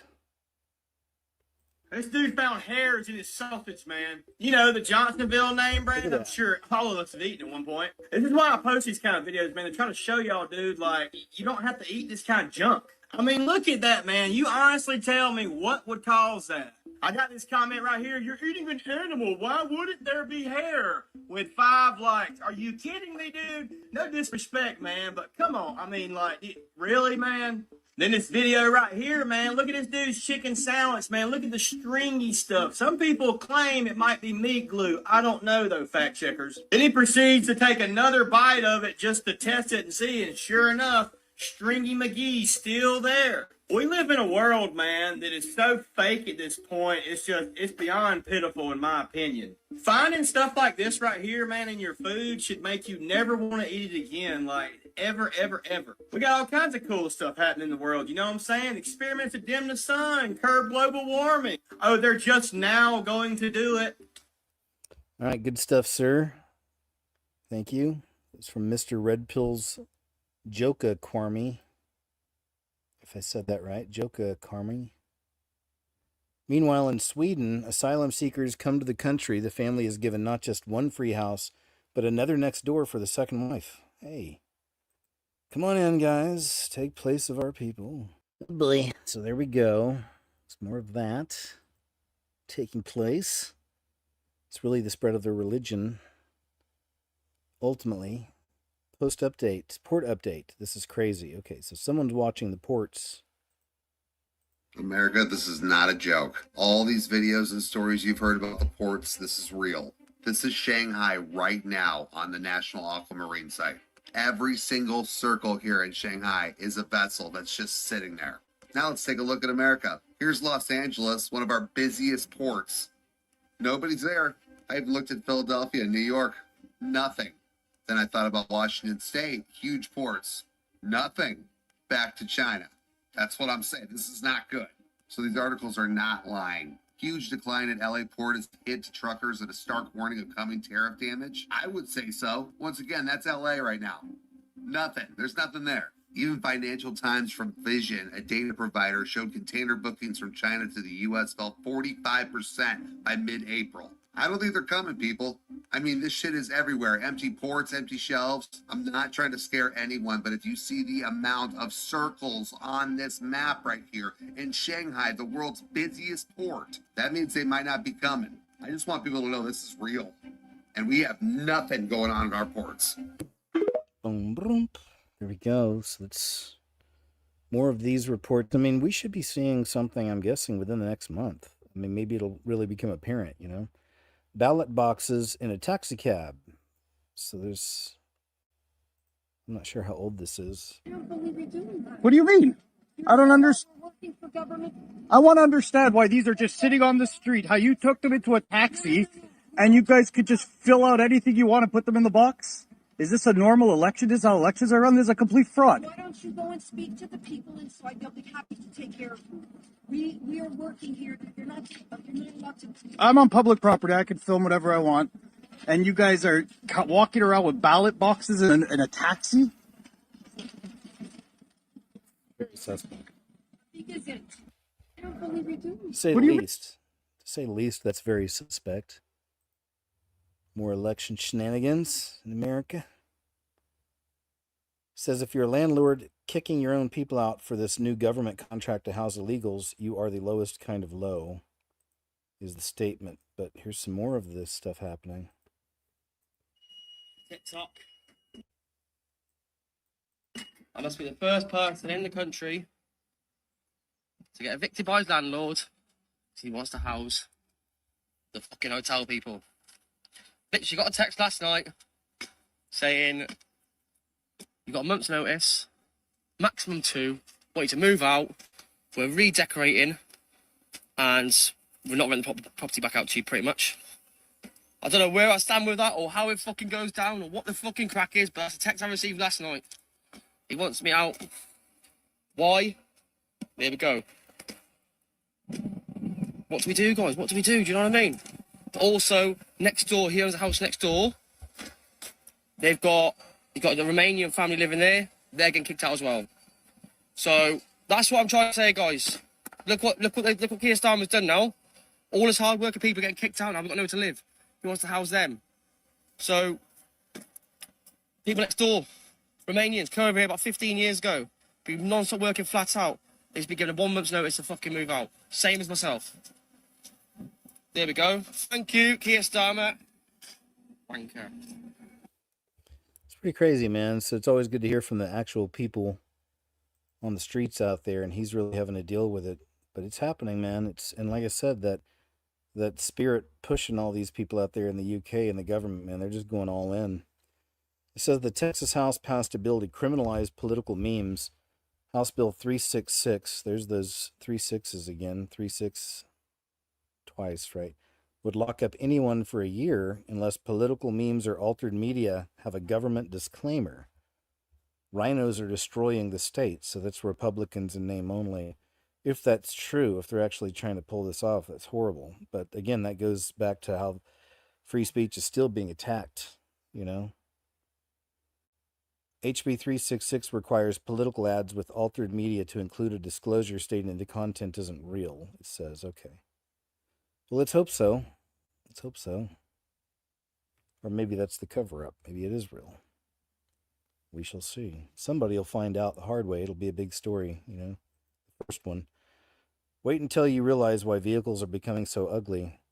I've mentioned this before. I'm sure a lot of y'all have noticed over the years how everything started looking the same. This happened a long time ago, like early 2000s. I think I started noticing everything started looking the same. All kinds of vehicles do now. I told you it's not by accident that cars are getting uglier and looking all the same. It's not? It's not. Look at those squinty headlights and bland shapes. They have a big plan. Think about it. Cars used to be works of art, right? You'd see a classic muscle car or a sleek sports car and your heart would skip a beat. But now, every new car looks like a sad robot. No personality, no soul.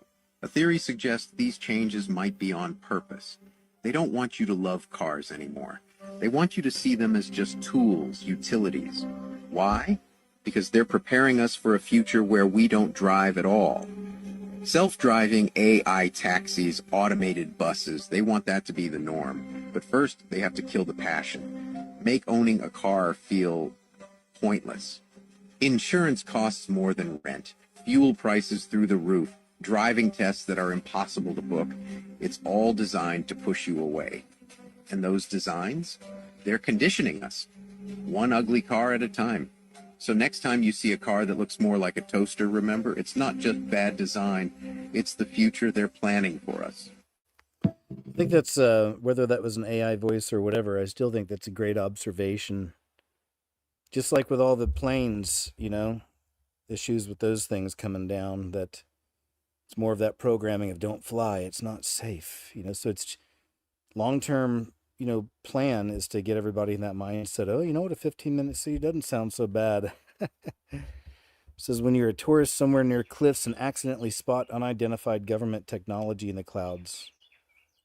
This is pretty interesting. I'm not sure what to make of this, but it does look like something's cloaking.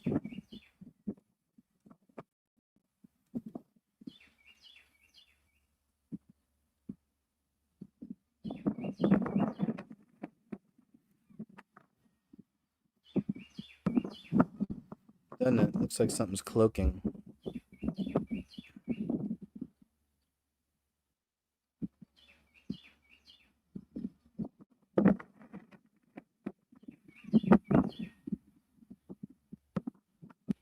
It's weird. I don't know if it's one of those, they have those swarms of birds that kind of look like, kind of have that design sometimes, but it says yesterday, beep, bleep, blop. Oh, we'll just let her explain.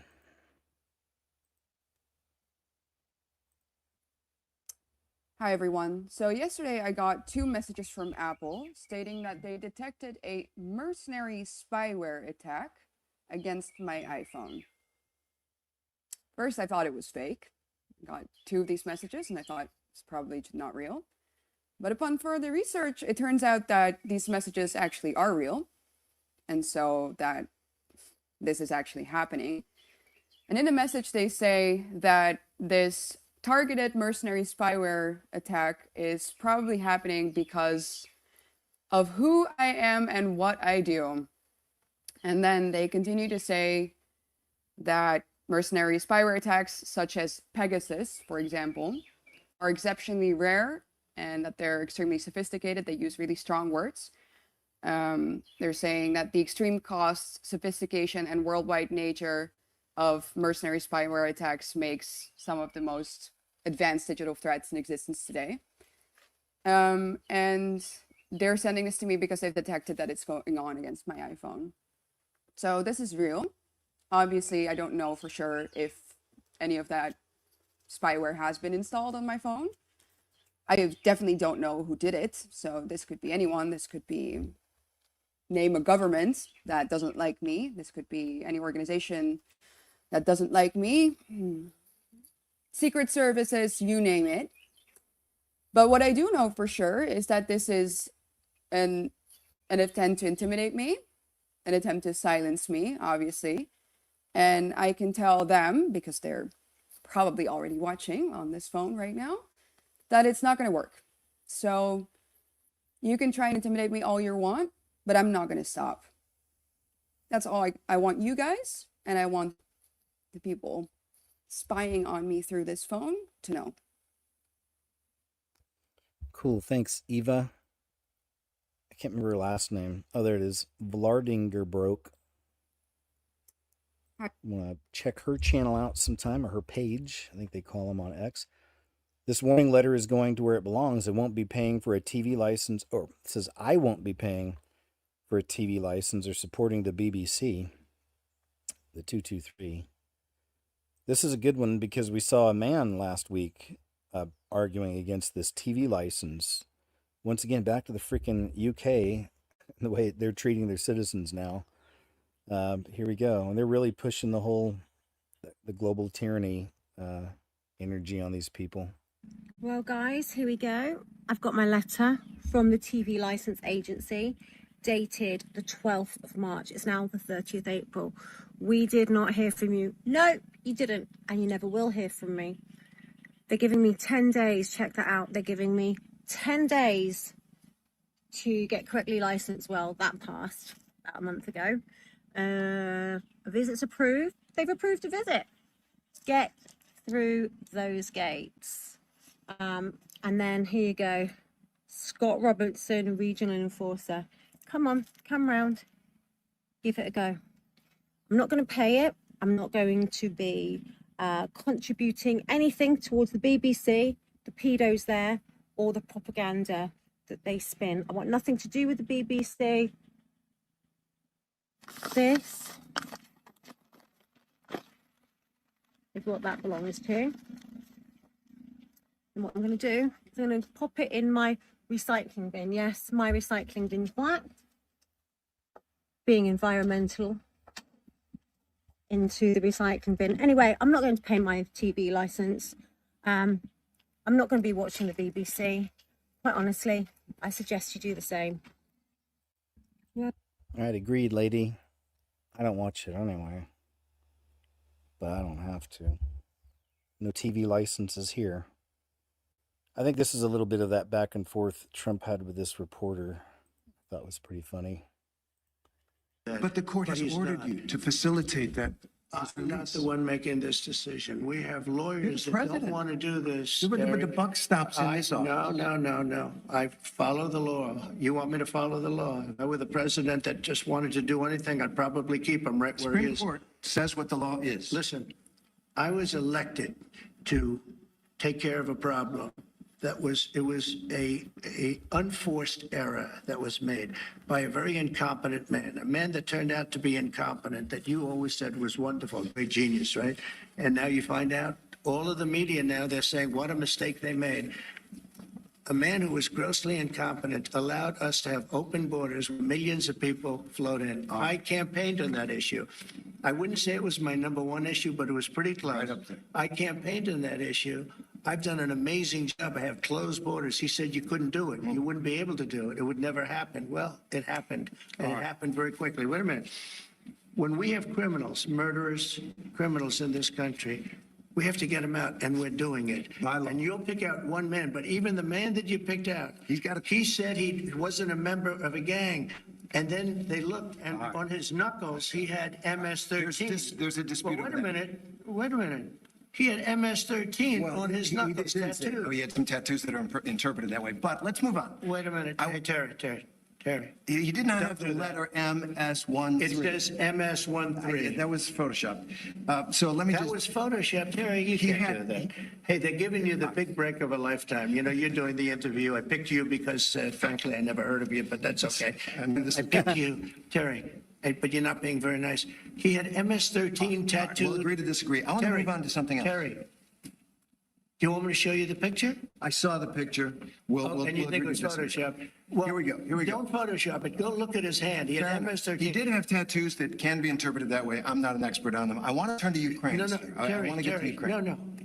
No. He had MS as clear as you can be, not interpreted. This is why people no longer believe the news, because When it's he was fake photographed news. in El Salvador, they aren't there. But let's just go on. They aren't there when he's in El Salvador. They weren't there, but they're there now, right? No, but they're in your now. picture. Terry, Ukraine's there. he's got MS-13 on his knuckles. All right. Okay? We'll take a look. It's you do We'll take such a a look. disservice. We'll take a look at Why that, don't you sir. just say, yes, he does, and It's pretty wild, man, to see that. I like it. It's good. These reporters are so greasy. These mainstream legacy media reporters. Here's Brad Pitt admitting it, and people laugh. That was Satanism. It's working. We made a pact. The movie came out so no, it's been really dealing with, you're told. He was just saying he made a deal. Well, oh, Brad. Not good. Says, as if the Obama family didn't have enough weirdness, Malia has announced that she is transitioning to Malik, a non-binary person, and she plans to marry longtime friend Joey Barron, who is now a woman named Jan. Both Barack and Big Mike must be so proud, it says. So, really not a surprise, honestly, if you think about it, right? It makes sense to me. I get it. It's a shame what happened to the young ladies, because they were used, you know? They were used as props for years. You know that their real parents are it's a couple, and they're really good friends with the Obamas. Can't remember the last name now, but you can look them up. And I mean, they're dead ringers for the daughters. It's crazy, but it's not. It's such a delusion out there that people don't see so much of this stuff. But yeah, that's what it is. And yeah, it's how that works, you know? And then here's this right here. How does one get possessed? Yeah. Oh, yeah, of course. 100%. And the two biggest ways are dabbling in the occult. And what does that mean? Playing with demonic things, Ouija boards, going to a psychic, tarot cards, or actual occult worship of the devil.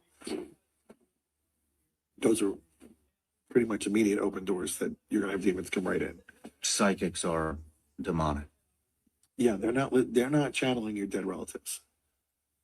So right now we have at least 3 guardian angels in the room. There's also probably demons in this room, and they're listening, and they hear every bit of what we're saying. Excuse me. And when somebody says, well, the psychic told me my mother shared this with me when I was 10, and nobody ever knew that but us. So it has to be my mom, except for the demons in the room who also heard it. And now they're impersonating your mother. If your mother's in heaven, she's having a good day. She doesn't want to come back and visit you, as much as mothers love their children. If she's in purgatory, she needs our prayers to get her moved into heaven. And if she's in hell, there's no getting out. It's not your mother. All right. Thanks, sir. Yeah, I definitely have some things I don't totally agree with him on, and but there's things I definitely do with him and with other people. We see from time to time. Hilda Beast gets shouted down. Good to see. I think. Thank you very much. That's my name. That's right. The people of Libya, the people of Iraq, the people of Syria, the people of Yemen, the people of America will never forget. There you go. So it's coming home to roost. Thank you very much. Coming home to roost. Such a creepy, weird family. And the daughter, you can look up her wearing an upside down cross around her neck. Says, you think it's a good idea to fill our fields with solar panels? Yep. Some people say. I think it's a good idea to fill our fields with solar panels at the cost of billions of pounds to the British taxpayer. I hate to break it to you, Mr. Speaker, but the solar panels rely on sunshine. So why is he supporting now a project to block out the sunshine? The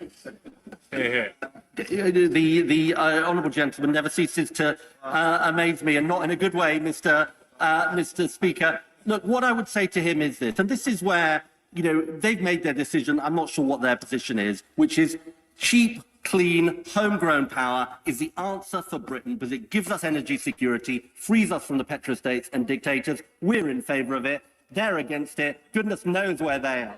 Speaker, the Secretary of State thinks it's a good idea to fill our fields with solar panels at the cost of billions. All right, we got it. Just want to see a little bit of that debate from our UK friends. Something seems fishy with the election result. Check this out from this gentleman, Canadian, has to say. So something is really fishy with what's going on with this election here in Canada. I was supposed to be working for Elections Canada tonight in Durham region, which is just east of Toronto. And so what my job was is when the votes are done at each polling station, they get brought to the office. I was there to make sure all the packages were sealed, all the documentation was in order, so then the votes can be tabulated and counted. Not a single vote in Durham region had been counted yet. None of them had been brought to the office yet. Then I go on my phone and I see CTV declaring the Liberals the winners. It's like, how is this even possible? Here we have, one of the biggest areas just east of the GTA, Pickering, Ajax, Whitby, Oshawa, Uxbridge. Not a single vote counted. And then, CTV says the Liberals win. And then CBC follows in that. This reeks. How is this even possible? Something's fishy. Something's not right. There's got to be some sort of investigation into this because Sorry, sir. It's the way it works, and it typically tends to go to the loonies, the loony lefties. I know. American teacher describes her first day his first day as a substitute teacher. We saw the young lady earlier talking about her experience. See what he has to say. I thought y'all was lying to me on this app when y'all said that these kids didn't know nothing. These kids don't know shit. Like nothing, nada. They don't know basic math, like addition, subtraction, division, fractions, multiplication. They don't know none of that. And it is really sad. They can tell you what a gay person is, what's bisexual, what they did do, what kind of gun this is, who sang this song, the lyrics to that, and they know all of that. They know what studs and dykes is, but they don't know what basic math is. Parents, what are y'all doing? Y'all are failing y'all kids. It is not on these teachers. All that they're doing there is talk, play around, horse around. Y'all got work to do. Like, I'm not understanding, and they don't even understand why they don't understand. And that's more confusing. Like, what?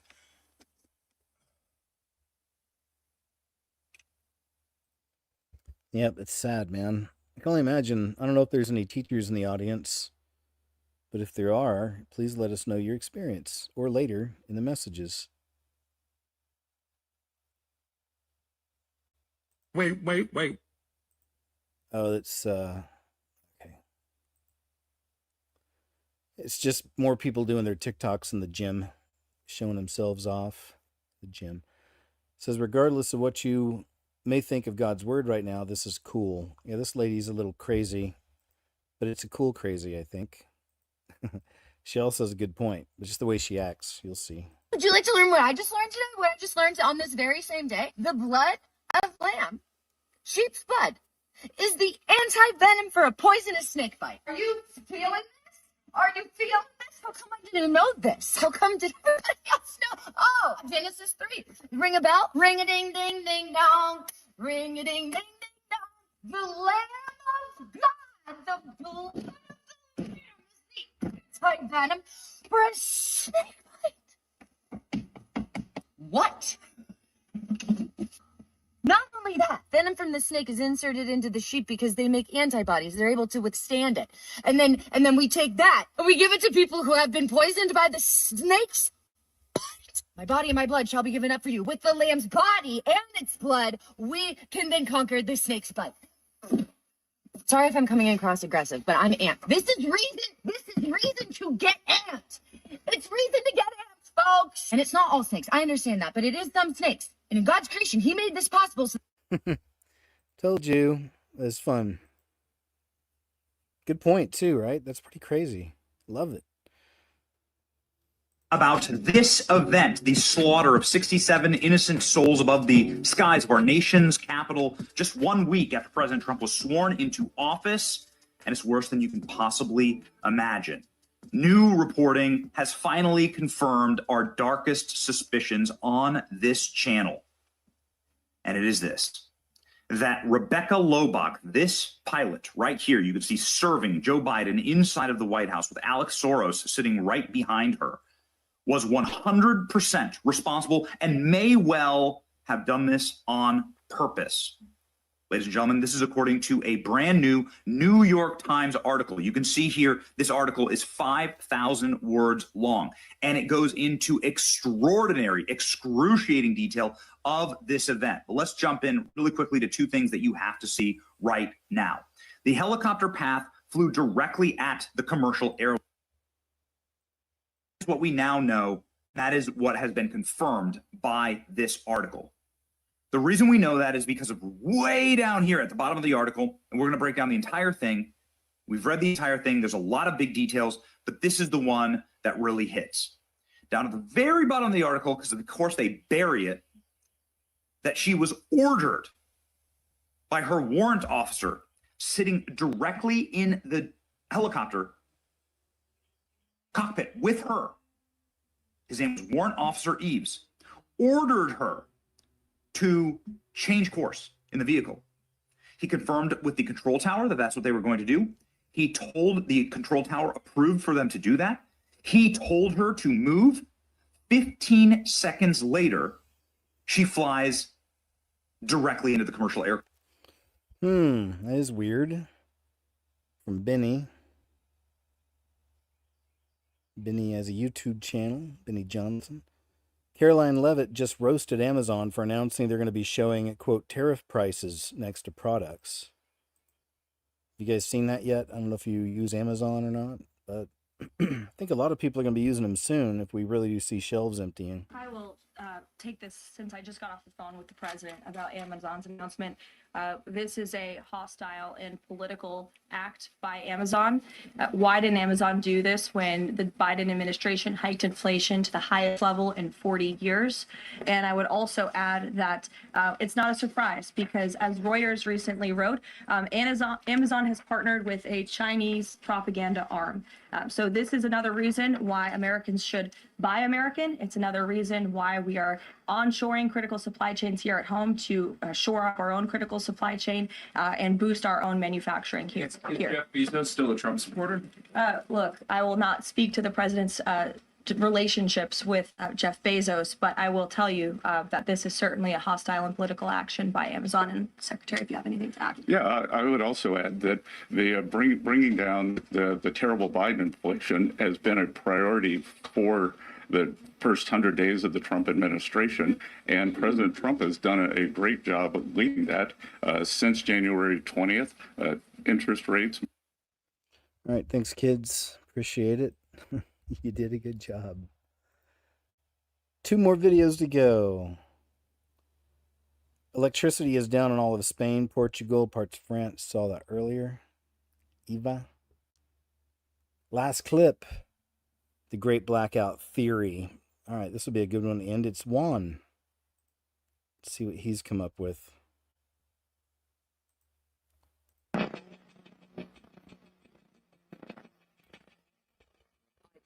Mentira. Breaking news aqui na programação.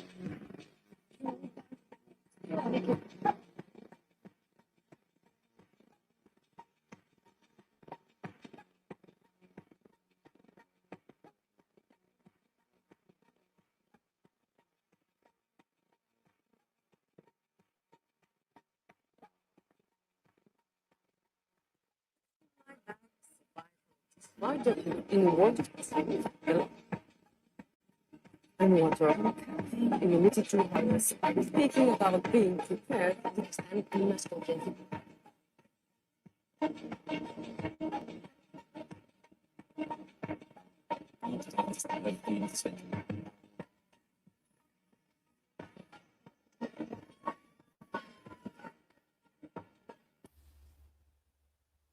right, good one. Good one from Juan. I can't remember his last name. It's something with a B. But I love those little reports like that. That brings us to the end of the show, actually, or close to it. So thank you all so much for being here again. It's been great having you here. Thanks, Tamara, for all you do. Just great to see everyone, man. I hope you're, thank you for spending your afternoon with me. And here's something I always like to share at the very end of the show, just a little bit about salvation in case you didn't know. These are definitely the days to draw closer to the Lord. And if you haven't accepted that free gift of salvation, please do. I'm not a preacher, pastor, priest, or prophet. I'm not even, and I'm not just saying this to say it. I mean it. I still feel awkward praying, but it's something I was led to do, I believe, a long time ago on my live shows at the end of them. Yeah, I still feel a little awkward sometimes. But you know what? I feel it's important to make sure, give him the glory. And even before that, always mention about salvation for people who don't know. For even the Son of Man came not to be served, but to serve, and to give his life as a ransom for many. Mark 10:45. Great one. Romans. For if we, while we were enemies, we were reconciled to God by the death of his Son, much more, now that we are reconciled, shall we be saved by his life. For it is by the one man's disobedience that the many were made sinners, so by one man's obedience, the many will be made righteous. Just a few, but just, accept, you just know you're a sinner. We all are. We have a sin covering, as they say. And when we come in here, hold on one second. Hey, no.